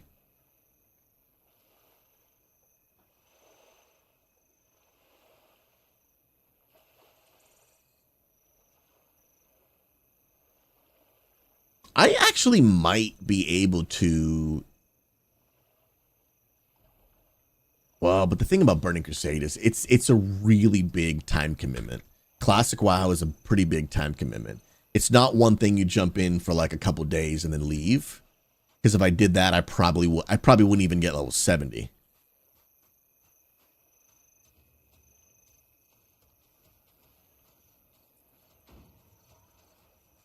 Yeah, the other MMOs that I'm talking about, like catching the new content and then jumping in and out, I can do those because the time commitment's pretty low.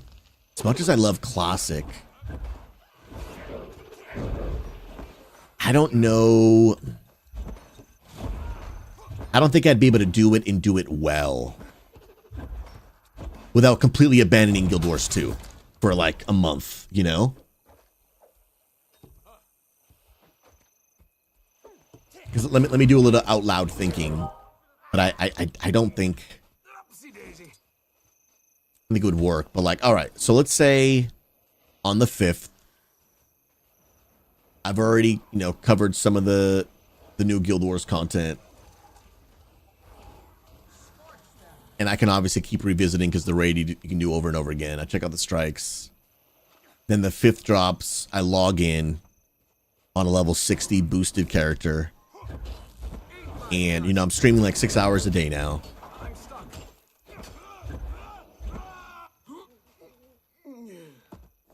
I do a couple of days of TBC, pause, come back to Guild Wars 2. To do it at the rate at which I play, it would take me like 2 weeks.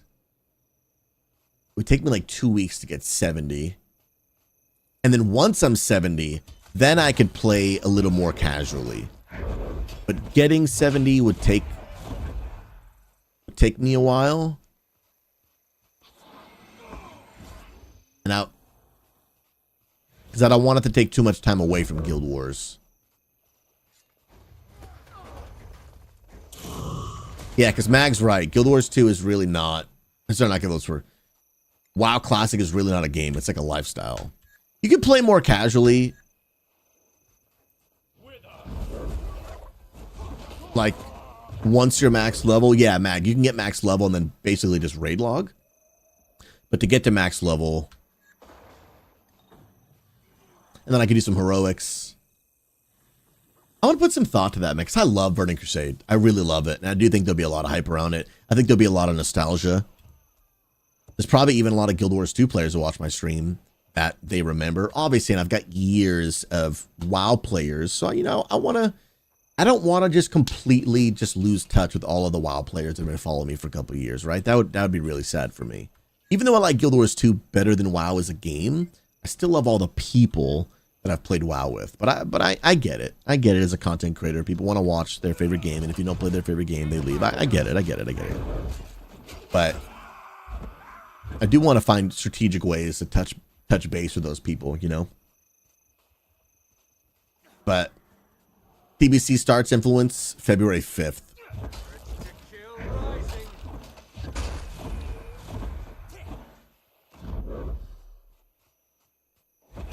But I mean, that would fit perfectly with what I'm talking about. Like visit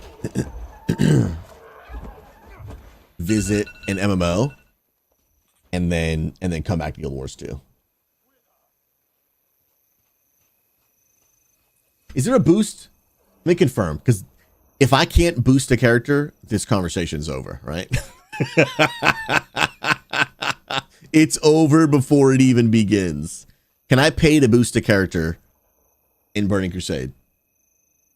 Okay, so you can, and it's level 58. And then I would have to get 60, obviously. And can I do that right now? Let me see. Because then I could obviously get 60 before. Let me go to shop.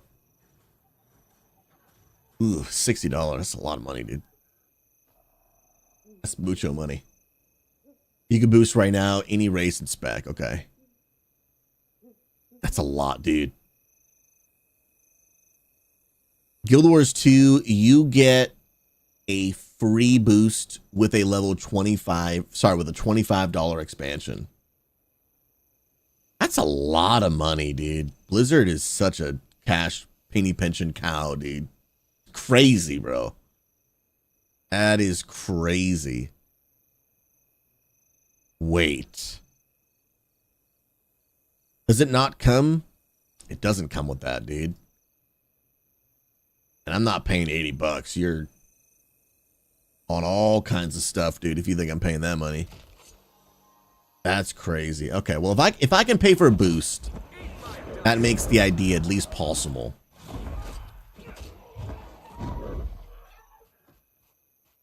Because I do love TBC, man.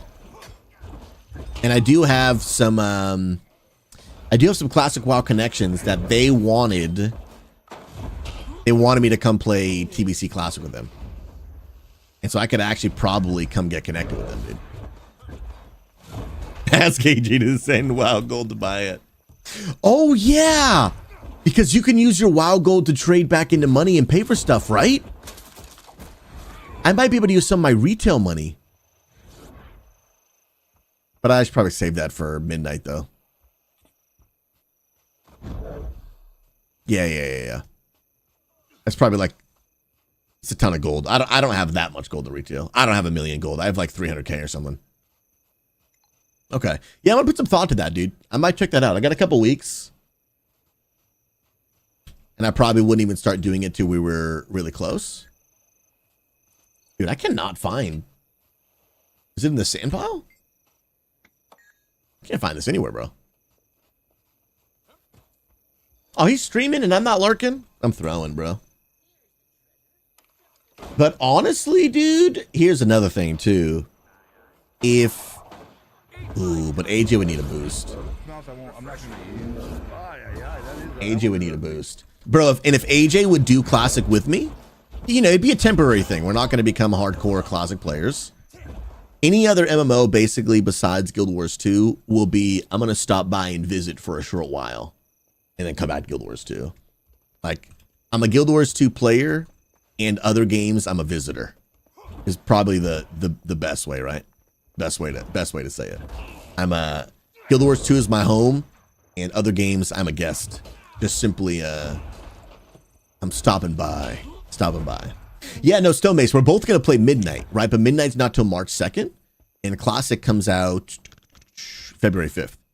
So that's like a month of, especially for AJ, that's a month of content. That's a month of content for AJ.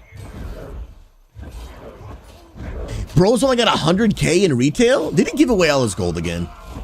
That man just gives away all his gold all the time, dude. He's got such a good heart, dude. AJ's better passer than me. Hands down, dude. Hands down, bro. Yeah, you know what's crazy? I'm 10 times more generous with my real money than my video game money, dude. Dude, my real money, I'll be like absolutely broke, but someone needs money. I'm like, here you go, dude. But in games, I'm like, oh, you need money? I'm like, nah, dude, I can't afford that, dude. Like, go farm, dude. Go farm, dude.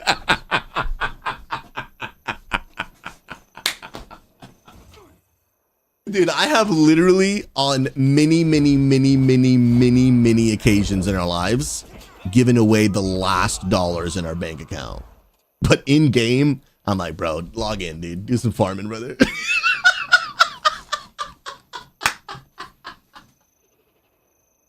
I'm not even trolling, dude. Nah, you know, I give away some of my in-game gold, but it's nowhere near the level of generosity that I do in real life.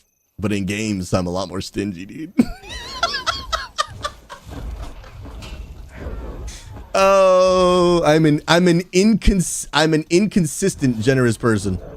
Only in real life. Real money, I give it away freely. Fake money, nah, bro, go get your own, dude.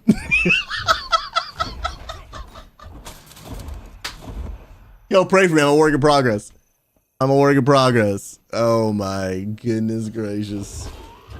Keg W, dude. Oh, dude.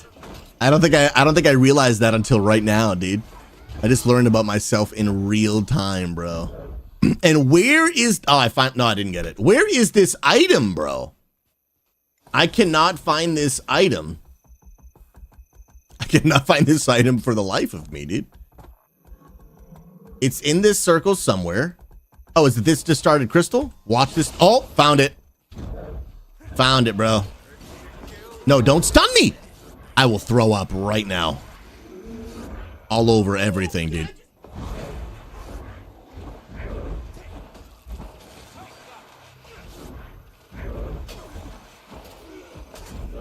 Bro, are you for reals? Are you for reals? Big Swish. Can I partner with you? Can I partner with you and give AJ 20 bucks? And then me and AJ can both get a boost. Are you cool with that, bro? Me and AJ will both get a boost. And then we can both stream WoW Classic and reach some WoW players for Jesus. Bro. First of all, thank you so much, man. So I won't add that to the goal because that's going to go directly to that. But, dude, thank you for that generosity. That is incredibly kind. Let's go tell AJ. Let's go see what AJ thinks. Let's go see what AJ thinks. Let's go talk to the pastor legend himself. Come on. The, Yo, AJ. Already know that one. I might go for the... Yo, maybe I'll call him on Discord. The priest they only got one priest? Wait, that's another one for the priest. Ah, that's not nice. This one's pretty cool, actually. Let's see. I don't play. Let's call him on Discord. Let's get his thoughts. Yo, Marvel dude, what's up? Yo, Marvel dude, you playing some good old rivals today? Let's see if he's down. I think Asmongo talked about it once. Let me see. Go back up. Mag says yes, Pastor. Wait. That's crazy. Pastor Susie, what's up? Can I call you on Discord? Throw you an idea? Yeah. Call me up. Call me on the telephone. Yeah, hey! I love AJ so much, dude. AJ is peak human, dude. AJ is peak human. Peak. Yo, my man Casadilla, brother. Why don't I hear you? Wait, do you hear me? I hear you now, yeah. AJ Valdez, how are you, brother? I'm too blessed to be stressed. Come on, somebody. Come on. I'm too anointed to be disappointed. Oh, that's right. You got any more? I need some more of those. All right, AJ. So we got Big Swish in the chat right now who donated for you and me to be able to boost a character in Classic to level 60. Oh, snap. So that we can cover Classic TBC release and play that for a little bit before midnight comes out. What are your thoughts, brother? Would you be down? I'm down. we could if I'm you down want to do it. Bro. What? Do you see your own stream? Snap. I got $100 dono. Let's go. Big swish. Coming in big. Big swish. My goodness. Why didn't that come in loud? I fixed that notification. Didn't we fix that yesterday? Yo, Big Swish, thank you so much for your generosity. I appreciate you. With $100 dono.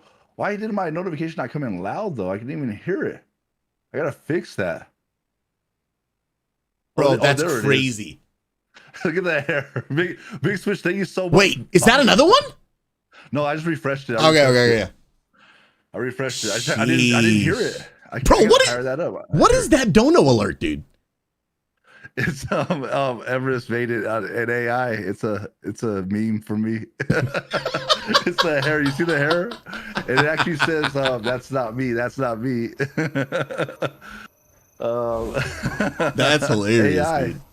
I wish I had hair like that. So, dude, if you first of all, Big Swish, thank you. That's super generous. You gave me 100. I was gonna give AJ the other 20 and just pay for his boost. That's incredible.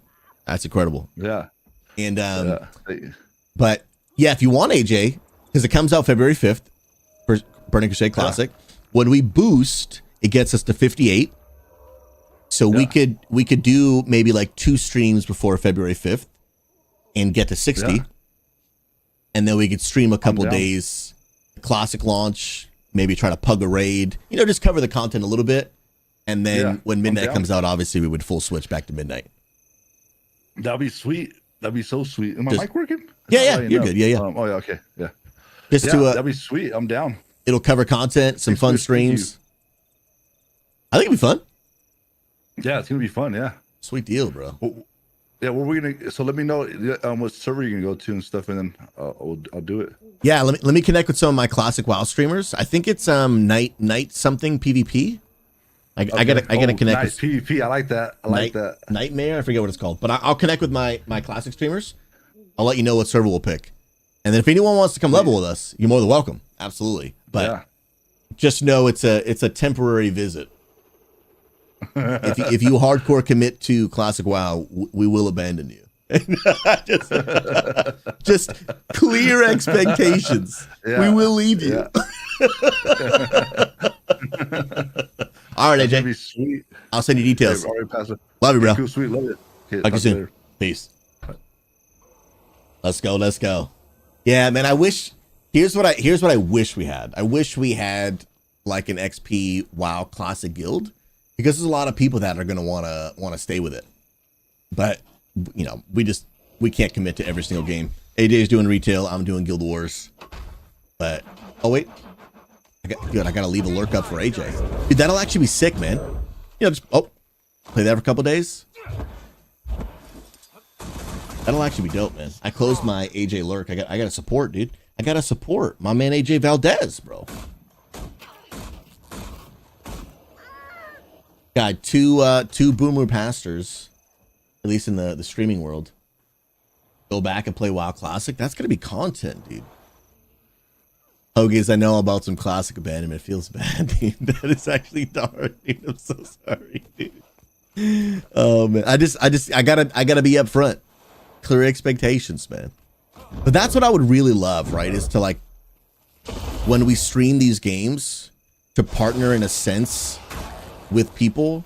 They're like, hey, I'm gonna come stream this game for a couple days, and I might revisit the game every now and then. But like, do we have some leaders who want to stay consistent in those communities? Oh, Snapola, dude. Bro, I need to stop throwing. I'm getting absolutely deleted. That's crazy, bro.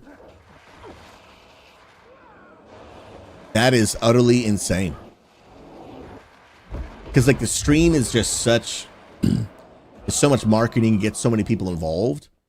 But like oftentimes the streamer, like you kind of bounce around a little bit. But you need consistent leadership to like stick with that in-game community.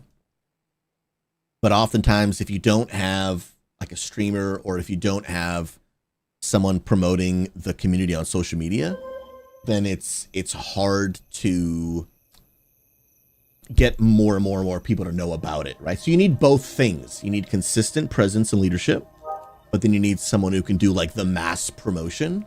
And again, you can grow a guild without a streamer, hands down. People have definitely done it, but it's hard. It's hard. It's just, you know, it's a lot of work to be on forums and promoting in the guild chat, and not guild chat, but the, you know, the trade chat. And again, it's just time, effort, and energy. And, or you can put out a social media video with an established creator and, you know, gets 10,000 views, right? So like, you need both roles. You need both roles, and one without the other is very, very hard. You either have a streamer who plays the game for a couple of days, gets a ton of people hyped up, and then abandons all of them, or you have a leader who's a consistent presence, but struggles to grow the community, right? But when you have both, like that's right now what me and Hardcore Mike got going on. Even though I am actually going to stay consistent with Guild Wars 2, but like, let's say I didn't stay consistent with Guild Wars 2, which that is not the case, but let's just say it was. Like Mike and some of the people he's raising up to be like consistent leaders in the community is incredible. And I'm just getting a ton of people. Dude, I'm sucking at this game. And I'm getting a ton of people to join. Dude, can I rally off you? Can I rally off you? And I'm getting a ton of people to join, right? Like both, you just need both. You need both. And so if we could have that, like long term, here's what I would love. I would love to have a community leader in a bunch of different games and partner with a streamer who plays that game. So whether it's one of our pastors, like for example, me with Guild Wars, AJ with WoW Retail, or honestly, just partnering with another faith-based streamer.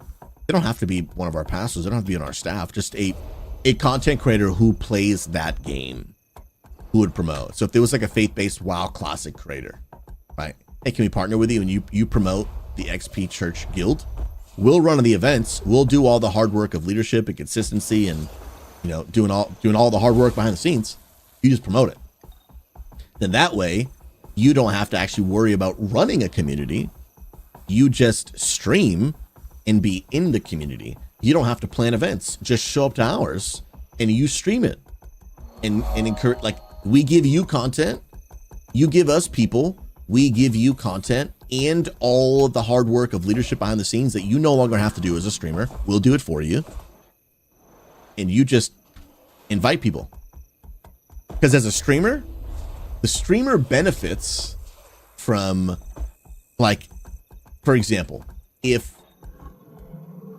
you're a streamer and you invite people into a really positive, well-run community, and finally that person who plays that MMO or whatever game, and they're like, man, finally for years I've wanted a positive community, especially one where I can grow in my faith, and I didn't know it existed. Like, even though that streamer doesn't run that community, but if they're in that community and connected with the community, and they are the reason that the streamer found that community, that person will inevitably thank that streamer by not only watching their stream, but by subscribing, by being a part. And so the streamer wins. Both win. Both win. We have more people to reach and disciple and teach and love and serve. And that streamer gets to give their viewers a good experience. It's just a win for everybody. Everybody wins. So it's just clutch, dude. All right, I'm locking in, dude. I am locking in, bro. Dude, that stun is nasty, bro. That stun is like real. I'm playing in a range here because I don't want you to stun me, bro. Come on. Little headshot action. Let's go. Dodge out of it. Dodge out of it. Nice. Shadow step. We're done. We're cracked. Yo, Zerg MMO. God bless you, bro. Come on now. Let's go. Let's go. Yo, Nug, what in the world is monsters and memories? What is this thing that you speak of? Mokes, you remember from last night? I am Craig. Oh, guys, that was so funny. There was one of the students on stream last night just playing Marvel Rivals, And I was like, yo, you're cracked. You know, just fun conversation. And she's like, no, I'm not cracked. And then she kills someone. I think it was her first kill. And she goes, I am cracked. Bro, I lost it, dude. I lost it. Tartar redeemed the good old treadmill. What's up, Primal? Look at this legend, bro. All right, now I can do the treadmill. I couldn't do it at like 6:45 in the morning, but now I can do it. There's all them steps, bro. They be loud for the wifey. By the way, guys, while I was on vacation, man, woo, baby, I finally did all of I finished my wire management. Yo, I'm not gonna lie, it be looking clean up in here, bro. It be looking clean up in here, dude. If I could show you right now my wire management, you would be impressed. I'm not trying to toot my own horn, but you would be impressed. For a stand-up desk and all the technology that I have in here, you would be impressed. It's not perfect, but I mean, I don't, you know, it's pretty good, bro. It's pretty good. Cleaned my desk, reorganized some things. I'm just saying, it feels good, bro. I'll take a quick picture. It feels pretty good.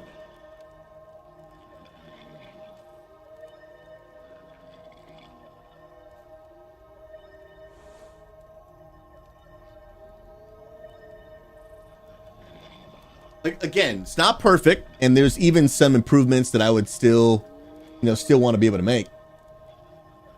But I gotta show you this real quick, because it's not too shabby, dude.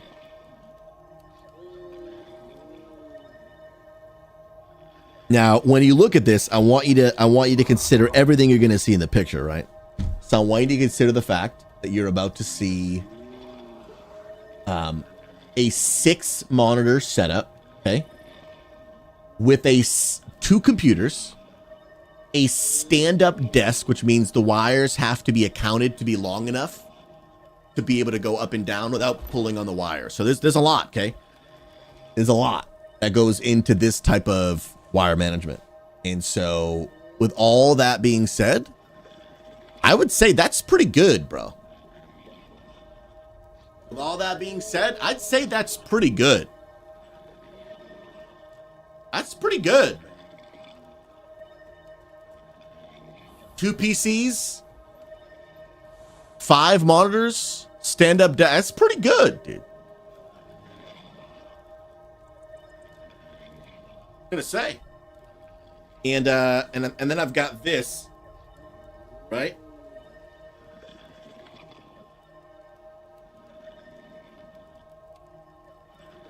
Now that's what you see. This is what you can't see unless you actually get under my desk. Let me see.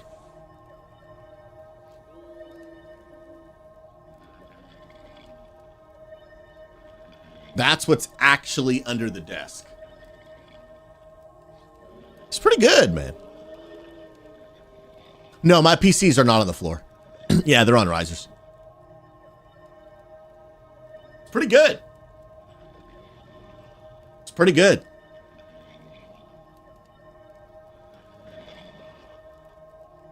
So it was driving me crazy for a while. And I'm so glad. I'm so glad I was able to finally do it. The walking pad, where you get that? Honestly, got it off TikTok. Like $100. No, that is not folded. It's just small. I don't need it any bigger.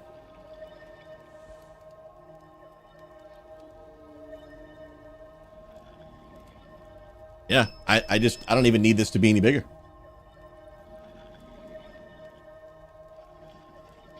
It is a Deer Run walking pad. It's legit. And speaking of walking pad, let's do the redeem. Yeah, so I'm pretty proud, dude. It's not perfect. I still might make some tweaks, and I still actually want to fix up back here. I want to move some of these wires to be, I don't want to see those, but made some progress. Bro, Moxie, you're 6'7", dude? That's crazy, bro. Dude, you're a giant. Praise God. I might have to slay you in Jesus' name. Oh, Keck W, dude. Keck W, bro. Dude, I actually like being short. Oh, I didn't take any before pictures. That actually would have been a good idea. No, I didn't, though. See, that's just, it's too good of an idea, you know what I mean? Like, that would have just made too much sense. So I didn't do that. I didn't do it. Feels bad. Let me go right here, shall we? Let's go. Arcone, I got through that stretch as well. Appreciate you. Appreciate you, fam. The absolute legend himself. And then I want to move my... Yes. I moved some things on my screen now. Dude, having this on-screen chat thing is so helpful. And now my side monitor, I can actually rearrange for some other stuff. Now those ads are in my face. Guys, ads are starting in 6 minutes. If you are not a subscriber, just note that in 6 minutes, there will be a 3-minute ad break. It does support the channel. I wish we didn't have to have ads, but unfortunately, Twitch forces us to run 3 minutes of ads once an hour. But I try to have nothing super exciting happening while those ads are playing. And I emphasize the word try. But now that those ads are literally right in my face, this actually might make it a little bit easier for me to make sure that happens. Let's go. I also, by the way, set up my green screen and a green screen camera using just an old web cam that I have. But I'm having an issue with my computer. It's like overloading the USB port on my computers. And when I plug it in, like literally all the USB ports on my computer like short circuit, I think anyway. And they all stop working and I have to unplug them all and restart my PC to turn it all back on. So there's some details. There's some ideas Magnificor sent my way. I just haven't done them yet. Because then I got back to work and then multiply school and then this is why I didn't wire manage my computer for like 7 months. Wire management, just like, if you look at my to-do list, wire management was just like so far down at the bottom. It's like, I just can't justify either do these like super duper important things or wire manage my desk. I was like, I just can't. I can't do it. So I got to figure that out next because I want to start using my green screen. It's there. It's real. It's real. Have you looked into an external USB? Yes. With its own power supply? Yes. So I do have that. But it, well, the webcam is going into an extension, a USB extension. Would it be bad for me to plug that USB extension into the hub? I didn't actually try that. I plugged the extension right into the cable. Sorry, right into the USB in the back of the computer. Maybe that's the fix. I actually didn't think of that.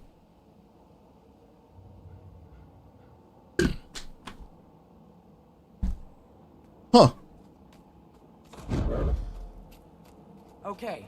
I have not tried that. I don't want to try it right now on stream and then freak my computer out. But that actually could be the play, dude. Ready, Bram? Ready, Frostbite? That might be it. You know I'm ready. Come on now. Frostbite. Then Dun, again, dun, dun, dun. because he can't talk. He talks. You just have to know how to listen. Right, boy? See? Frostbite's ready. By the way, on my Thief, I ended up just actually going back to the base build. I was not enjoying Spectre DPS. I think I want to enjoy Spectre as a healer but not as a DPS player. I missed my shadow step too much. Oh, dude, Phoenix, you managed to get your kit fully geared out and with ascended gear, dude. On my main, I think I still need. I think it's legs. I'm not on that character, but I think it's legs, boots. I think left. I think because I have legendary gloves and then I have 3 ascended pieces, which I think I have. No, I think I need shoulders and boots. And then some weapons and some ascended pieces. But dude, I want legendaries, bro. I think I'm gonna try Daredevil. I've been watching some videos on what I think looks interesting. And I think honestly Daredevil for Thief specifically I think it's piquing my interest. I really love the shadow step ability. For me, it's a pretty core fundamental part of why I enjoy Thief gameplay.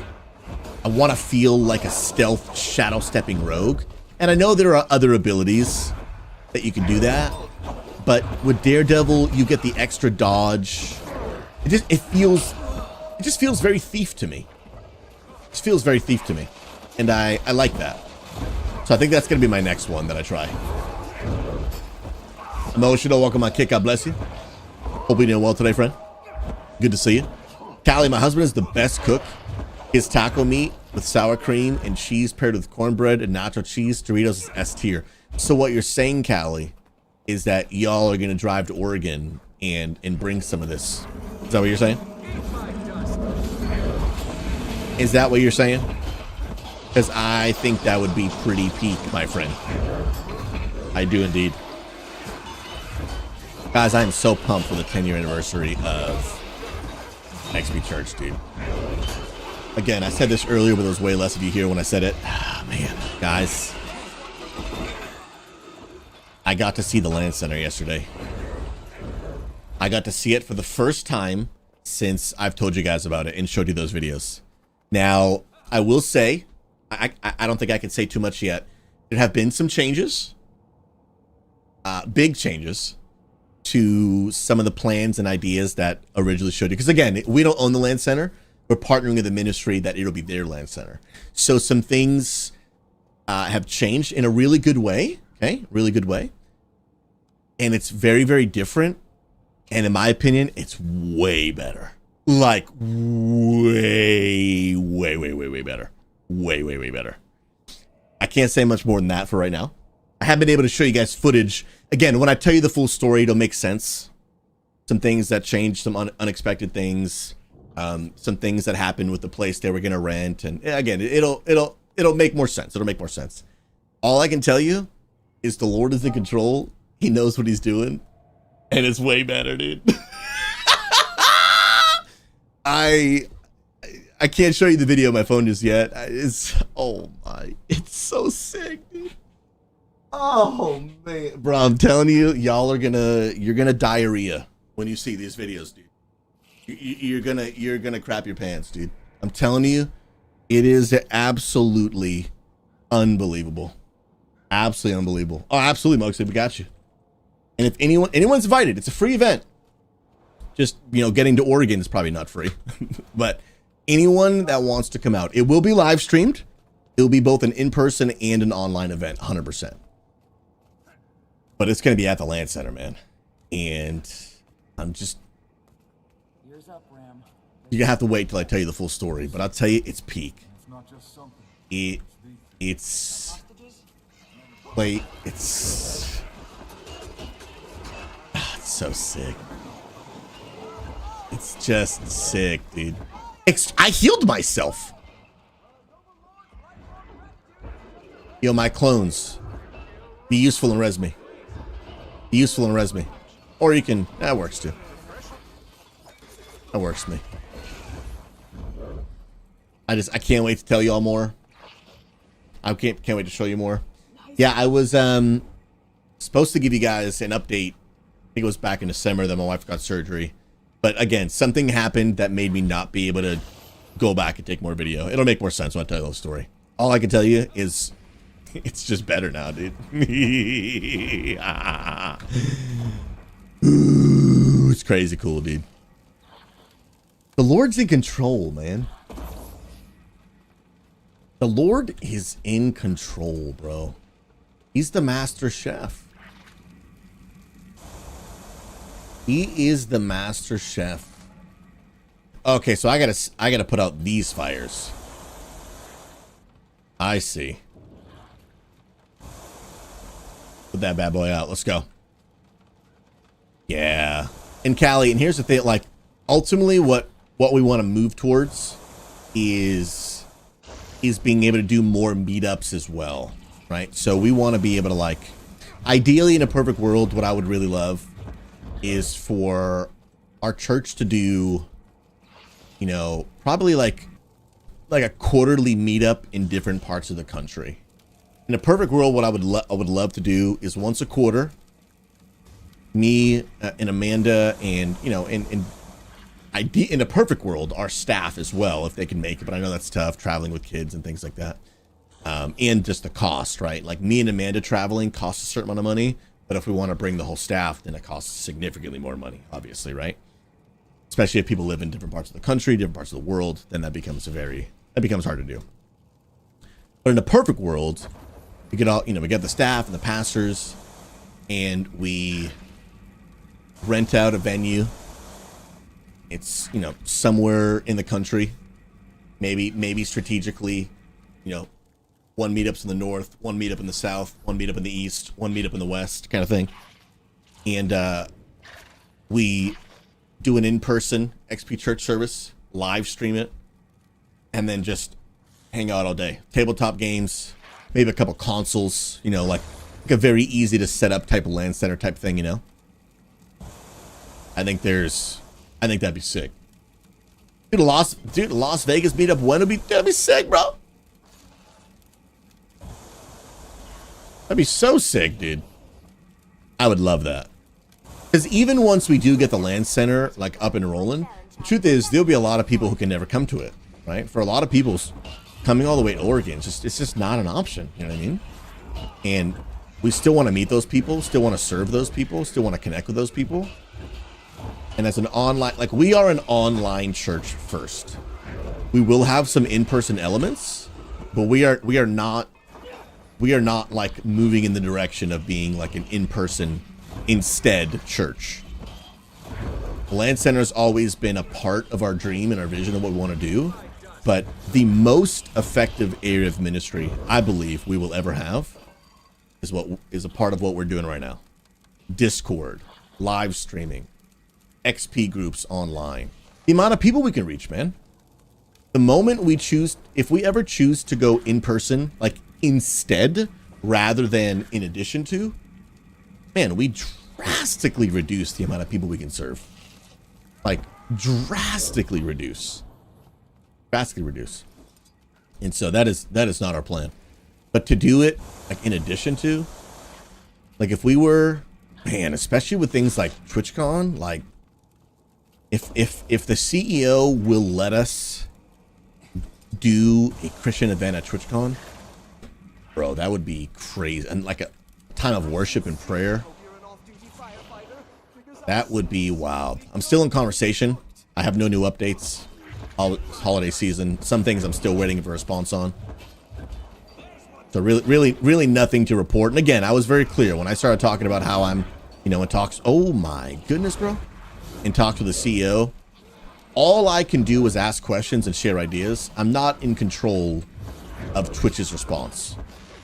Right? So I know a lot of us are super excited about maybe some of these ideas for faith-based stuff at TwitchCon. But the truth is, I'm not in control of the decisions, right? I can push and fight as hard as I want, but they could just be like, Susie, no. And there's, unfortunately, nothing I can do about that. But it's, right now we're still in a phase where it's neutral. It's not looking like we're gonna get it, but it's not looking like we're not gonna get it. It's just, we're still in a, they're asking questions, they're seeking answers, gathering information. And, you know, I'm not the top of their priority list, so it's not like the CEO answers me in 24 hours, you know what I mean? So really, unfortunately, nothing new to report. But I still, man, I want to push for something. But here's the cool thing, man. At TwitchCon, even if we can't get, like, something official actually at the TwitchCon venue, I want to see if there's opportunity for us to try to just do something on our own, man. Like, could we raise funds to, I don't know, rent a small venue down the street for like an hour? You know, maybe find a restaurant. Like, for example, if there's a restaurant, like, hey, you guys don't open till 4 p.m. Or I could find a, like, you know, anything. Dude, it could be a bar. Hey, is there a bar that doesn't open till like 6 p.m. and you guys will let us rent your venue for 2 hours at like noon for a certain amount of money? And we'll just bring in 500 faith-based gamers who want to pray and worship God together that are all attending TwitchCon and just don't know each other exists. But then we just blast on the internet. You know what I mean? Like, it'd be sick, dude. Probably have to hire security. But maybe, like, that's the benefit of doing it at TwitchCon, right? Because if we do it outside, then we have to hire our own security, like,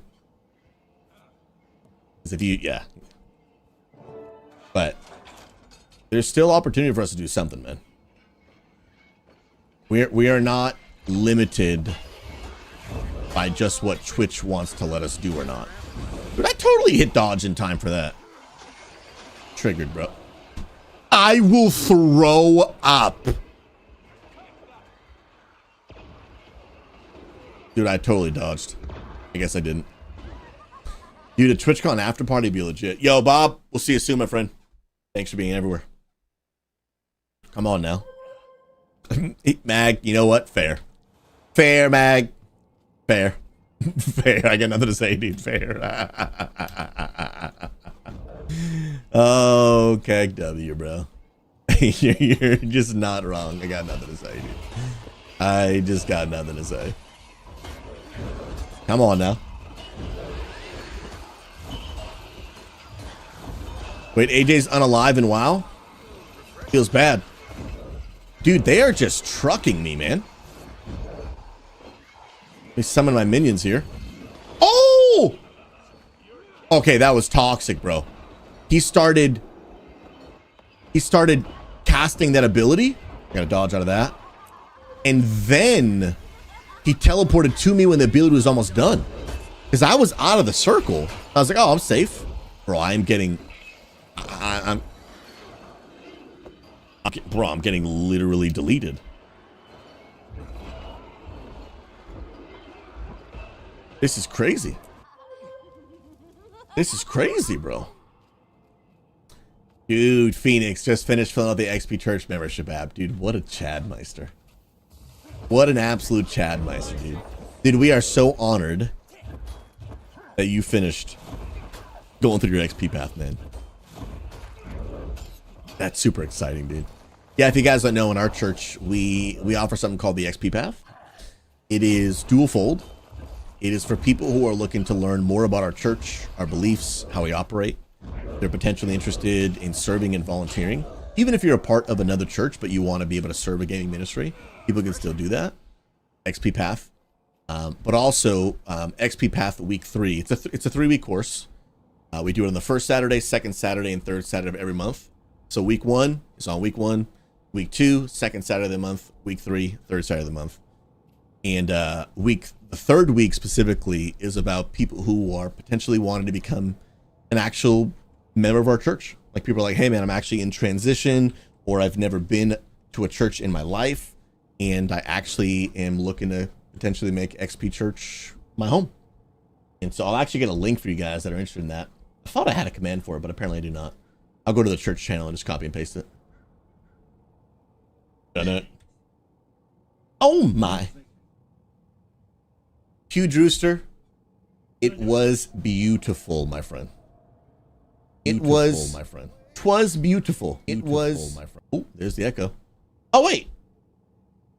Oh, I didn't put enough P's. There it is. If anyone wants to sign up, again, if you're looking to just learn more about our church, if you're looking to potentially serve and volunteer in the church, you take XP Path week 1 and week 2, and then week 3 is for anyone who wants to become a member. Now, if you want to become a member, you have to take all 3. But if you just want to learn more about our church, maybe you're like, hey, I'm a part of another church, but I would like to serve and connect here, you can take week 1 and week 2. And if you want to be a member, you take all 3. We'd love to have you, man. Dude, I'm telling you, if we can build just all hands on deck, bunch of gamers who are passionate about building the kingdom of God, dude, like, there ain't no stopping the type of impact we can have in the gaming community, bro. Ain't no stopping it, dude. The truth is if us as gamers don't put in the work to reach gamers, who will? Like, who will? No, nobody else is coming. Dude, I am. Bro. Is my gear bad or something? I got full exotic. I even have one ascended. It's crazy. I even have an exotic. I have an ascended dagger. I'm getting deleted, bro. Maybe I should switch back to my my Spectre build. I don't really like it. But will it help my survivability? Especially if I go into the shadow form thing. Will that keep me alive? Because I'm going down. Bro, I gotta get good, dude. I gotta get good, bro. Did AJ go AFK in Unalive and WoW? Actually amazing. I can relate. Man, guys, when AJ and those legends came to my house for the TBC LAN party, dude, that was a time to remember, dude. That was a time to remember, bro. For real. Come on. Oh, bro. Phoenix, you're a legend, dude. We appreciate you a ton, man. For real. Jacoby, some classes you got to run a legit open world build. Guardian and Mesmer are very survivable in open world naturally. Really? That's good to know. That is very good to know. I did not know that. I'm gonna lead on these people. Because I can't keep going down like this, bro.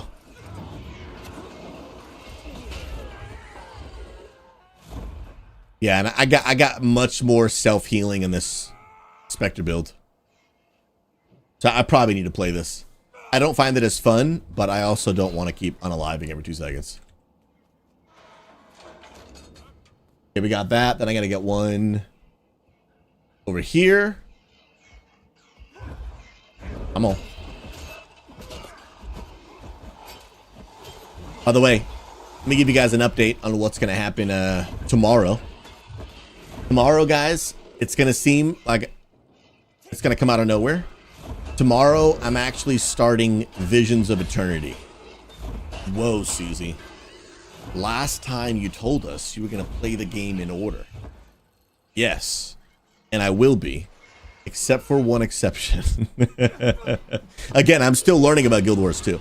So I wasn't really fully aware that basically the expansion comes out in like pieces. Because again, like everything I know, I'm filtering through like my World of Warcraft brain. And so I was like, oh, okay, well, the new expansion came out. I already missed the hype of that. So there's really no point in me trying to go back and do it now. Like the window is closed. But next week, there's actually new Visions of Eternity content like coming out. The raids, all that kind of stuff. So I kind of have to catch up now so that as a content creator, when new content drops, I don't have to miss that window again. I can be there for day one to cover that new content when it releases. Everything else I'll play in order, but I do want to, like, I want to be able to cover the new content when it's new and not be a year and a half behind. It doesn't matter for the rest of the expansions because they're so old that it doesn't matter anymore. But if I have the option to cover something new while it's new, I probably should. So I'll beat Visions of Eternity, and then I'll come back and play the rest of the game in order. And I love that Guild Wars gives that flexibility, which is super cool. Like, you can just do whatever you want. And for me, I'm not really much of a story person, so I don't really care that my info is out of order. That doesn't really matter to me. I probably won't actually pay attention to the story until I play the game with my wife. Which, by the way, my wife has started playing Guild Wars too. She made a Necromancer, and I made a Revenant.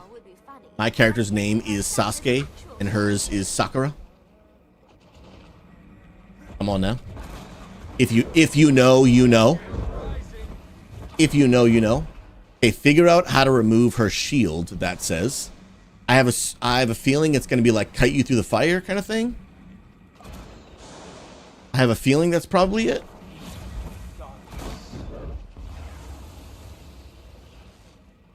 Figure out how to remove your shield. Yeah, I have a feeling it has to do with... Got it. Got it, bro.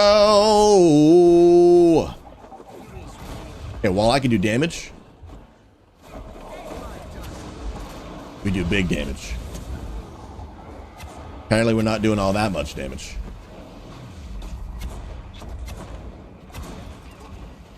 Come on. I also don't have a ton of crowd control. Let's go. Okay, now I gotta remove your shield again. Get closer, get closer. Okay, so it's not just a matter of walk through the fire.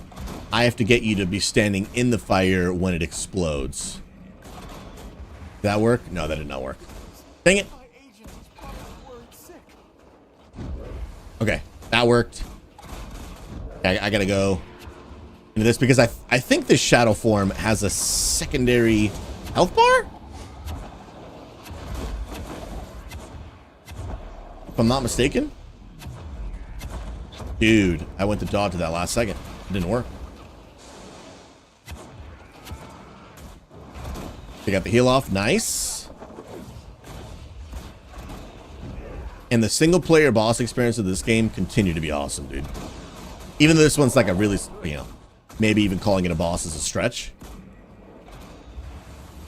But it's just a lot of fun. Okay.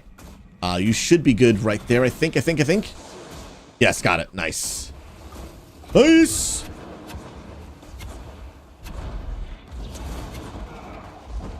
I will say the animations of Spectre, though, are sweet, bro. Like that, I really love. Okay, you're immune again, 28%. Come on, get close, get close. Oh, that was so close. Spawner next to me.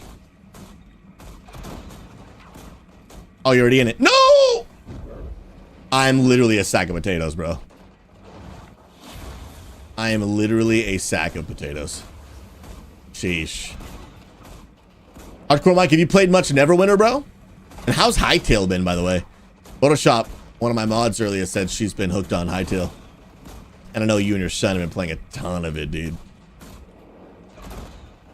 Some people like Manifigor are even calling it Minecraft 2. Does it feel like a Minecraft 2, bro?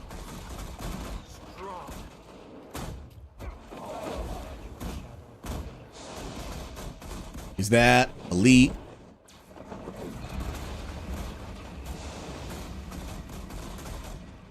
%. Teleport away. Kite do some range. Oh, okay. No, I didn't make it. Feels bad. Nope. Too late. Dude, 4%. Yes, you stay right there. Oh my goodness. Oh no, I got it. Nice. Sick. Sick. Let's go.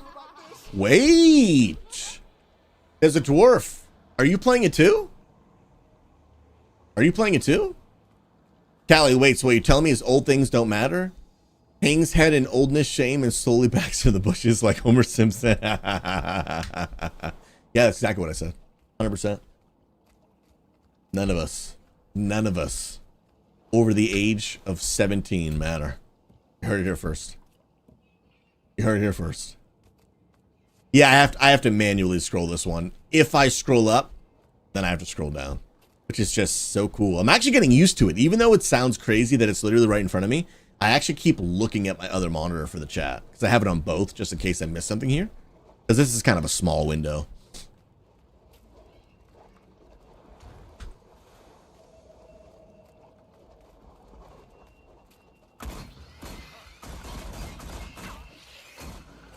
And I'm really enjoying this, man.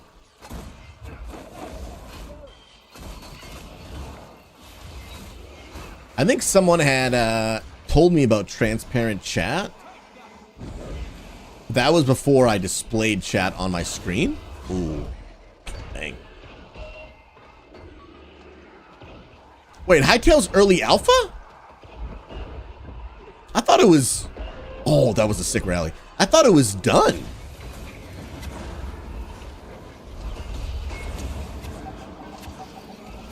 I don't know. I've got mixed opinions about the trajectory of gaming today, where we just keep releasing early alphas. Like, at what point are we no longer releasing early alphas and we're just releasing unfinished games? You know what I mean?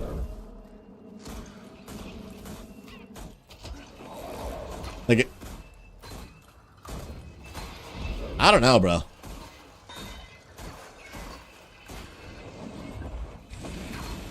That's kind of how the direction of gaming kind of feels. It's just been built into the business model of, like, we just release unfinished games at this point. Ding! I can rally though. Nice.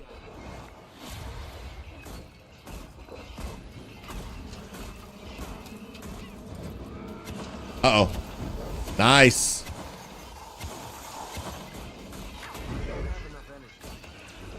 Dang, bro. Deleted. All games are alpha? Yeah, but some games are super alpha. Remember when Fortnite was like taking over the world, but it was like still alpha? Big Swish, I agree, man. Some of just the mainstreamness of gaming has not been super great. In some ways, it's been helpful, but you know, gaming has always been a business, of course, but it's, in my opinion, for a lot of games, it has moved away from some of the art form and creativity of gaming and has just become more of a corporation. Which, again, every game needs to make a profit, for sure. It cannot exist if it does not make a profit. Cannot. But it's become more corporate than it has been about, you know, creativity and passion. And that really doesn't have much to do with the game developers, but a lot of it has to do with the game executives who own the games, the shareholders who maybe are not even gamers at all. They're not even, you know, game developers. They're businessmen who are looking for ways to turn a profit, which, again, there's nothing wrong with that. But when you take an art form and you minimize it to simply an opportunity for profit, it does begin to affect the entire industry. It just does. It just does. It happens with music, happens with movies, happens with video games. These things that at their core should be about, you know, the passion, the community, the art form, the creativity. But when it becomes too much And the decision-making power is driven mostly by those who have no interest in any of that stuff, but only about the profit. It begins to affect the final product for sure. For sure. It just does. Yeah, and Big Swish, absolutely. I'm not saying that you're saying they don't need to make a profit. Again, it's just too much of it, right? Every game is a business. And dude, truth is, like, man, if there is a game developer that makes a killer game, I would love for you to get rich off of it. I think it's fantastic, dude. A reward for your labor. Dude, like, you have $1 million idea, become a millionaire. I think it's amazing. Like, right? America. I'm for it. I'm for it. But the bummer is that actually, a lot of times now, it's not even the creative person that had the amazing idea that, like maybe not necessarily the origin, like the person with the idea is still benefiting because they're still getting a large share of the idea as long as they negotiated their contract right. But it's a lot of the developers behind the scenes, the really passionate developers, that they're getting pigeonholed by these executives that couldn't care less about the game or the people who play it.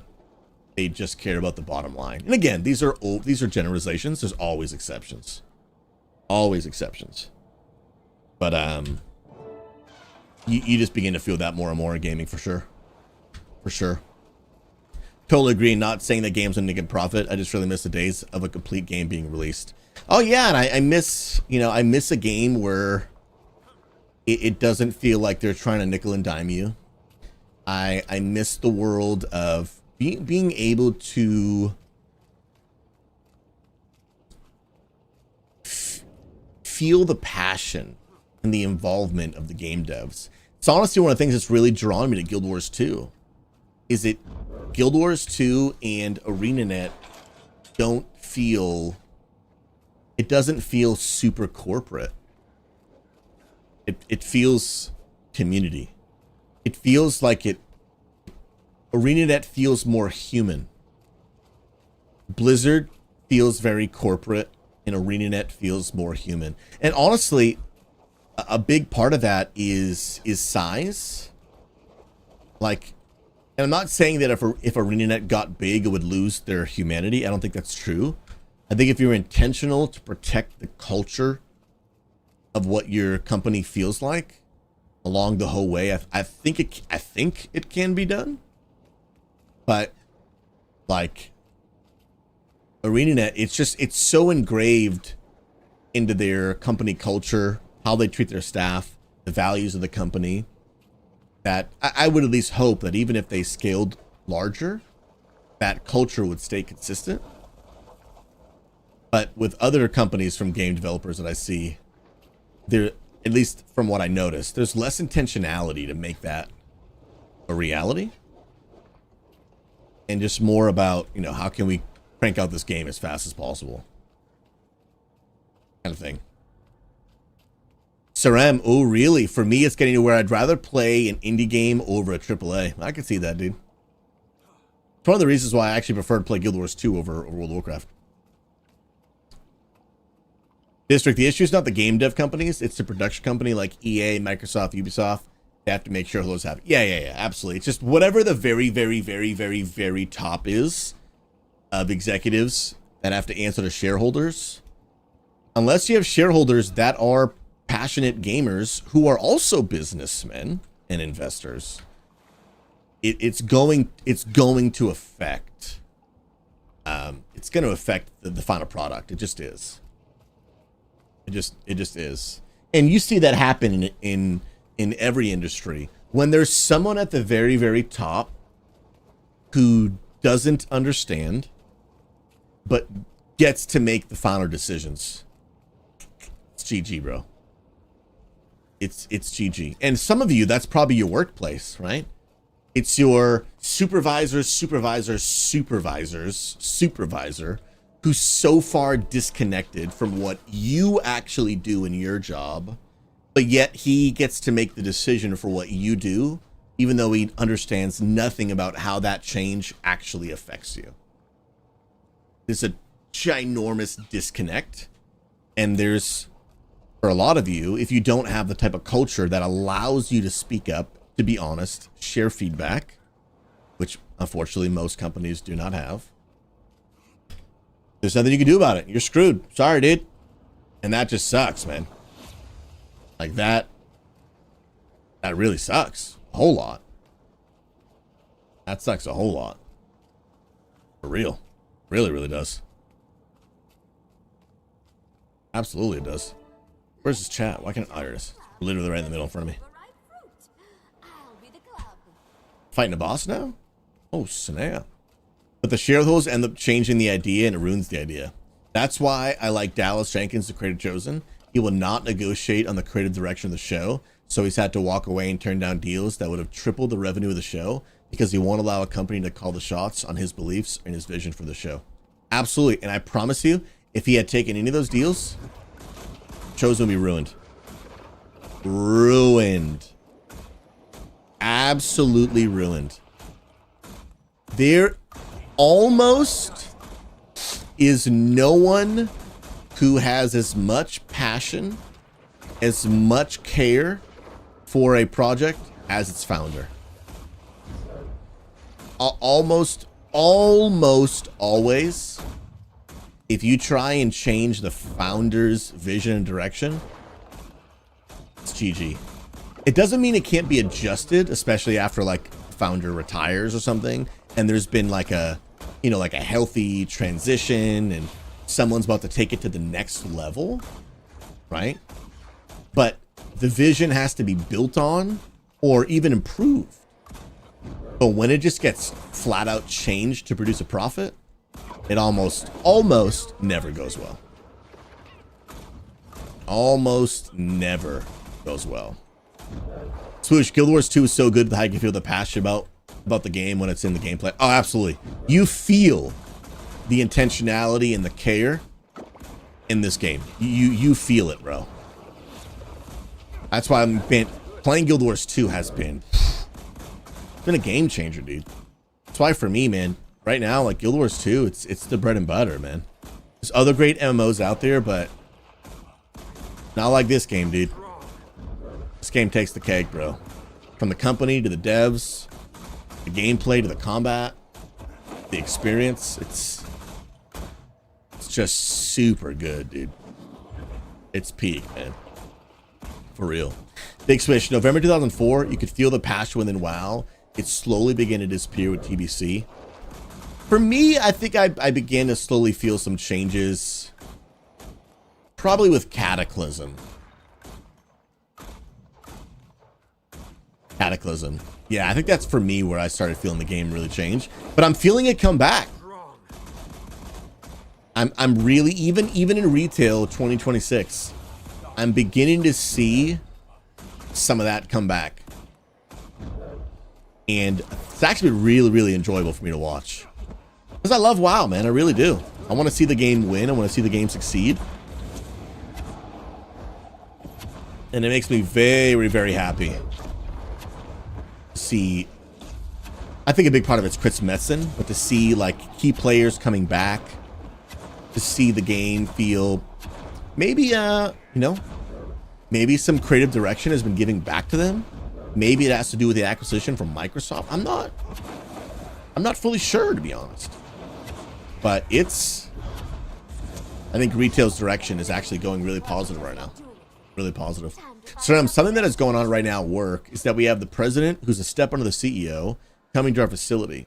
They're doing everything here to hide the rot, as one supervisor said to me, instead of showing the actual issues we deal with on a daily basis. Yeah, dude.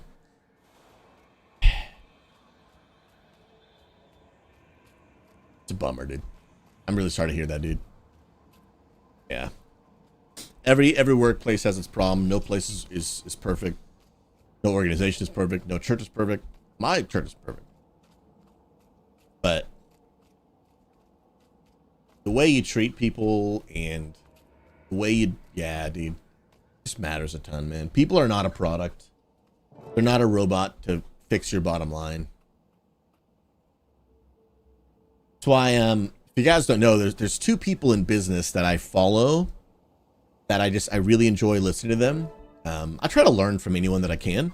I might not agree with everything everyone says, but I just try to learn and listen and see what I can glean and apply. And again, it's the principle of chew the meat but spit out the bones. So I listen to a lot of people and I'm like, well, I'm never going to do that. But I really like this. And two people that I really enjoy are, oh my goodness, his name. Oh, Gary V. I don't agree with everything he says. But one of the things that I really enjoy about Gary V is he is probably one of the biggest advocates that has grown like a, you know, $1 billion company. And his thing is like, I want to build a $1 billion company. Ultimately, he wants to buy a baseball team, but I want to build a $1 billion company by treating my employees super well. Like if you listen to his messaging over and over and over again, that's a big part of what he does. Like, I want to treat my people well. I want to build some of the greatest teams in the world by just treating my people well. And if I take care of my employees, they'll take care of my business.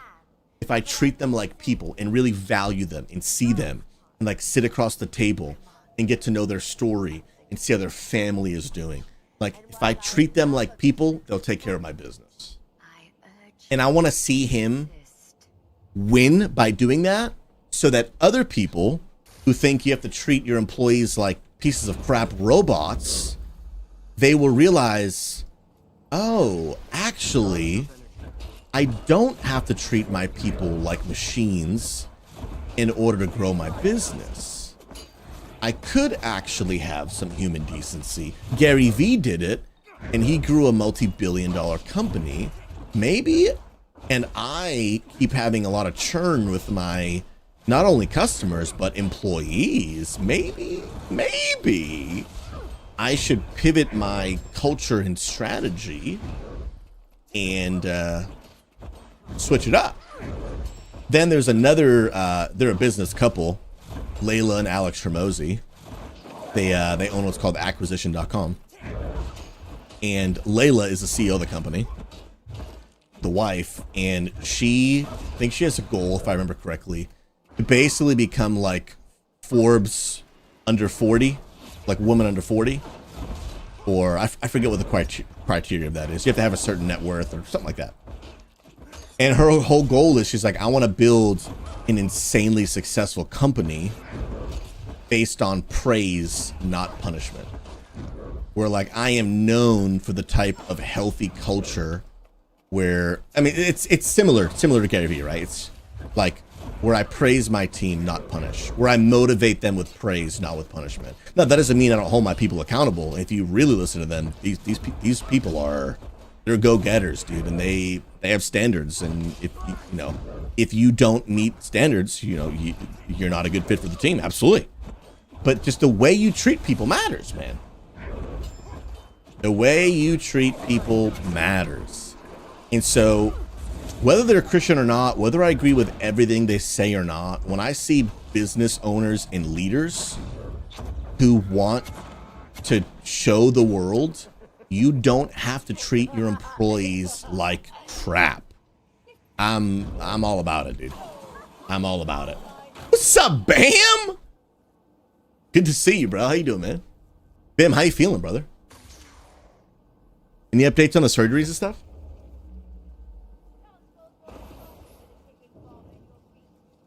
Oh, in Guild Wars 2, you can feel the devs' approach is, how do we want to play? Absolutely. And the devs play the game. I literally run around the world and I see them. I'm like, this is crazy. I don't know if I've ever run into a WoW, dev in game before. Now, granted, you can't really always tell it's them, because there's really, it's not as easy to see who it is. Because in this game, you can tell by looking at the name above their head. So it definitely makes it a lot easier to tell.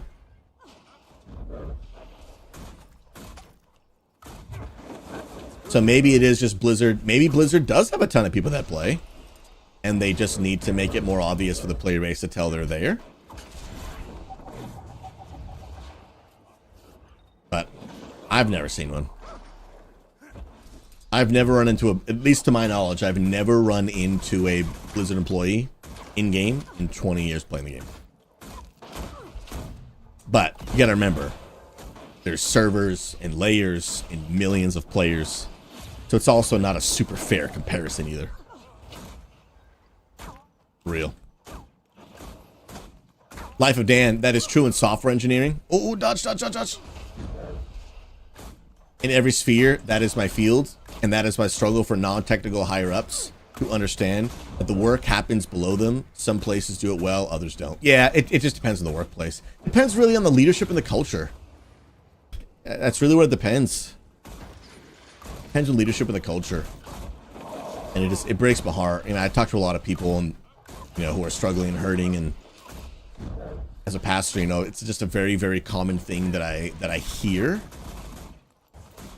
And just being mistreated by the workplace, right? But again, I will say in 2026, we need to properly define mistreated, right? Your boss giving you a reasonable deadline and your job feeling like work, because it is not abuse. So we also have to define words properly 20 and 26.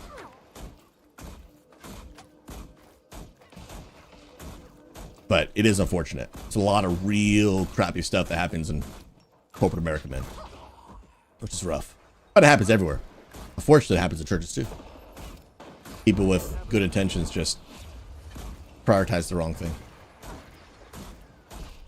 Churches want to reach people, but the important thing about leadership in a church is if you are the lead pastor, everybody is your sheep, including your staff. So do not mistreat the shepherds in order to reach more sheep, because the shepherds are also your sheep. Care for them. Care for them. They have babies and children and stress and bills, and truth is, you probably don't pay them all that well. So, bro, you got to make up for that in other ways, man. If you can't offer them benefits and you can't offer them nice pay, you got to offer them a little bit more grace, brother. That's just the reality, dude. Just the reality, dude.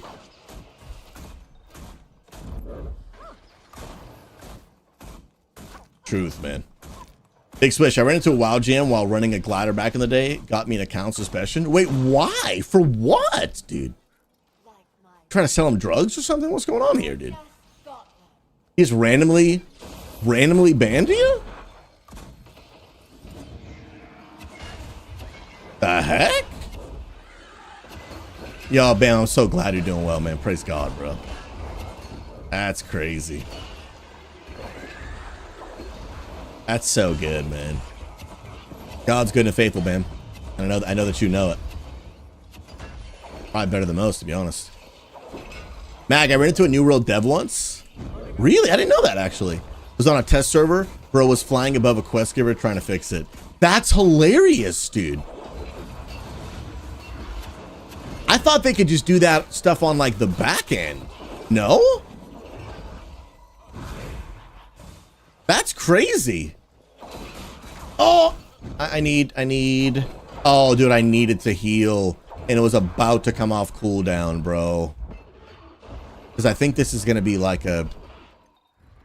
Oh my goodness! Can I kill you? Can I kill you? Can I kill you? Let me daze them while I heal. No, there's no way I do this. There's no way.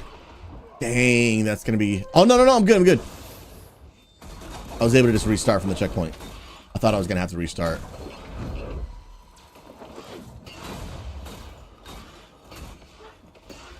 Ultimate.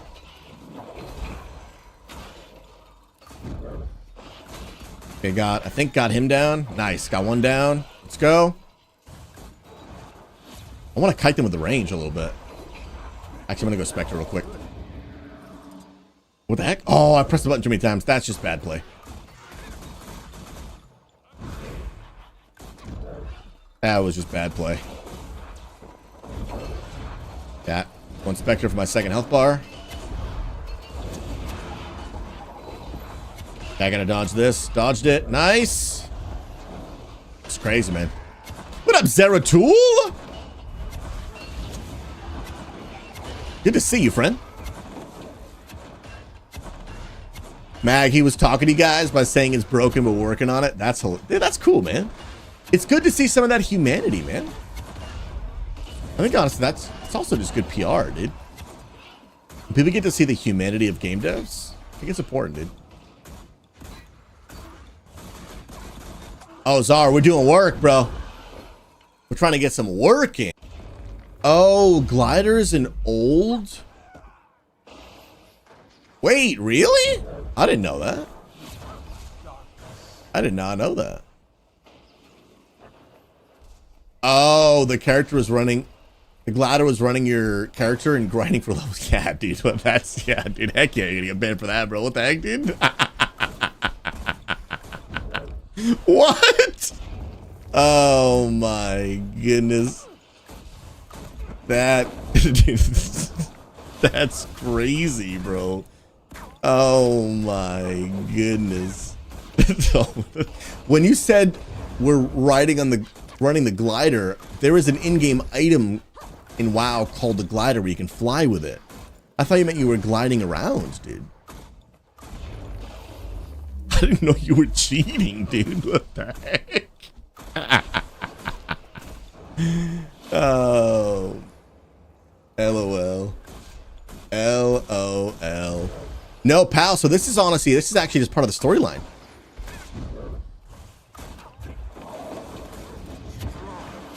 So this is honestly just one of the quests in the storyline. Yeah, the solo experience in this game, bro, is really sick, man. Really sick. And this isn't even like a major part of it. This is just one of like the living world stories, which can give it like a small update rather than an expansion.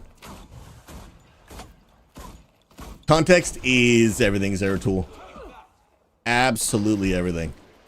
Uncle Dread, I see you lurking. Just want to say hello, brother. Love you, man. Appreciate you a ton. It's always good to see you, my friend.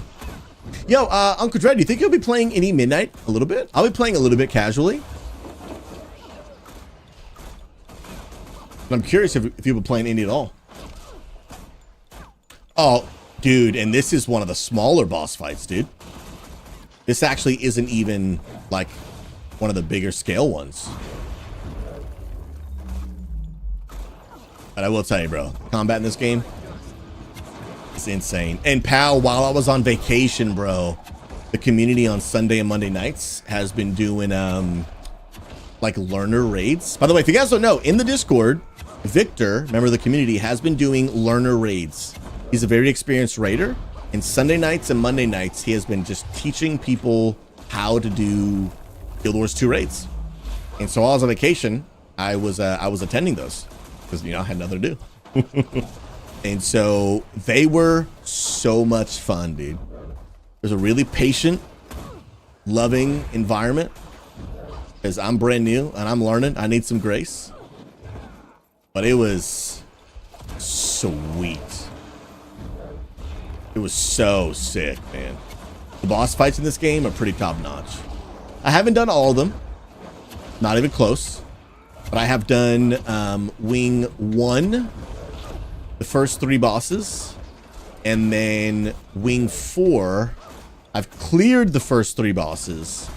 I've done the 4th boss, Demos, but we didn't finish. Oh, I thought I timed that well so I would dodge and heal at the same time. Yeah, the Defiance bar is obnoxious because I don't have a lot of CC. At least not to my current knowledge. And so it's been honestly tough for me to get rid of. But she's almost down. Yeah, are you dead? I think I got her. I think I got her. But the night is coming to an end. Zara, if you want the most DPS out of pistol, jump. Just spam 3 until you run an initiative. Really? Wait, where did that go? Then jump into Shroud. Oh, okay, that's pretty nice, actually. That's a huge tip. Thank you for that, man. Zara, the raids in the game are good, but the power creep has trivialized some of the older bosses due to the horizontal progression.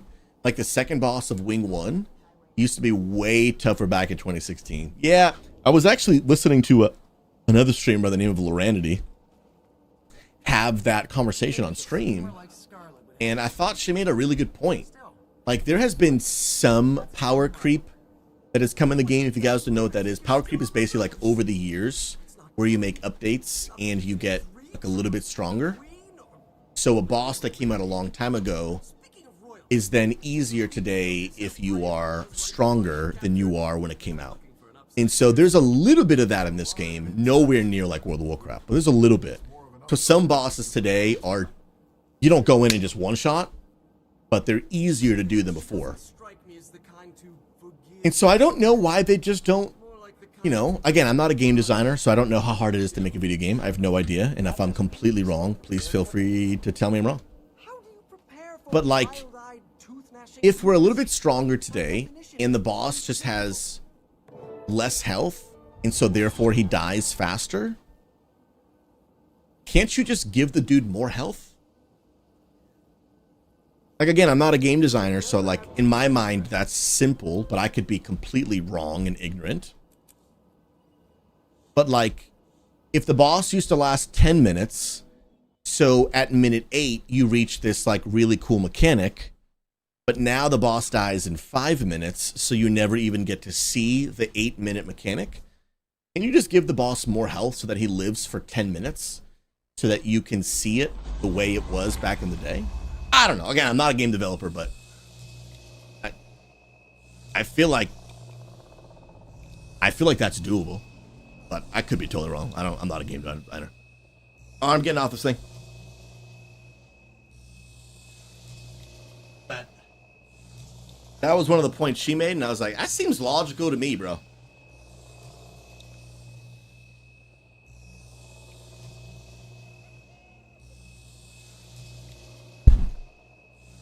That was my head on my desk. Feels bad.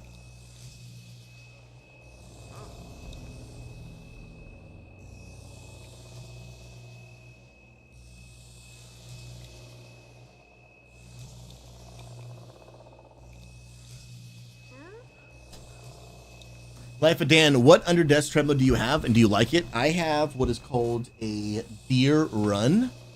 I love it. It's small, compact, lightweight, durable. And again, it's a walking pad, so you're not gonna like go for a sprint on it. It doesn't have any handlebars. It is exactly what it's meant to be. A small under your desk walking pad. And so I think it goes up to like maybe 3 miles an hour, but I mean that's a really fast walk, bro. You're almost jogging at that point. I normally do mine at like 1.2, 1.5. Some people like theirs at like 2.0. I love it. It was like $100 on TikTok Shop. I got no complaints. It's like I said, it's lightweight, it's small, so it doesn't take up a lot of space. It's perfect for what I want it to be. It just is. No complaints, and I've had it for over a year now. I've never had an issue. I moved it all the way across the country from North Carolina to Oregon.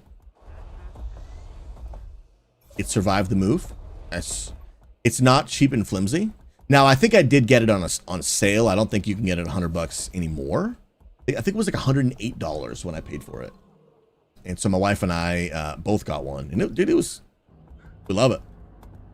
Life, I work from home 9 hours a day at a computer, and my hobby is gaming, so I'm just in for some more movement. Dude, and honestly, bro, I want to encourage you to check these out. We started a new movement in our church called Divine Dailies, all right? And so if you click that link, this graphic it's a work in progress, and we've got some other really cool things that are actually still in development. So this is an idea we've already launched, but it's going to continue to be built on, all right? But basically the principle is we've launched these daily and weekly rhythms that if you will incorporate into your daily and weekly life, and next month I'm going to announce monthlies, simple things you can do every day that will drastically change your life. When we think about changing our lives, oftentimes we think about, hey, what really ginormous big change can I make? But honestly, the truth is, oftentimes changing your life isn't about doing something big. It's just about doing something small occasionally. Again, daily. It's not about doing something big occasionally. It's about doing something small consistently. And so if every day, like in MMOs, like in Guild Wars 2, if we would just log in IRL and be like, hey man, I'm logging into life today. What dailies can I do to be able to get a reward in my life every day? Right? If you do your dailies in Guild Wars 2, there are rewards. There just are. And the truth is, if you do dailies in life, there are rewards. If every day you will worship and pray, I promise you, you will have more peace. I'm not saying that your life will be perfect and you'll never have anxiety again, but you want help dealing with your anxiety? Pray and seek God. You want help dealing with your hurt? Pray and seek God. You want to be a person that has more gratitude? Practice praying and worshiping God. Just a couple minutes every day. Talk to him. Talk to him. I promise you, if you read God's word every day, not only would it give you wisdom and advice for your life, but you would have an encounter with the living God, because you'd be able to actually read his words and be able to have a connection directly with God. Tell you, man, my life included, my life would be better. I just did what the Bible said. Hands down. That is a promise. My life would be better if I just did what the Bible said. Period. Anytime, like there are some things in our lives that we can't control. Like you got diagnosed with cancer. Can't control that. Awful. Tragic. But a lot of things in life are in our control. Not everything, but a lot of things in life are in our control. And almost always, when something is going wrong in my life, almost always, it's my fault. I either did something stupid that then got me a bad result, or I didn't do something good that would have gotten me a good result. For example, man, I didn't budget my money, and now all of a sudden I ran out. Oh, well, you didn't budget your money and then realize you only have $100 this week and you spent $700. You didn't budget. Doesn't make you a bad person, just right? If you had done the good thing, you would get the good result. And I tell you, the Bible is full of God's wisdom. It's full of God's wisdom. And if we would just read it and do it, your life would change. Life would change. If you would drink at least 64 ounces of water a day, bro, your life would change. I'm telling you, if you don't already do this, it'll change your life. Scientifically, your whole body, it's wild. Hydrate. You would just drink water, I'm telling you, your body would change. Your acne would clear up. You would lose weight. You'd have more energy. You'd sleep better. I'm telling you, your kidney wouldn't die. Like, I'm telling you, change your life. Just drink water. If you would just be intentional with the way you eat, be intentional. I'm not even telling like, yo, you got to have some perfect diet. If you would just be intentional the way you eat. I'm not even saying, dude, never have ice cream again. If you just be intentional the way you eat, change your life. If you would just be intentional every day, just move your body just a little bit. I'm not even telling you to do a 3-hour workout. Actually, I don't think I'd really recommend anyone do a 3-hour workout, but you get my point. If you do something small, move your body. Just do a couple minutes of stretching every day. Go for a walk. Walk around your house a couple of times. Man, do some exercise, or at least stand instead of sit for 9 hours like you're talking about right now. That's a great move. If you would just practice good hygiene every day, dude, not only would it probably improve your marriage if you don't have good hygiene, but it would also, dude, your mental health. There are studies, psychological studies, that talk about how it helps your mental health to just take care of yourself. Take care of yourself. And to be honest, like, I'm going to be honest, it's kind of embarrassing. I'm not a huge hygiene person. For years, like, I've hated brushing my teeth, and now I got fillings left and right from when I was younger. Like, I paid the price, right? I paid the price. Right? Like, you just, hygiene. Bro, you feel good. It's annoying. But you feel good, man. Feel good. And if you would just make sure you get enough sleep, dude. I'm not saying sleep perfectly. Getting 8 hours sometimes is a pipe dream for most of us. But if you just sleep, man. Like, I've talked to a lot of gamers over the years of doing gaming ministry, and just the Like sleep is a problem for gamers, man. We want to get just a little bit. We want to get a little bit more time to ourselves, and I get it. I get it. So we sacrifice sleep, and then you feel like you're just sluggish and robotic and exhausted all the time. You know, there are benefits to making good choices, and there are consequences to not making great ones. And I'm with you, dude. I don't do all these perfectly. This is also for me. I'm trying to do these like every day. I'll tell you, if you didn't do anything big in your life in 2026, but you just every day did these things for 365 days, you would be a different person. You know, if you're not already doing them, right? If you're already doing these, you know, it'll continue to benefit you, but it's probably not going to drastically change your life, right? Just you're going to keep on keeping on. Praise God. But if you don't do these consistently every day and then you start, oh, you'll be a different person a year from now. Not a week from now. But a whole year from now, bro, I'm telling you, people's lives would change drastically.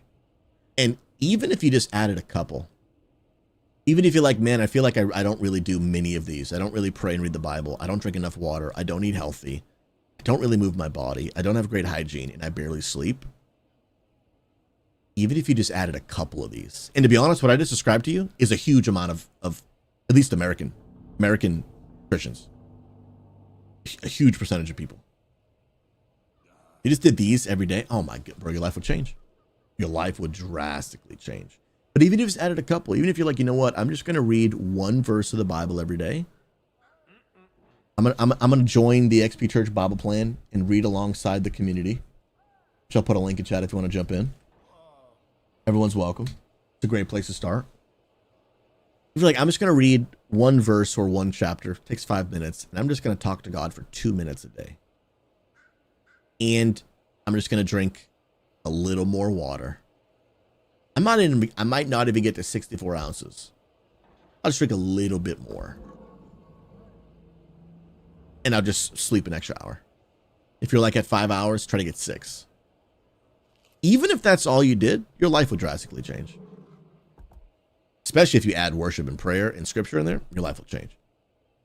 And so like growth and life transformation, it is within our grasp. It's within our grasp. But we have to make the conscious decision. We got to make the conscious decision. And honestly, in 2026, a big focus for our church is like, man, how do we just help people change their lives? Because I think sometimes what happens is when people become a follower of Jesus and we talk about like, God changed my life, God changed my life, God changed my life. And he does.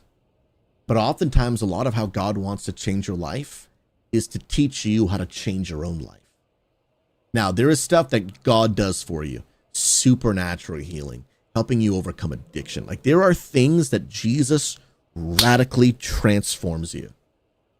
But a lot of following Jesus is Jesus also giving you wisdom on how you can change your own life.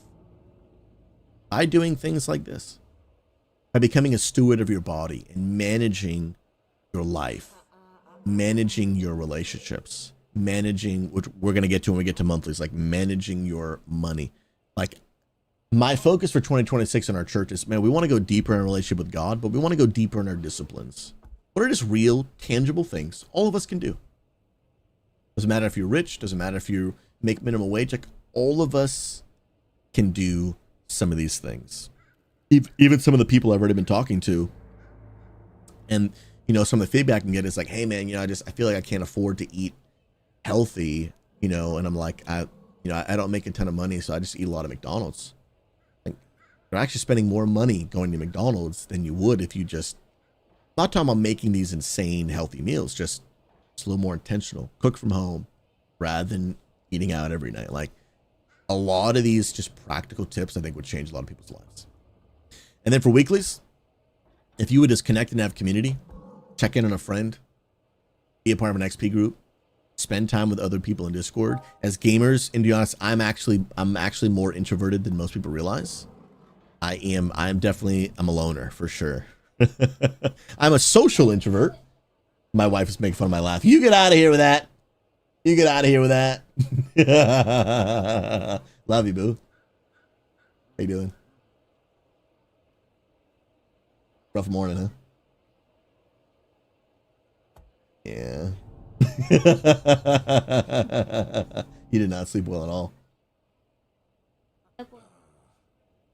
Yeah. What time did you fall back asleep? So, did I keep you up at all with my talking? Yeah. Yeah. She didn't hear me at all this morning. I mean, I can. Wave to the people. Little Korean heart.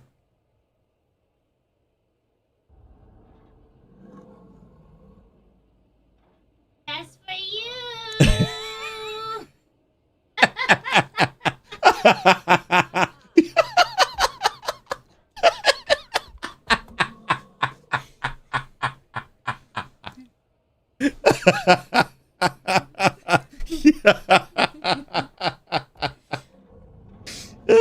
You should. I wish you guys could have seen how much she just made herself laugh. Oh my! She died. For you. It is so hot in here. Yeah. Well, I had the door closed for so long. I like Phoenix's idea of you getting a thermometer in here. You actually said it right. I had to think about it. I could It was tell. hard. I I could. struggled. The wheels were spinning. I could Yeah, see them. I was struggling, but like I think you should actually get a thermometer to put in here because it is. I don't think you guys understand how hot this room is. It gets so. I hot need here. to get it out of here because I'm in a sweatshirt. If I leave the door open, it's fine. But when I have it, like it, True. it was closed for the first 5 hours. It's true, and that's why you never wear sweatshirt. No, it's way too hot in here. Wait, like that, boo? Way too hot in here. Way too hot in here. Okay. Love you, boo. Overwatch event tonight. You I have it on my PC. you can fix it. It's free. It's free. Battle.net. And I've only played. You can play another time. But like I don't want to. Like hardcore, like Overwatch 2 players, you know. Oh, it's gonna be super casual. Well, I know.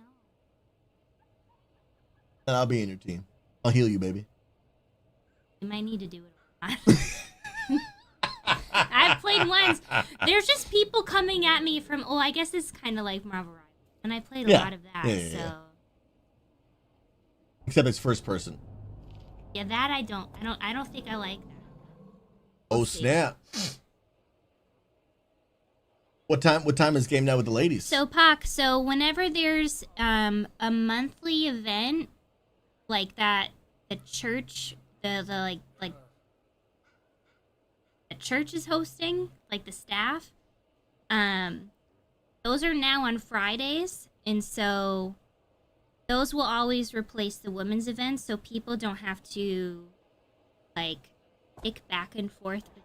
Alright, what is happening right now? That's what you were doing. What is happening? I've been talking a lot with my hands. I don't know if this came. The claw. The claw. So you'll see the events. It has there's no like women's event tonight, but it's the Overwatch event. Claw on. Come play Overwatch. Yeah. All right. Well, I guess I'll. Yeah, 8 p.m. tonight. 5 p.m. Oh, well, yes, 5 p.m. our time. Oh, that's true. It is 5 p.m. our time. I have to get out of here. Hey, it's because I'm here, baby. Yeah.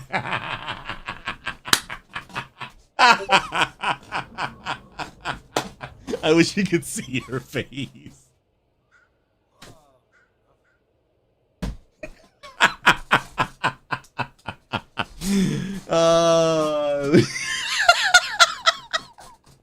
Guys, my wife is peak. The best. Guys, I'm so sad that my wife doesn't like want to be a streamer. She's freaking funny, dude. She is so funny. What? That is partially correct. Partially, okay. Correct my false information. Because I've been wanting to revive my channel. it's a lot. It's just a lot, because I already do a lot. But if I revived my channel, I would do a co-working stream. And so that would be... They would see so much of you. That would be my compromise. So for those of you, you know, who are like, I'm working and I gotta focus. And I need people to, like, encourage me in my focusedness of whatever it is that you're doing. It would be a good stream for you to participate. And there's, like, really cool things that you can do. Like, there's, like, a collective, like, to-do list that, like, when you can add, like, all right, I gotta do these tasks. And then when you finish your task, you can mark it as completed. Hey now. And so, like, we all have this, like, sense of accomplishment together. And it's chill. So, like, I would be the opposite vibes of my husband right here, where he's screaming at the top of his lungs, Facts. like, throwing his chair, breaking his TV, and doing all of these things. And then we would just be like, la la la, chill in my stream. I put my... How could you? You got my own spit on my face. Your thumb went in my mouth, it got wet, and then you put it on my face. How dare you? Take your husband's viewers. Focusedness is a new word. Coined right here. Focusedness. Yep. Yes. It is a new word. Copyright it just like Paris Hilton. Copyright it. That's it. Interesting. You gonna take my viewers? We'll see. I need to, like, revive my channel. The whole rebrand. That'll be a lot of work. I'm sure they would get to see so much of your humor. Focus. You know, that could backfire on me because I have the stupidest focus faces in all existence. So, like, I want to do it, but, like, I don't know. I don't know if you guys are ready to see that face. Yeah, she's got a real serious stoic. It's a very, very stoic. Like, when we were playing, I was playing, anyone played Skyward Sword, Zelda Skyward Sword? And so this is, like, way back in the day. We were, like, year or two maybe married. Yeah, back in Connecticut. Yeah, and I was sitting on I was playing, it had my Wii connected to the TV, and I was sitting on our little couch, and I had, you had the like, nunchuck kind of controllers, and I was, like, literally, like... Locked in. So yeah, I don't know if I'm ready for people to see that yet. So we'll see. But that's what I'm thinking. You've got that resting. So, like, you've got the resting blessed face. I have the resting blessed. So we'll see. I like, in theory, want to revive it. It sounds like a good idea. Is it practical? Oh, there's definitely people that would love it. There are some people who love co-working streams. Oh, yeah, for sure. For sure. For sure. For sure. For sure. For sure. Do you say... What was the word Riptor said earlier? It was like or. What was the word? I don't remember it. Well, I wasn't here, so I don't remember. Yeah. Remember. All right, go work, boo. Love you. I'm gonna end my stream. Love you, boo. As the wife is peak. Yeah, I'm telling you. Battle.net. Download it. Download it. Gina, my wife is a legend. Bro, Phoenix, we take that rebuke over that sickness in Jesus' name, bro. Back to the dailies. Then we got weeklies. Every week, find time to connect and have community, even just a little bit. As gamers, we want to be isolated. We want to be alone. I get it. I'm introverted too. But we were not created to be alone. It's okay to play single player games. It's not okay to live a single player life. Every week, go to church. Whether it's online or local, wherever you might be, just go somewhere. If you every week would practice a Sabbath, Life of Dan, it is incredibly difficult. Culture and the world we live in will fight for you to not be able to have one day a week to rest. But if you can do the work of finding ways to have a day of rest from work, and if you can, like, obviously, you know, it's more simple for Amanda and I with no kids. But one day a week, we just do our best to do no work. And not because there's no work to be done, but it's all these things are a discipline. That's what makes them hard. They're a discipline. But if you can find a way to follow God's recommendation of a Sabbath, it would change your life. It would change your life. Now, depending on how much rest or what things you can avoid on a Sabbath is hard. Like, you know, for us, we just try to make sure all responsibilities are done. Like, you know, there's no like cleaning we need to do. You know, I try to get it all done throughout the week. So Amanda and I have a very, very, very busy 6 days. Very busy 6 days. And then an absolutely nothing 7th day. We kind of have the two extremes. We have a very, very busy 6 days, which most people do. And then the 7th day. But it's hard because sometimes you have to, in order to have a 7th day where you can do nothing, or just, you know, nothing that feels like work, you know, obviously still got to take care of your children, of course. But like, you're going to have to squeeze that in the other 6 days. And so it's hard. But the biblical practice of a Sabbath is huge. Every week, find one way to just give someone some of your time. Give time to someone beyond yourself. Whether it's volunteering at a church, whether it's just, man, serving another person by being a listening ear. Just do something to serve another human being in some way, shape, or form. I'm not even saying like join a ministry or volunteer 5 hours a week. If you do one thing to serve someone beyond yourself, that isn't, you know, like a responsibility. Like, hey, man, I served my boss. Well, yeah. I mean, yeah. You also got paid. You know? And you also did it because you don't want to get fired. But you just, out of an abundance of your heart, if you give someone time beyond yourself, it's important, man. I want to encourage you every week, find a way to share faith. And when I say share your faith, that doesn't mean like go on an evangelism spree. That might be it. You might actually find a stranger and share the gospel. That's great.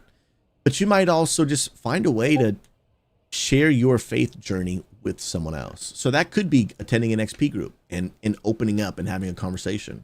I'll tell you, if more Christians would share their faith journey with others, just find yourself in a conversation where you're encouraging someone, where someone's encouraging you, you're talking about your faith journey, what's going on in your life. Like, open up to someone about your faith journey through friendship, through an XP group.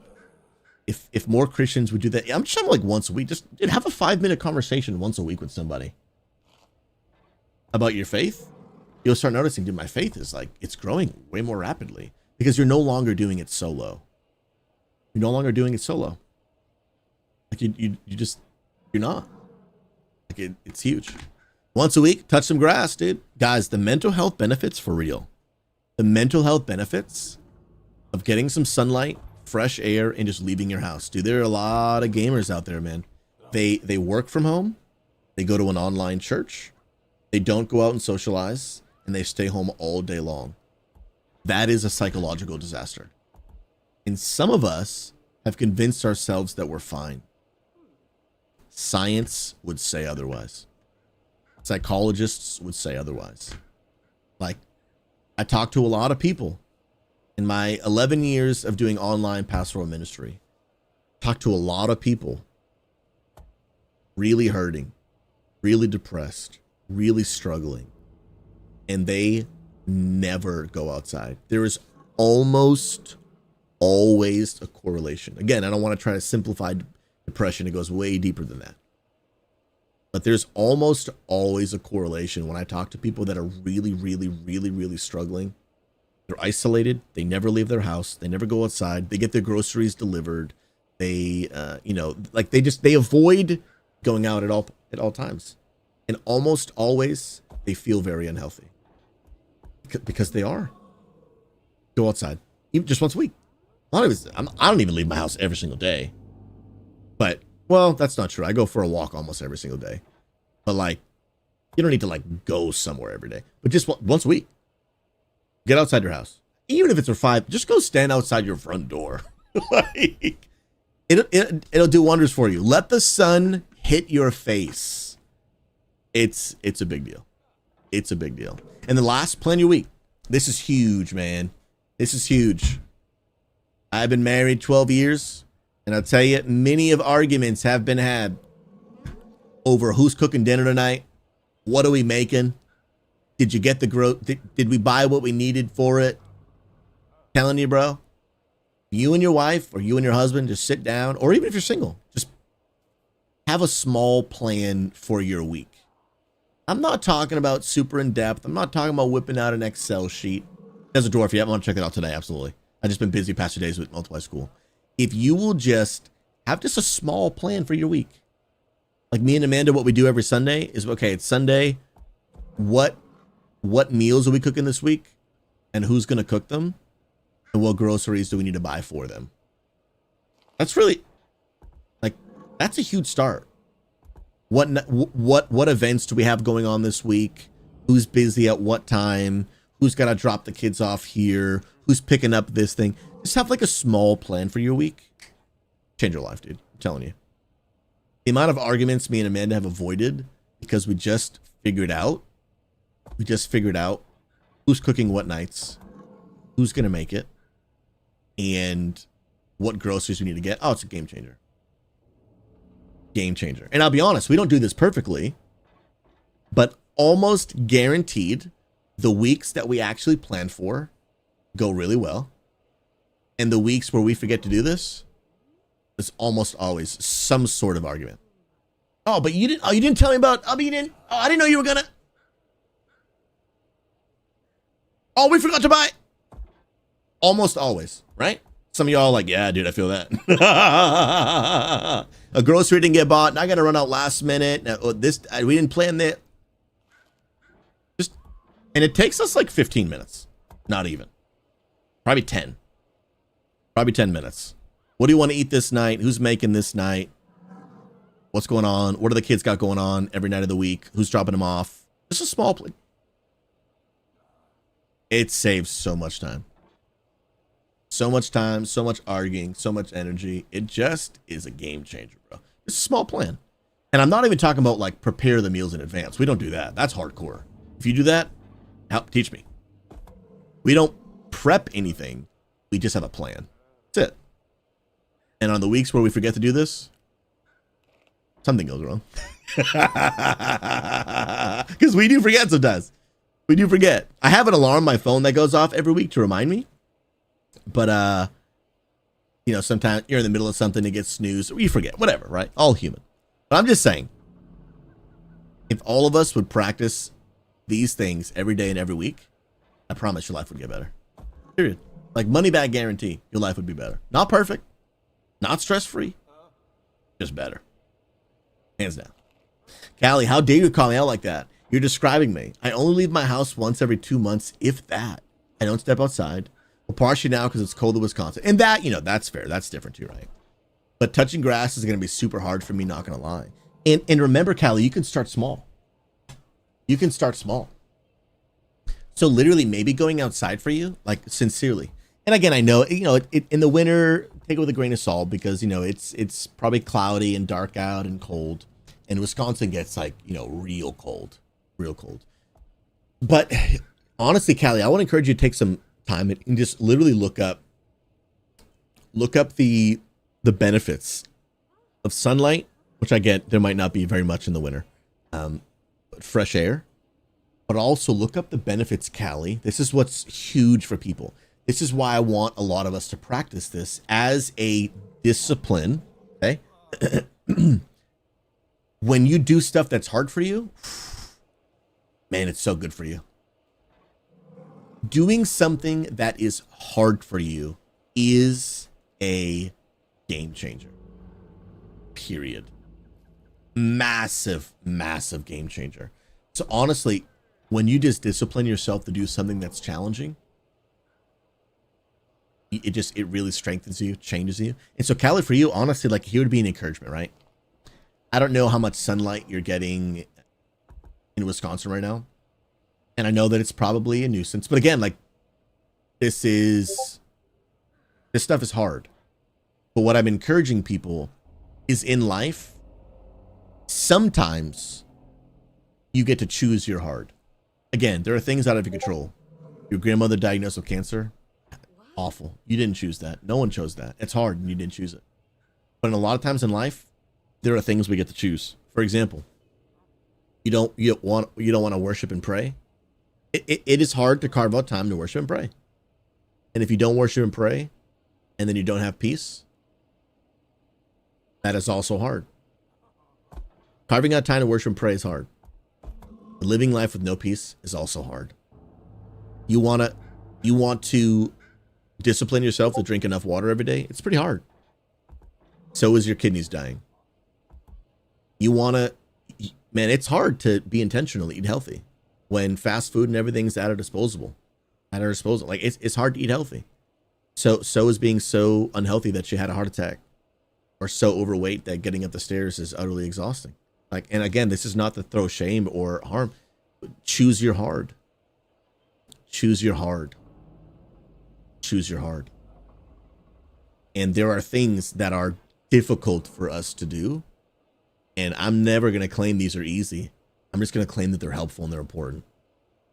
And we get to choose our hard.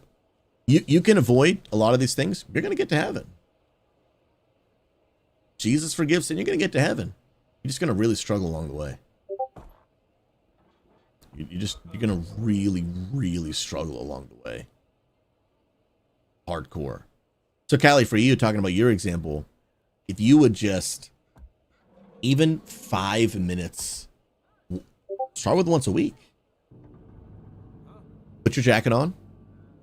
Go stand at your back door, right? Not even, I don't know what your backyard looks like, but your back door, your neighbors don't even have to see you, depending on if you have a fence and stuff, right? But go stand, put your jacket on, even in the winter. Go stand outside for 5 minutes. Set a timer on your phone, and I'm going to stand out here just for the principle of doing something that makes me uncomfortable. I'm just going to start disciplining myself. I'm going to, for the sole purpose of getting out of my comfort zone, because Nick's right, getting out of your comfort zone leads to growth. I'm going to put my jacket on, even if it's not sunny, but I'm going to get fresh air. I'm going to do something I don't want to do. Because that's the point. Yeah, just be it. Dude, bring my stream out there. And just stand outside. That's a good start. Stand outside and just watch my stream, but for 5 minutes, just 5 minutes. Alarm goes off, get going back in. And just start. And start building that up.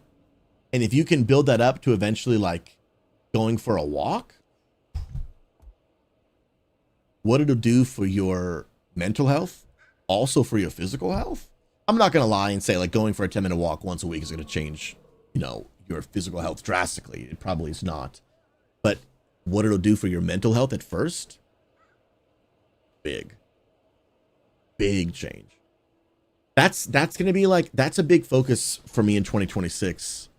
I'm not looking to do, like, my main priority is not doing something huge. How can I help people do some things that are small that would drastically change their life? They're not easy, but they're possible. They're possible. Some of them are going to be really, really, really, really, really hard. And I'm probably the hardest one out of everything on here is probably the Sabbath. That is freaking hard to pull off, man. And if you don't orchestrate Sabbath into your life from basically the very beginning, it's really hard to add it in later, for sure. Oh yeah, kids, movement is medicine. And I tried to make these really realistic, right? Like, first of all, it's actually recommended you drink 128 ounces of water a day. I put it at 64. I was like, if I make these goals so high, goals are possible. I love you, brother. Good to see you, man. Right? Like, I didn't even want to make it like exercise. Because if that's what it said, immediately people are like, no, it's too hard. I'm not doing it. Yeah, move your body. Just move it. And I don't mean like going from your desk to your bathroom in the back. Like, do a little stretch. Dude, walk around your living room 3 times. That's a great start. Seriously, I'm not even trying to be facetious. Walk around your living room 3 times. That's a great start. And then move it up to 4 and 5. And then around your whole house. And then a couple weeks from now, boom. Add it, go outside and go for a walk. As a dwarf, if you drink more water, you will end up going to the bathroom more naturally, no matter what, especially when you first do it. When you first start drinking more water, you will pee a lot. But 2 things. 1, that your body will normalize. And 2, if you drink more electrolytes, that'll solve that problem a ton. But I know that's like another thing you got to do. To be honest, I don't do the electrolytes because, again, it's just another thing to do. But if you, at first, like if you're the average person who drinks like no water and you start going in 64 ounces, you're going to pee all the time for the first couple of days. Then you will normalize. I'm telling you, bro, it's so good for you. And what I do, let me tell you, I don't actually like drinking water. So the way that I even get close, and I don't hit the 64 ounces every single day. Most days I do. We don't buy soda. We just don't buy soda in our house anymore. Because if it's in the fridge, I'm gonna drink it, bro.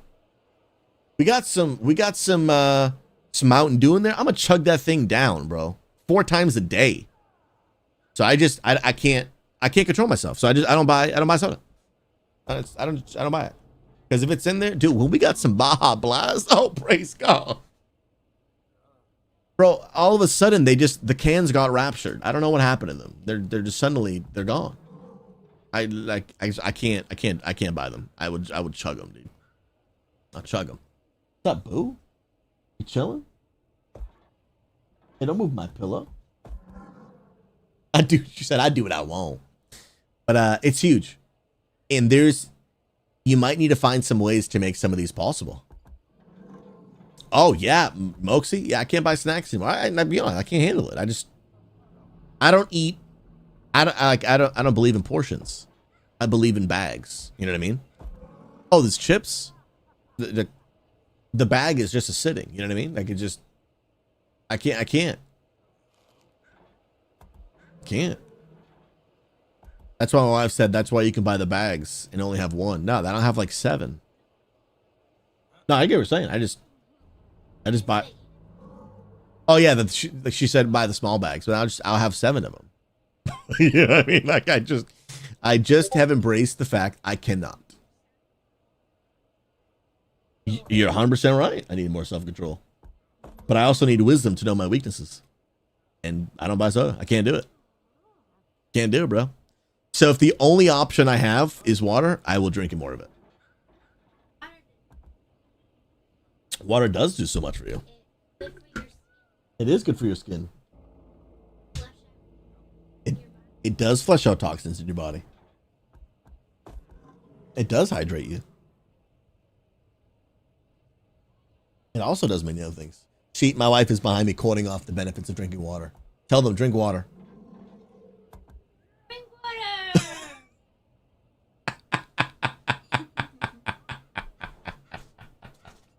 Telling you, if as a church and as a community, we would all do these things, all of us would be different people 365 days from now.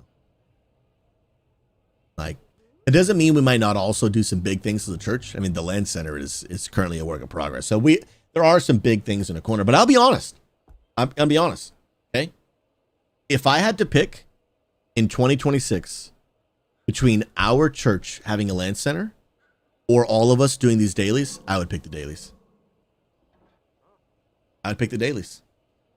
If for some reason I had to pick, right, which we don't have to pick, but if I had to pick, do I want our church to have a land center, or do I want our church where everyone does these dailies and weeklies?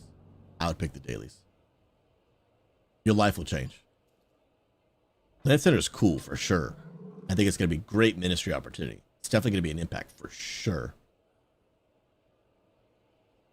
But these will change your life. Period. Maybe.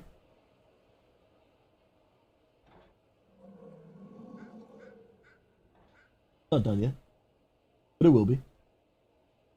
What is that? Oatmeal? Respect. Respect. I drink coffee flavored water. Pinky, drink some water, bro. I can, even the crystallites can be helpful if it's the only way you'll drink it. Yeah, I mean, doing that's better than drinking no water. There is a lot of people who just do not really drink much water. It'd help your time. Photoshop. Shame. Shame on your family. Shame on your cow. Damn, my wife is funny, dude. Oh my goodness. Possum. Dr. Pepper has 23 flavors.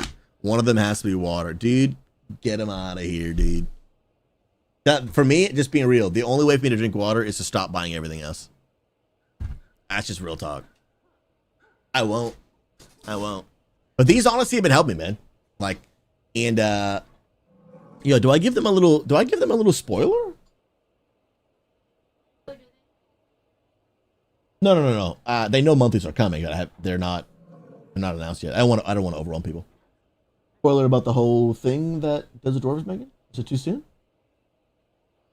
Can I show them the beta?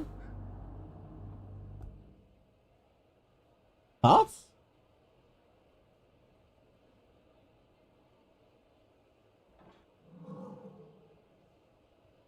Behind the scenes beta action?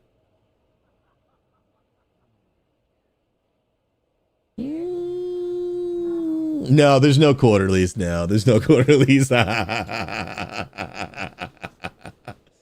don't even think I'll do yearlies. I just dailies, weeklies, monthlies.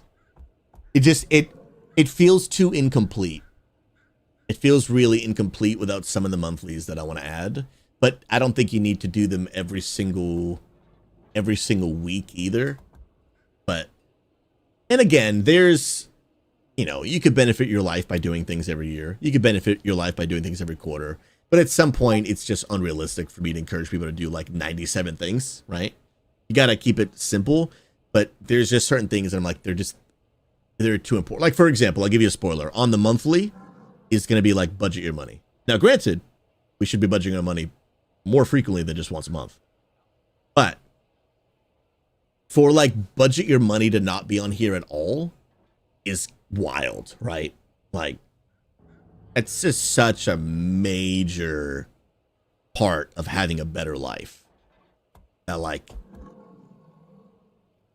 it's got to be on here. Like, to have something like this and it not involve budgeting your money at all is incomplete. Like, incomplete. It just is. But again, if I try to come out and like, you know, say do it weekly, it's going to get too much pushback, unrealistic for a lot of people, maybe not even necessary for a lot of people. So, but like at least a month, if you're not budgeting your money at least once a month, and then your finances are out of order, obviously that's the reason, right? So if I'm not budgeting and my money's not doing well, there's a correlation. Always. Almost always. Honestly, I open my budgeting spreadsheet, bank count like daily. I'm not saying you need to do that, but not looking at your budget. What is the phrase I heard? Someone, what was someone said? If you don't tell your money where to go, it'll just go, it'll go anywhere. Just true. Well, I wouldn't obsess about it either, Phoenix. I think that's probably also the other extreme, right? But yeah, we can't have dailies, like weeklies or monthlies, and it not include budget your money. Just can't. But it's I got to relook up the stats before I start giving fake information. But the percentage of statistics of people that don't actually budget their money, it's like really, really, really, really high in America. Really, really, really high. Yeah, right in the middle. Yeah. And so I want these to be helpful. Influence every dollar is up so much. Yeah, dude. It's just a budgeting tool. Yeah, budget, man. Budget. Budget. I'm on now. Let's go. Milksy, you might hate it, but my wife and I tithe, then don't think about money. It's worked for 15 years. I mean, not that I would, probably recommend that, but there's variables that go in there, right? Like, if you make more money than you need, then you don't have to worry as much. You know what I mean? Like, if you make 80K and you live on 60, then yeah, you don't really need to be as, I'm not saying that it's good, I'm just saying you don't have to budget as strictly.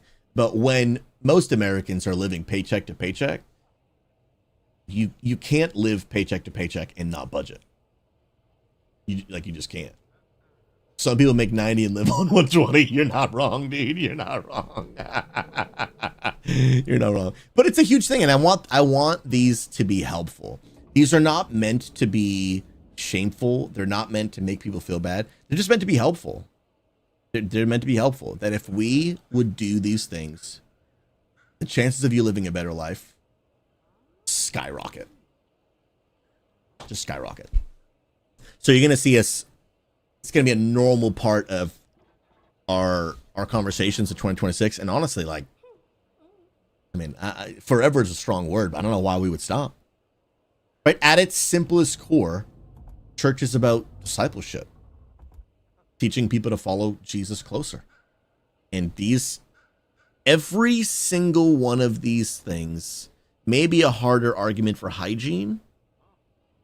I'd have to, but every single one of these things you will find in the Bible. Hygiene, people can make an argument for hygiene, but it's still important. Just do it. Yo, the Board King, welcome. You absolute legend. God bless you, man. God bless you. Welcome. My name is Pastor Susie. It is an honor and a privilege to meet you. My wife and I have the privilege to be lead pastors of an online church for gamers. So if you're looking for a place where you can both level up in game and in faith, where you can know God, experience community, discover your purpose. So believe God has a purpose for your life, so you can make a difference. Hey, come be a part. We have a church service every Saturday at either 1:30 or 7:30 p.m. Eastern. And we use video game analogies to explain the truth of the Bible. And we would love to get you plugged in. We would love to have you. Guys, actually tomorrow, pretty important. Tomorrow we are actually starting. Well, not starting. We are finishing up 2 weeks about talking about prayer and fasting. And here is something really cool. Tomorrow, guys, I will be doing a Q&A. Scuff Josh, I appreciate you. Thank you for the 8-month resub. God bless you, my friend. Tomorrow, I'll be doing a Q&A about fasting. You guys have sent in questions, and tomorrow I'll be answering them. Pastor AJ did a killer job last week doing a deep dive, talking all about what fasting is and why we do it. And people had a lot of questions. And tomorrow I'll be doing a Q&A on the topic of fasting, because then on January 18th, our church is starting 21 days prayer fasting. Not everyone might do a full 21 days. It's going to look different for everyone. We're going to talk more about that tomorrow. No, yeah, this is basically going to be the sermon portion, talking all about fasting, biblically helping and educating people on what, like, the ins and outs of fasting, so that the next day they can begin their fast. So this will, instead of like a normal sermon, we'll be talking about primal fasting. It's going to be super practical.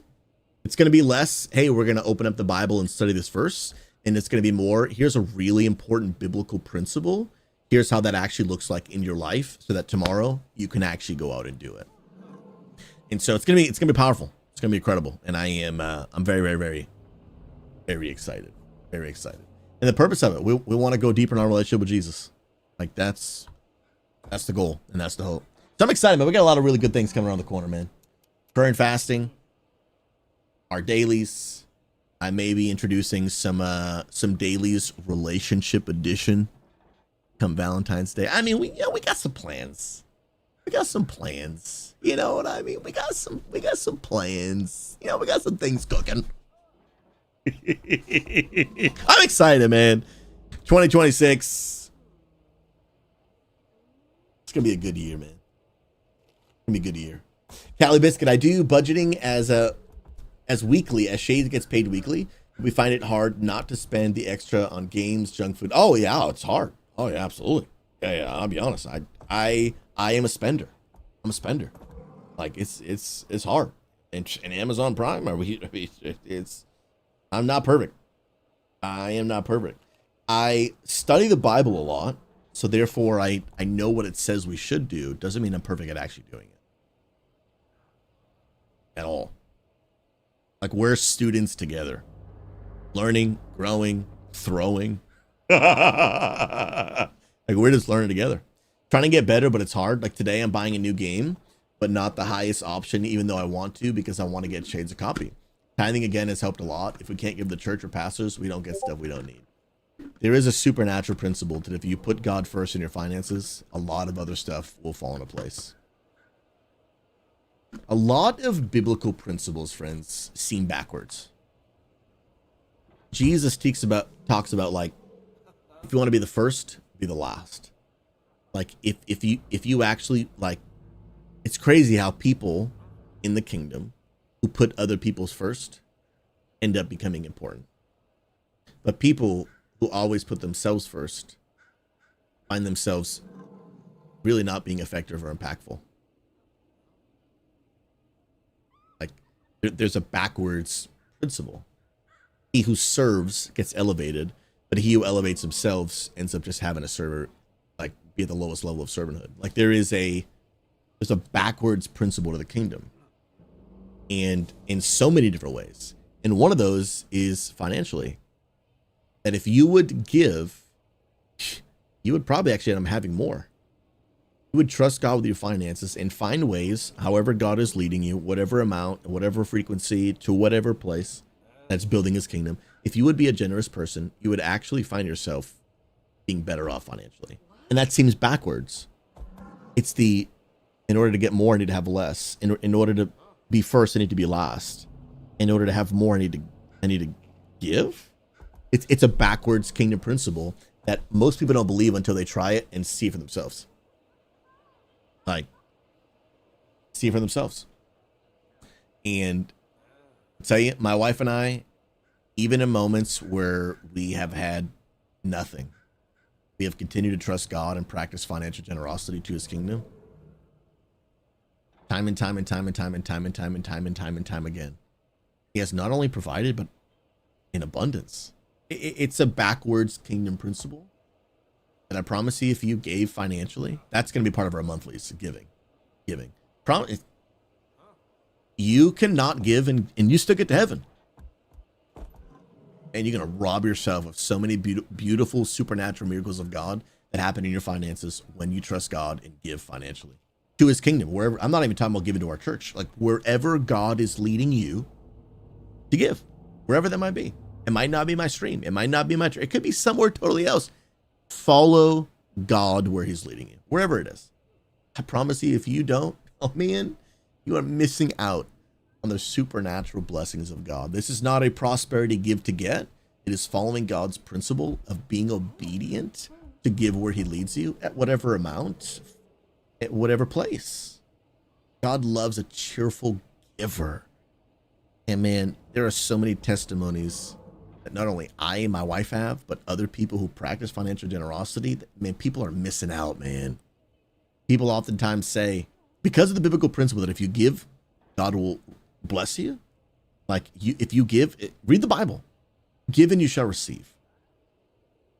I'm not talking about, oh, I gave $5, so I got a Lamborghini. No, it's God's faithfulness. If you keep a closed hand to God, not only can nothing get out, but nothing can also get in. But when you live with an open hand, say, God, I'll let whatever you ask me will flow out. But if your hand is open to give to him, guess what? Your hand's also open for him to give right back to you. Give right back to you. And people often tell me, Susie, I don't give because I don't have enough money. No, you don't have enough money because you don't give. If you would budget, be disciplined, and be generous, I almost never find someone struggling financially who budgets, is disciplined, meaning they're not just like splurge spending every day of their life, and faithfully practices generosity. I almost never find those people struggling financially. And almost always, when I do talk to people who are struggling financially, they don't budget, they're not disciplined, and they don't give. I've even seen people struggle financially who do budget, are disciplined, But don't give. Don't give.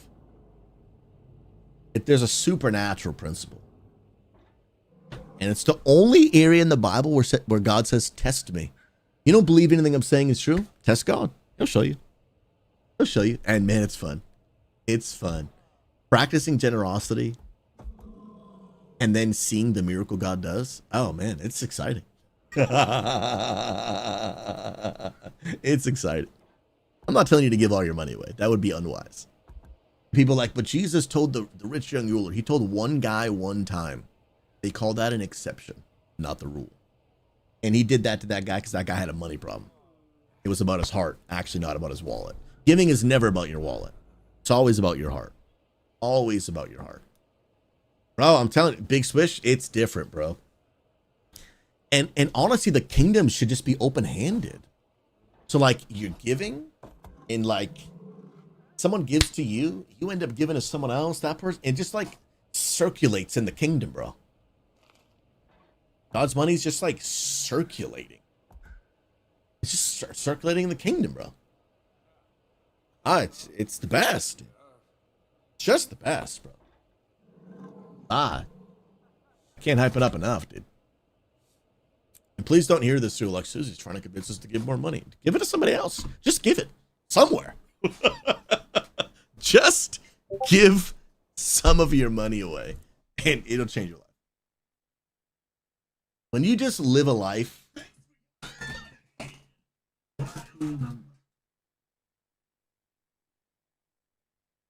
Bro, let's do it right now. Let's do it right now. Is AJ live? Let's do it right now. There's a dwarf. Thank you so much for the $67 tip. You're an absolute legend. Let's go give it away. Let's go give it away. Let's go give it away, bro. Look at this. Look at this. Money circulating through the kingdom. Money circulating through the kingdom. Crazy, bro. Watch this. Watch. I'll take the money. Yo, AJ added Venmo as a giving method? How did he do that? What the heck? I want to do that. Yo, that's crazy. Here's a dwarf. Let's circulate the kingdom, bro. Now, here's the deal. You get the blessing. I'm going to get the blessing, too. They call that a double portion. Because you gave, God's going to bless you. Now I'm going to give, he's going to bless me. We're all going to be blessed. We're all going to be blessed, dude. Come on, PayPal, open for me. Happy birthday. I'm not giving that away. I'm keeping that one. Hey, praise God. I got bills too, brother. Hey! D1 Potato, you're a legend. I didn't tell you to give all your money away. Just give some of it.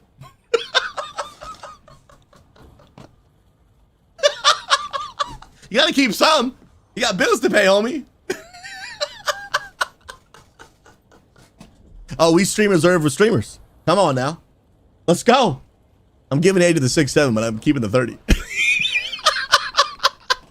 Why won't this work? It won't load. Yo, D1 Potato, you're a legend, bro. Let me do some quick math and then add that sub to the sub goal. Okay, it's working now. Cool. Let me get logged into my PayPal. Let's go surprise the AJ Valdez, shall we? And then I gotta go. Gotta make sure I'm ready for our burn fast and Q&A tomorrow.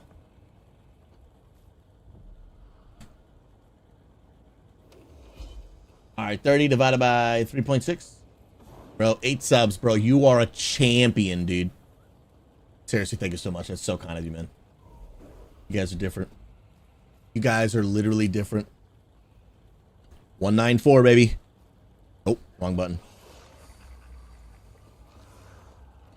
You guys are absolutely different. From the bottom of my heart, thank you for supporting the ministry. My family, the stream. It's because of you. We literally had a guy earlier today. I was like, hey, man, like I became a follower of Jesus watching the stream. His name was Cider Bear. He was here earlier. Yo, Clayton, welcome. Legend. God bless you. His name was Cider Bear. He earlier said, Susie, I found your stream 2 years ago. I watched the stream all the time. And after 2 years of watching you, like I finally decided to follow Jesus. And yesterday I got water baptized.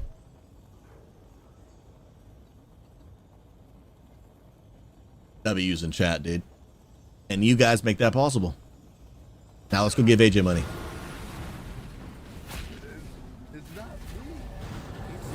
Wait, what? It's not me. What is that right there? Bro, Oh, dude, snap. what is this it? alert, dude? Did a dono come in? What in the world is that alert, dude? Where's that from? What is that? It was so big. Oh, snap. Oh, I'm going to check it right now. What happened? It was so big. $67 tip? Wait, who was that? 6'7", dude. Who was it? I missed this. Yo, wait, who was it? 6'7". Why is it not showing up? It says AJ Valdez tip. $67. Everyone spams 6'7" in AJ's chat. Hey, what is it? 6'7". Yo, Peaky, what's up? Pastor Susie. Wait, who did that? Yes, Wait, why is it no not showing idea. up right on my thing here? It was not anonymous. He just 1 minute ago. he just can't see. It doesn't say who it is. Is it anonymous? 6'7". What's up, Lord? Love you, Is it bro. anonymous? Who's doing it? It's not anonymous. Wait, did I press anonymous? I'm so confused right now. I didn't press anonymous. 6'7". I don't even know what it means, guys. I don't know what it means. 6'7" means nothing. District. Lore, what's up? The person who made How up you guys doing? 6'7" That admitted campfire it had, means It nothing. heals you, and that's what that campfire. Yo, not Nick Cage. Where's this coming from? Is it anonymous or is it me? Let me read. How do I refresh? What? Oh, it's a Mag, message. it's so good. It says tip though. I don't know. Is that supposed to be okay? Okay. What are you guys up to? The alert was so big because I'll tell you why. I'll tell you why. Needs to make it because, smaller. So the car that I made, it's small. AFK Battleground. The car I made, it was small. So in order for it to go across the full screen, I had to stretch it. Now all my alerts are stretched. I do need to fix that. But I don't mind it. If you drop a bit, you'll see the bit. The bit is absolutely huge too. It blocks out the whole screen. Everyone's dropping bits in here the other day, you know. Let me make a note. Big alert for big hair. That's right. That's right. The big alert for big hair. Oh, here we go. We're doing it. Look at PvP, guys. This is I love here. this man so much. Delete it. I probably shouldn't put my wings there. Sorry, I wrote the wrong. It's not supposed to be anonymous. Teach AJ it was how to okay. That's Susie. Thank you. The 67. What? My pasta. Let's go. I will teach you, AJ, how you can have multiple types of alerts. Teach me the ways. Teach me the ways. I'm only a noob when it comes to this. I'm a noob, guys. Sweet. I'm learning. I meet with AJ once a week to coach him on streaming and content creation. I will. I put it on top of my list. Teach him how to make alerts. He's gonna have to teach me how to do the Venmo thing, dude. I don't know how to do that, bro. He's gonna have to teach me. Yes, his clips have been doing well. He even added captions. You know, it's all AJ.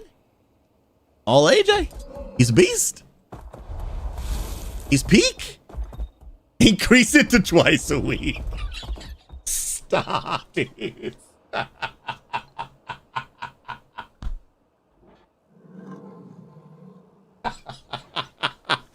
Oh, I love AJ's. Oh, I love AJ. He's the bomb diggity. AJ Valdez is one of my favorite humans on the planet. He really is. All right, friends. I'm live later than I should be. We're going to get ready to wind it down and pray. If anyone wants to come to the guild hall, you're more than welcome. Whew.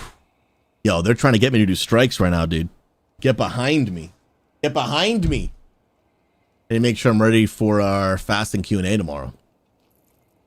And then early next week, we tackle our very long catch up from vacation to-do list. Y'all ever feel like you go on vacation? Some of y'all can relate, right? You go on vacation and so much piles up while you're gone that you have so much to do when you get back that by the time you actually catch up on top of the everyday things you need to keep doing, you'll need another vacation to recover from the work that piled up while you were on vacation. Some of y'all know exactly what I'm talking about. Mag, shut your mouth, dude.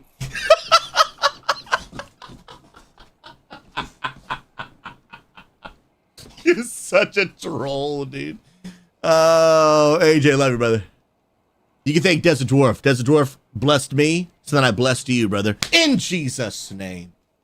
Dude, we're going to BlizzCon together, bro. That's going to be peak, dude.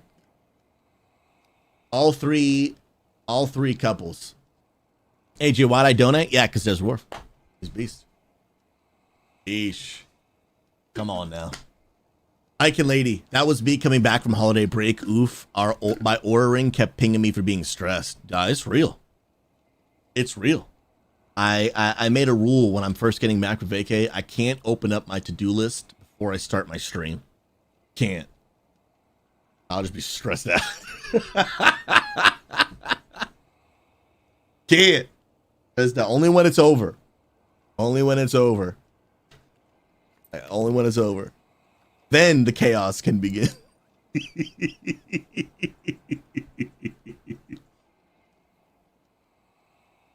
Wait, real quick. Hold on. Where is it? This is it. If I open up my to-do list before I start my stream, this would be me all during my stream.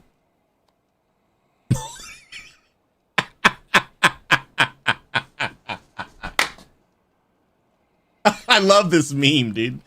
Oh, this meme is peak, bro. This meme is so peak. The sweaty gamer, dude. 10 out of 10. All right, I gotta go. Let's pray. I love streaming. I've missed this so much. I'm like, I don't want to turn it off. Wait, I got stuff to do. It was 6.5 hour stream. NBD. No big deal. Love it. By the way, friends, in 2026, we will be keeping the 9 a.m. Eastern start time. I've been loving it. It's working well. We keep on doing it. If it ain't broke, don't fix it. Praise God. Bro, it feels good to be back, man. Oh, guys. 11 years later, and I still love all of you. How can it be? Y'all still love me? Well, y'all haven't been here 11 years, though, so. You know. Yo, the bat, dude, big in the count, Eric. He's back. My nephew's back on one of his 17 accounts.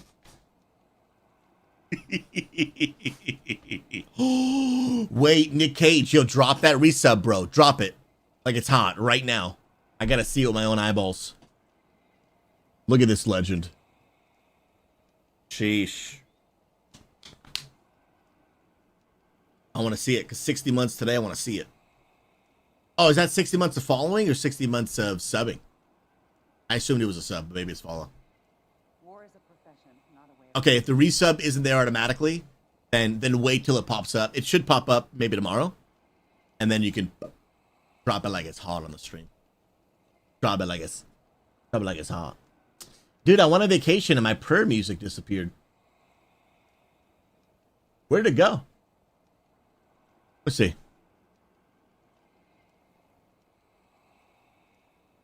Where did you go? Is it on my other monitor? No, it's not there. Oh my goodness. Look at these legends. There it is. Nick Cage with the 5-year resub. Nick Cage, you're different.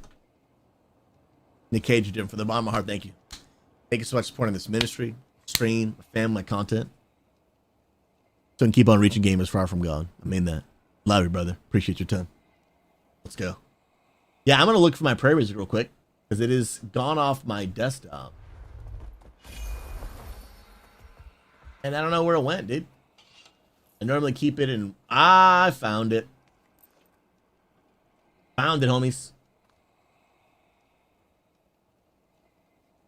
Will this work? Perfect. That is perfect. Boom. Got it. Got it. All is well. Let's go. Oh, Callie, so the way that works, I see you saying I had been sitting on my resub because it popped up when you were on vacation. So I dropped it yesterday because I didn't want my sub to expire. So your sub won't actually expire. Even if you don't hit the resub button, your sub keeps going. It'll keep going. The only way a sub will not renew is if you go and manually cancel it. Otherwise, you'll get charged for the rest of your life. And the sub will keep going. Unless you are a Prime subscriber, then that does end every month. Unless it's Prime, yes. Unless it's Prime.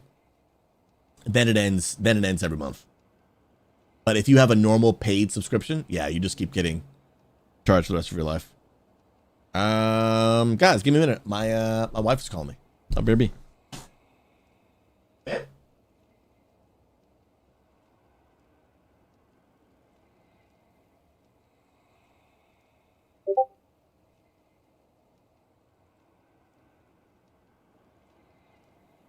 Victor, I just tried the voice channel. I didn't set up two-factor.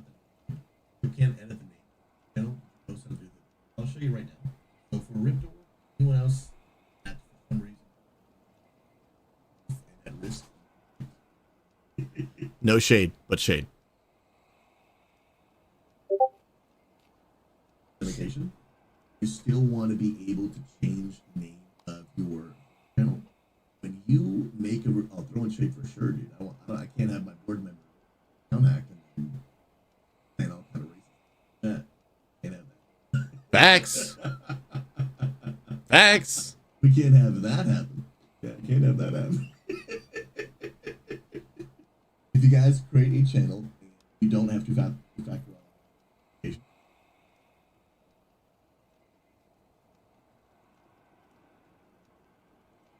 I have the same shirt on. Keep your allies close and your foes closer still.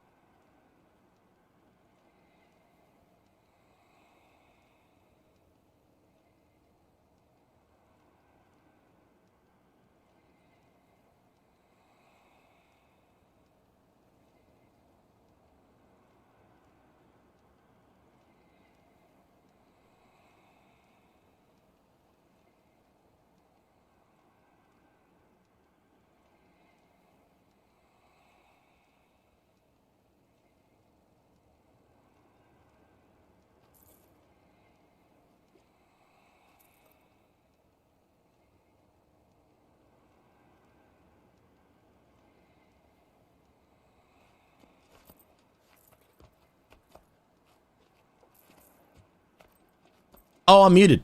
I have watched it a couple times, Mac. By the way, shout out District. Shout out Sir Tot, Mozorb, and Booker. You're all legends. Legends, man. Let's go. All right, friends. We're going to wind down the stream the way we do every day. Let's say a quick prayer for y'all. And then I'm going to go work on making sure that I am ready for our Purd Fasting Q&A tomorrow. And then, guys, we have an Overwatch event. 8 p.m. Eastern Standard Time tonight. It's going to be litty. If you guys want to come be a part, I'd love to have you. Let's go. Let me pray for you. God, thank you. Thank you. Thank you, God. Thank you so much, God, for your love for us. Thank you that no matter who we are, no matter what we've done, no matter what we've been through, thank you that the love of Jesus extends to every one of us, especially me. With all my mistakes and sins and failures and how often I get it wrong. Thank you for the patience and the grace of God. Thank you, Jesus. Thank you, Jesus. Today, Holy Spirit, I just pray that whatever it is that people need from you, that you would be for them. Be their comfort. Be their strength. Be their hope. Be their peace. Be their physical healer. Be their joy. Be their wisdom. Whatever it is that they're going through, I pray you bless them. May they know, Jesus, that they're not alone. Not only is there a God in heaven who loves them, but there is a church community that would love to serve them, walk alongside them. And I pray for every person that's here. I haven't seen some of these people in a little while, God, because I've been on vacation, but I thank you for Aki and Fam and the blessing that he is. Him and his family have impacted the gaming community. I thank you for Callie Biscuit and Cross-Eyed. Thank you for Lyrica and Aqua Topaz. God, I pray for Laura and Pinky and Mozorb and Life of Dan. And I pray the blessing of the Holy Spirit over them now in the name of Jesus. Even as they're listening, God, may they sense your presence and strength. I pray for Alex Andrews and Dr. Taco and Pirelli and Tar Heels and Big Nate and Sunshine. And pray for Tobias and Dragon Rage and Nick Cage and M. Jacko and Uncle Dread. God, may the peace of God be with them now. For Arnzuil and Horse and Mine and Combat Possum and Spartans and Huge Rooster and White Fox and Bravo Jules and Moxie. God, I pray that they would know, Jesus, you love and cherish them more than they could ever imagine. For Arcone and Big Swish and Bob and Scared Kid and Juniper and Serem and Kits GW2 and On Cloud 9, Only Terran. God, thank you so much for everyone here. For Disciple B and Chovy and Ireland and Photoshop Freak. God, may the strength of God be with them. God, for hearts that are feeling just heavy. Pray that, Jesus, you would remind us today that you say in your word, come to me all who are weary. Come to Jesus, all who are weary, and you will give them rest. I pray, God, just a lightness be upon people today, that the heaviness would begin to fade as they bring their struggles to Jesus. And I pray for Code Rifle. Would you continue to bless his ministry and use him to be a blessing? For Core Meister and Cider Bear and JT Noob and Force of Will and Hoagies and Story and District and Pastor Influence, Pastor AJ and Desert Dwarf and Boom Boomy, for Mystic Nikkei. God, may she know, Jesus, that you love her and you see her. God, for KJ and Garrett and Damien's and Ike and Lady and her husband and just every person here, God, bless them. For Amaraso, God, a reminder today that, Jesus, you cherish her more than she could ever imagine. For Suki and Drawing Something, for Savage Lady and his wife as they navigate brand new baby, and just bless them, God. Bless them. Oh, may the Spirit of God be with us today. Help us, Lord. Help us, Lord. Help us to live our lives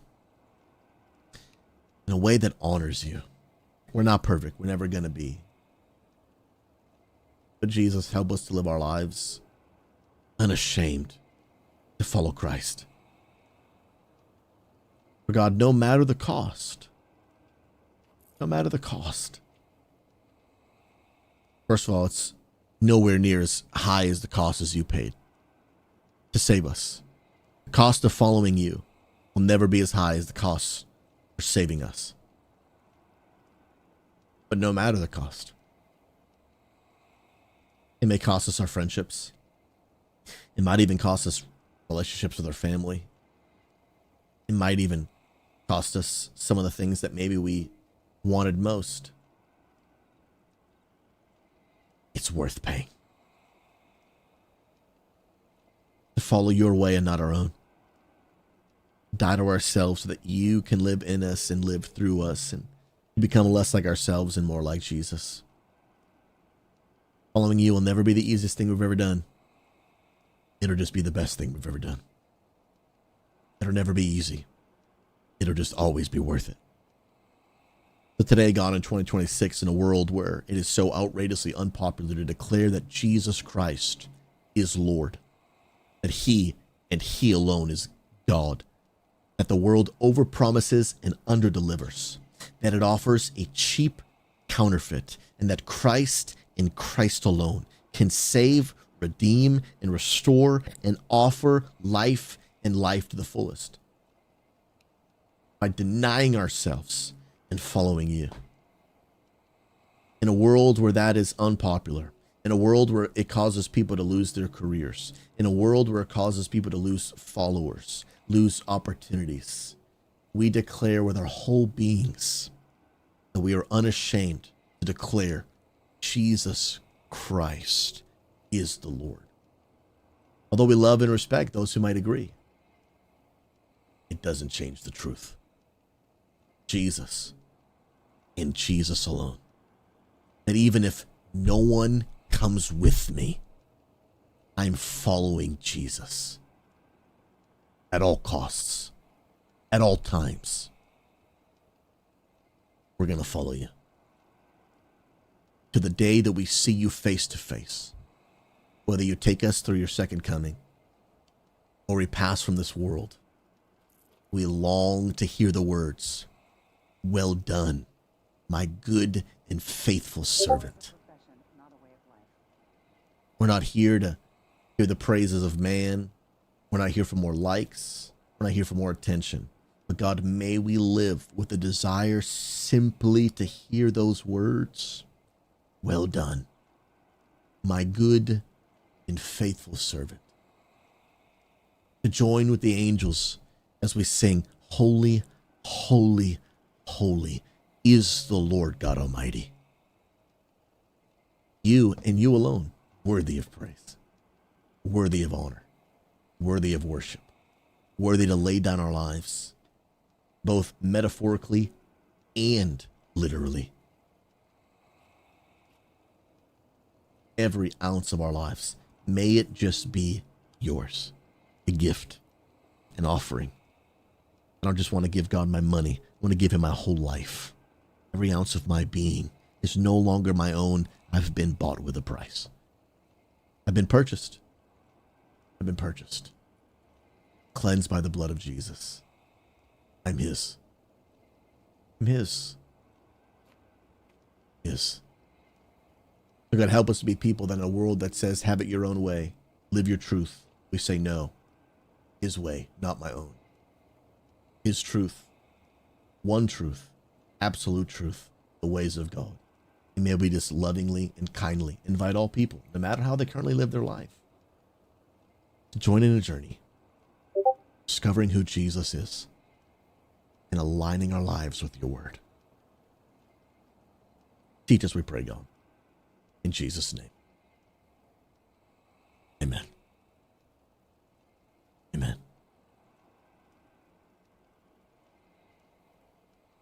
Amen. Friends, I feel just really strongly in my heart to, I don't even know who it's for or what, but one of you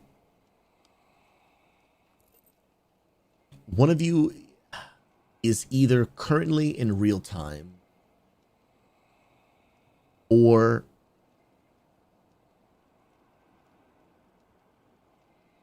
maybe soon. I'm not really sure. I'm feeling something strong in my heart, trying to discern it. I feel like maybe there's one person here who soon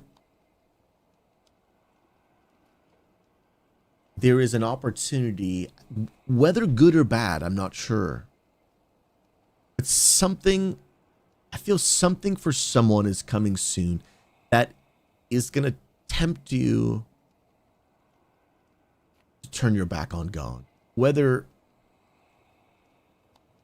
it's like a difficulty in life that's going to cause you to doubt, or maybe a really good opportunity that is going to, as a result of that good opportunity, I don't know what, maybe it's a new job with tons of traveling or a new opportunity with tons of fame. And not that there's anything wrong with fame, but I don't know, I feel really strongly in my heart someone is going to get there's going to be something coming that'll be a temptation for you to turn your back on God. And I just feel God wants to say, it's not worth it. It won't be worth it. Whether it's a hardship that is going to cause you to doubt and be angry, don't turn your back. Stay faithful. He sees you and will see you and will get you through. If it's a good opportunity, whatever it is, it won't do for you. It won't do for you what you think it will. And I don't even know if that means you shouldn't take the opportunity. But if you take the opportunity, just don't let it take you away from Jesus. It's okay to land that killer job with more pay and more travel. It's not necessarily a bad thing. Just don't let it take you away from Jesus. Don't let the fame get to your head. Don't let the high paying job get to your head. Don't let the travel become so much that you travel so far you left Jesus behind. I don't know. I just feel really strong in my heart. God wants to communicate something like that to somebody. I think. Sometimes God will put things in your heart, friends, and you don't perfectly know. You're just trying to discern. You're trying to make sense. And it's okay for you to not have a perfectly clear picture. Reminded of the Apostle Paul. I forget the verse on top of my head. I'll Google it. I've Googled it so many times. It's probably memorized by now. Let me see. But this is a lot of life. Yo, by the way, Wenzy D, God bless you. You're a legend. Hope you never loved the daddy. God bless you. Thank you so much for being here, friends. I appreciate you. But this is a verse I think of often. And the principle applies to multiple different things. But this is the verse, right? This is the Apostle Paul writing to a church in a place called Corinth. Okay, so he's writing them a letter, and in that letter it says this. For now we see only a reflection as in a mirror, but then we shall see face to face. Other translations say it's like looking through a glass dimly, meaning there are things that we can't fully understand just yet about this world. But this passage is actually in reference, then we shall see face to face. What that means is then we will get to heaven and we will actually see Jesus face to face. And now it says, now I know in part. I kind of understand some things like a little bit. But then when I see him, I shall know fully. I will know fully. And now these three remain: faith, hope, and love. But what I'm trying to communicate to you is, as you follow Jesus, and like literally what you just witnessed me do in real time, is feel like God's putting something on my heart, but like I'm not like fully sure. And oftentimes as you follow Jesus, you're not gonna fully always understand everything perfectly. And that's okay. There's gonna be times where you're gonna feel like you have a half picture. And again, sometimes it's unwise to move on a half picture, right? Sometimes you need more information before you want to do something. But there's gonna be many times where you're not gonna have all the details of the information. And for a lot of us, it's gonna hold you back from wanting to take a step. Until I can see the whole staircase, I'm not moving. But if you understand scripture, the Bible says that God orders your steps. Scripture also says that God is like a light unto your feet. Look up that scripture too, because I want to make sure I'm communicating clearly.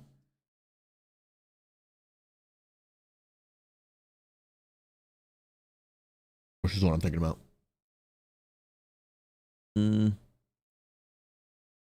Psalm 119, right? Yes. Check this out, right? Your word is like a lamp for my feet, a light on my path. The Bible says God orders our steps. When you begin to understand oftentimes how God leads and orchestrates, again, there's always exceptions to the rule. But again, when studying the Bible, don't just look for the things God did one time. Look for what does God do most of the time. There's always exceptions. Sure, God split the Red Sea one time. But, that doesn't happen all the time. That was an exception, not normally the rule. Most of the time when God's calling you to go overseas as a missionary, he probably means take a plane. You know what I mean? He probably doesn't mean stand in front of the Atlantic Ocean with a staff and wait for it to split in half. It's, most of the time it just means like buy a plane ticket and go overseas. Probably not walk through it. And so my point is, like, when studying scripture, look for the patterns. Look for God's most common ways in which he operates. And sure, are there moments where God will lay out for somebody, boom, here's the whole life plan? Yeah, you might see that a time or two. But oftentimes what you see is God giving a lamp for your feet. He will order your steps, the Bible says, one step at a time. And oftentimes in life, we want to see like the whole staircase. Angel Pace, dude, so good to see you too, man. God bless you, bro. So good to see you, man. And oftentimes we're like, man, unless I see the entire staircase, I'm not going to do anything. But if you could see the whole staircase, you wouldn't need to trust God as much. You need to trust God when all he does is put a lamp at your feet. And the only thing you can see is just the next step. Just the next step. That's all I can see. Like, imagine literally having a small light on your foot trying to climb the stairs. Like, the only thing you would see is just the next step. Just like you'd barely just see the next step. You take a step. Okay, now I can see the next one. Now that I've taken a next step, I can see the next one. And now I took the next step. Now I can see the next one. And oftentimes God is just leading you little by little. Because what oftentimes God wants to know is like, do you trust me for every step? You trust me for every step. Basilisk, you absolute legend! Bro, I appreciate it so much, man. God bless you. My name is Pastor Susie, for those who don't know. My wife and I are lead pastors of an actual online church for gamers. And if you're looking for a place you can level up both in game and in faith, discover the life-changing power of Jesus. And we'd love to have you. No matter what walk of life you're currently in, no matter what you currently believe about God, we'd love to welcome you in, answer questions, pray for you, play games together, connect. We're a church by gamers for gamers. Like, come connect. We'd absolutely love to have you. There's our Discord link in the chat right there. Come connect with our church. We have a church service every Saturday at 1:30 or 7:30 p.m. Eastern. If you want to explore who Jesus is, you're more than welcome. And if you don't want to explore who Jesus is, come play some video games anyway. We'd love to have you. But what I'm describing to you is oftentimes as you follow Jesus, you won't get all the information. Take a step anyway. God might put something on your heart and you don't fully understand. Take a step anyway. You are literally witnessing me figure out, like, man, God's putting something in my heart and I don't fully know, but can I just like take some sort of step? Hey, brother, step it up and down. Wow, you need to start a housing. Long God bless, brother. Red heart emoji.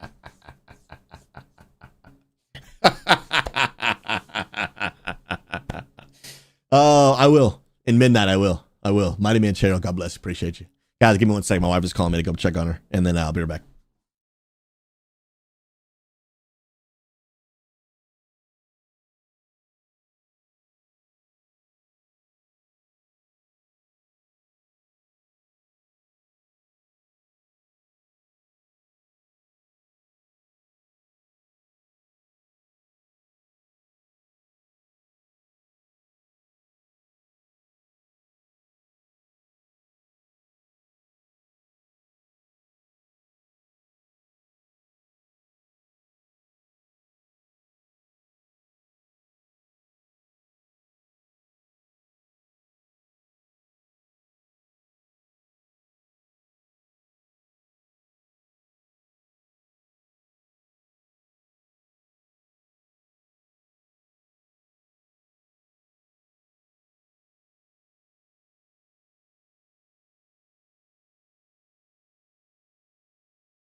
More of the story.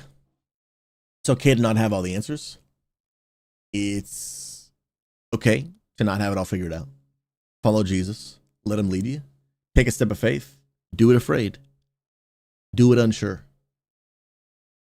Trust him. You guys are amazing. I love your faces.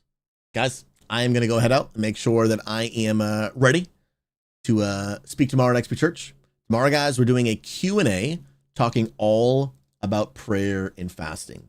Whether you are a part of our church and you plan on actually doing prayer and fasting with us, or you are someone that's just like, dude, I don't know what the heck fasting is, but I got a whole lot of questions I'd like to learn. Here's the deal.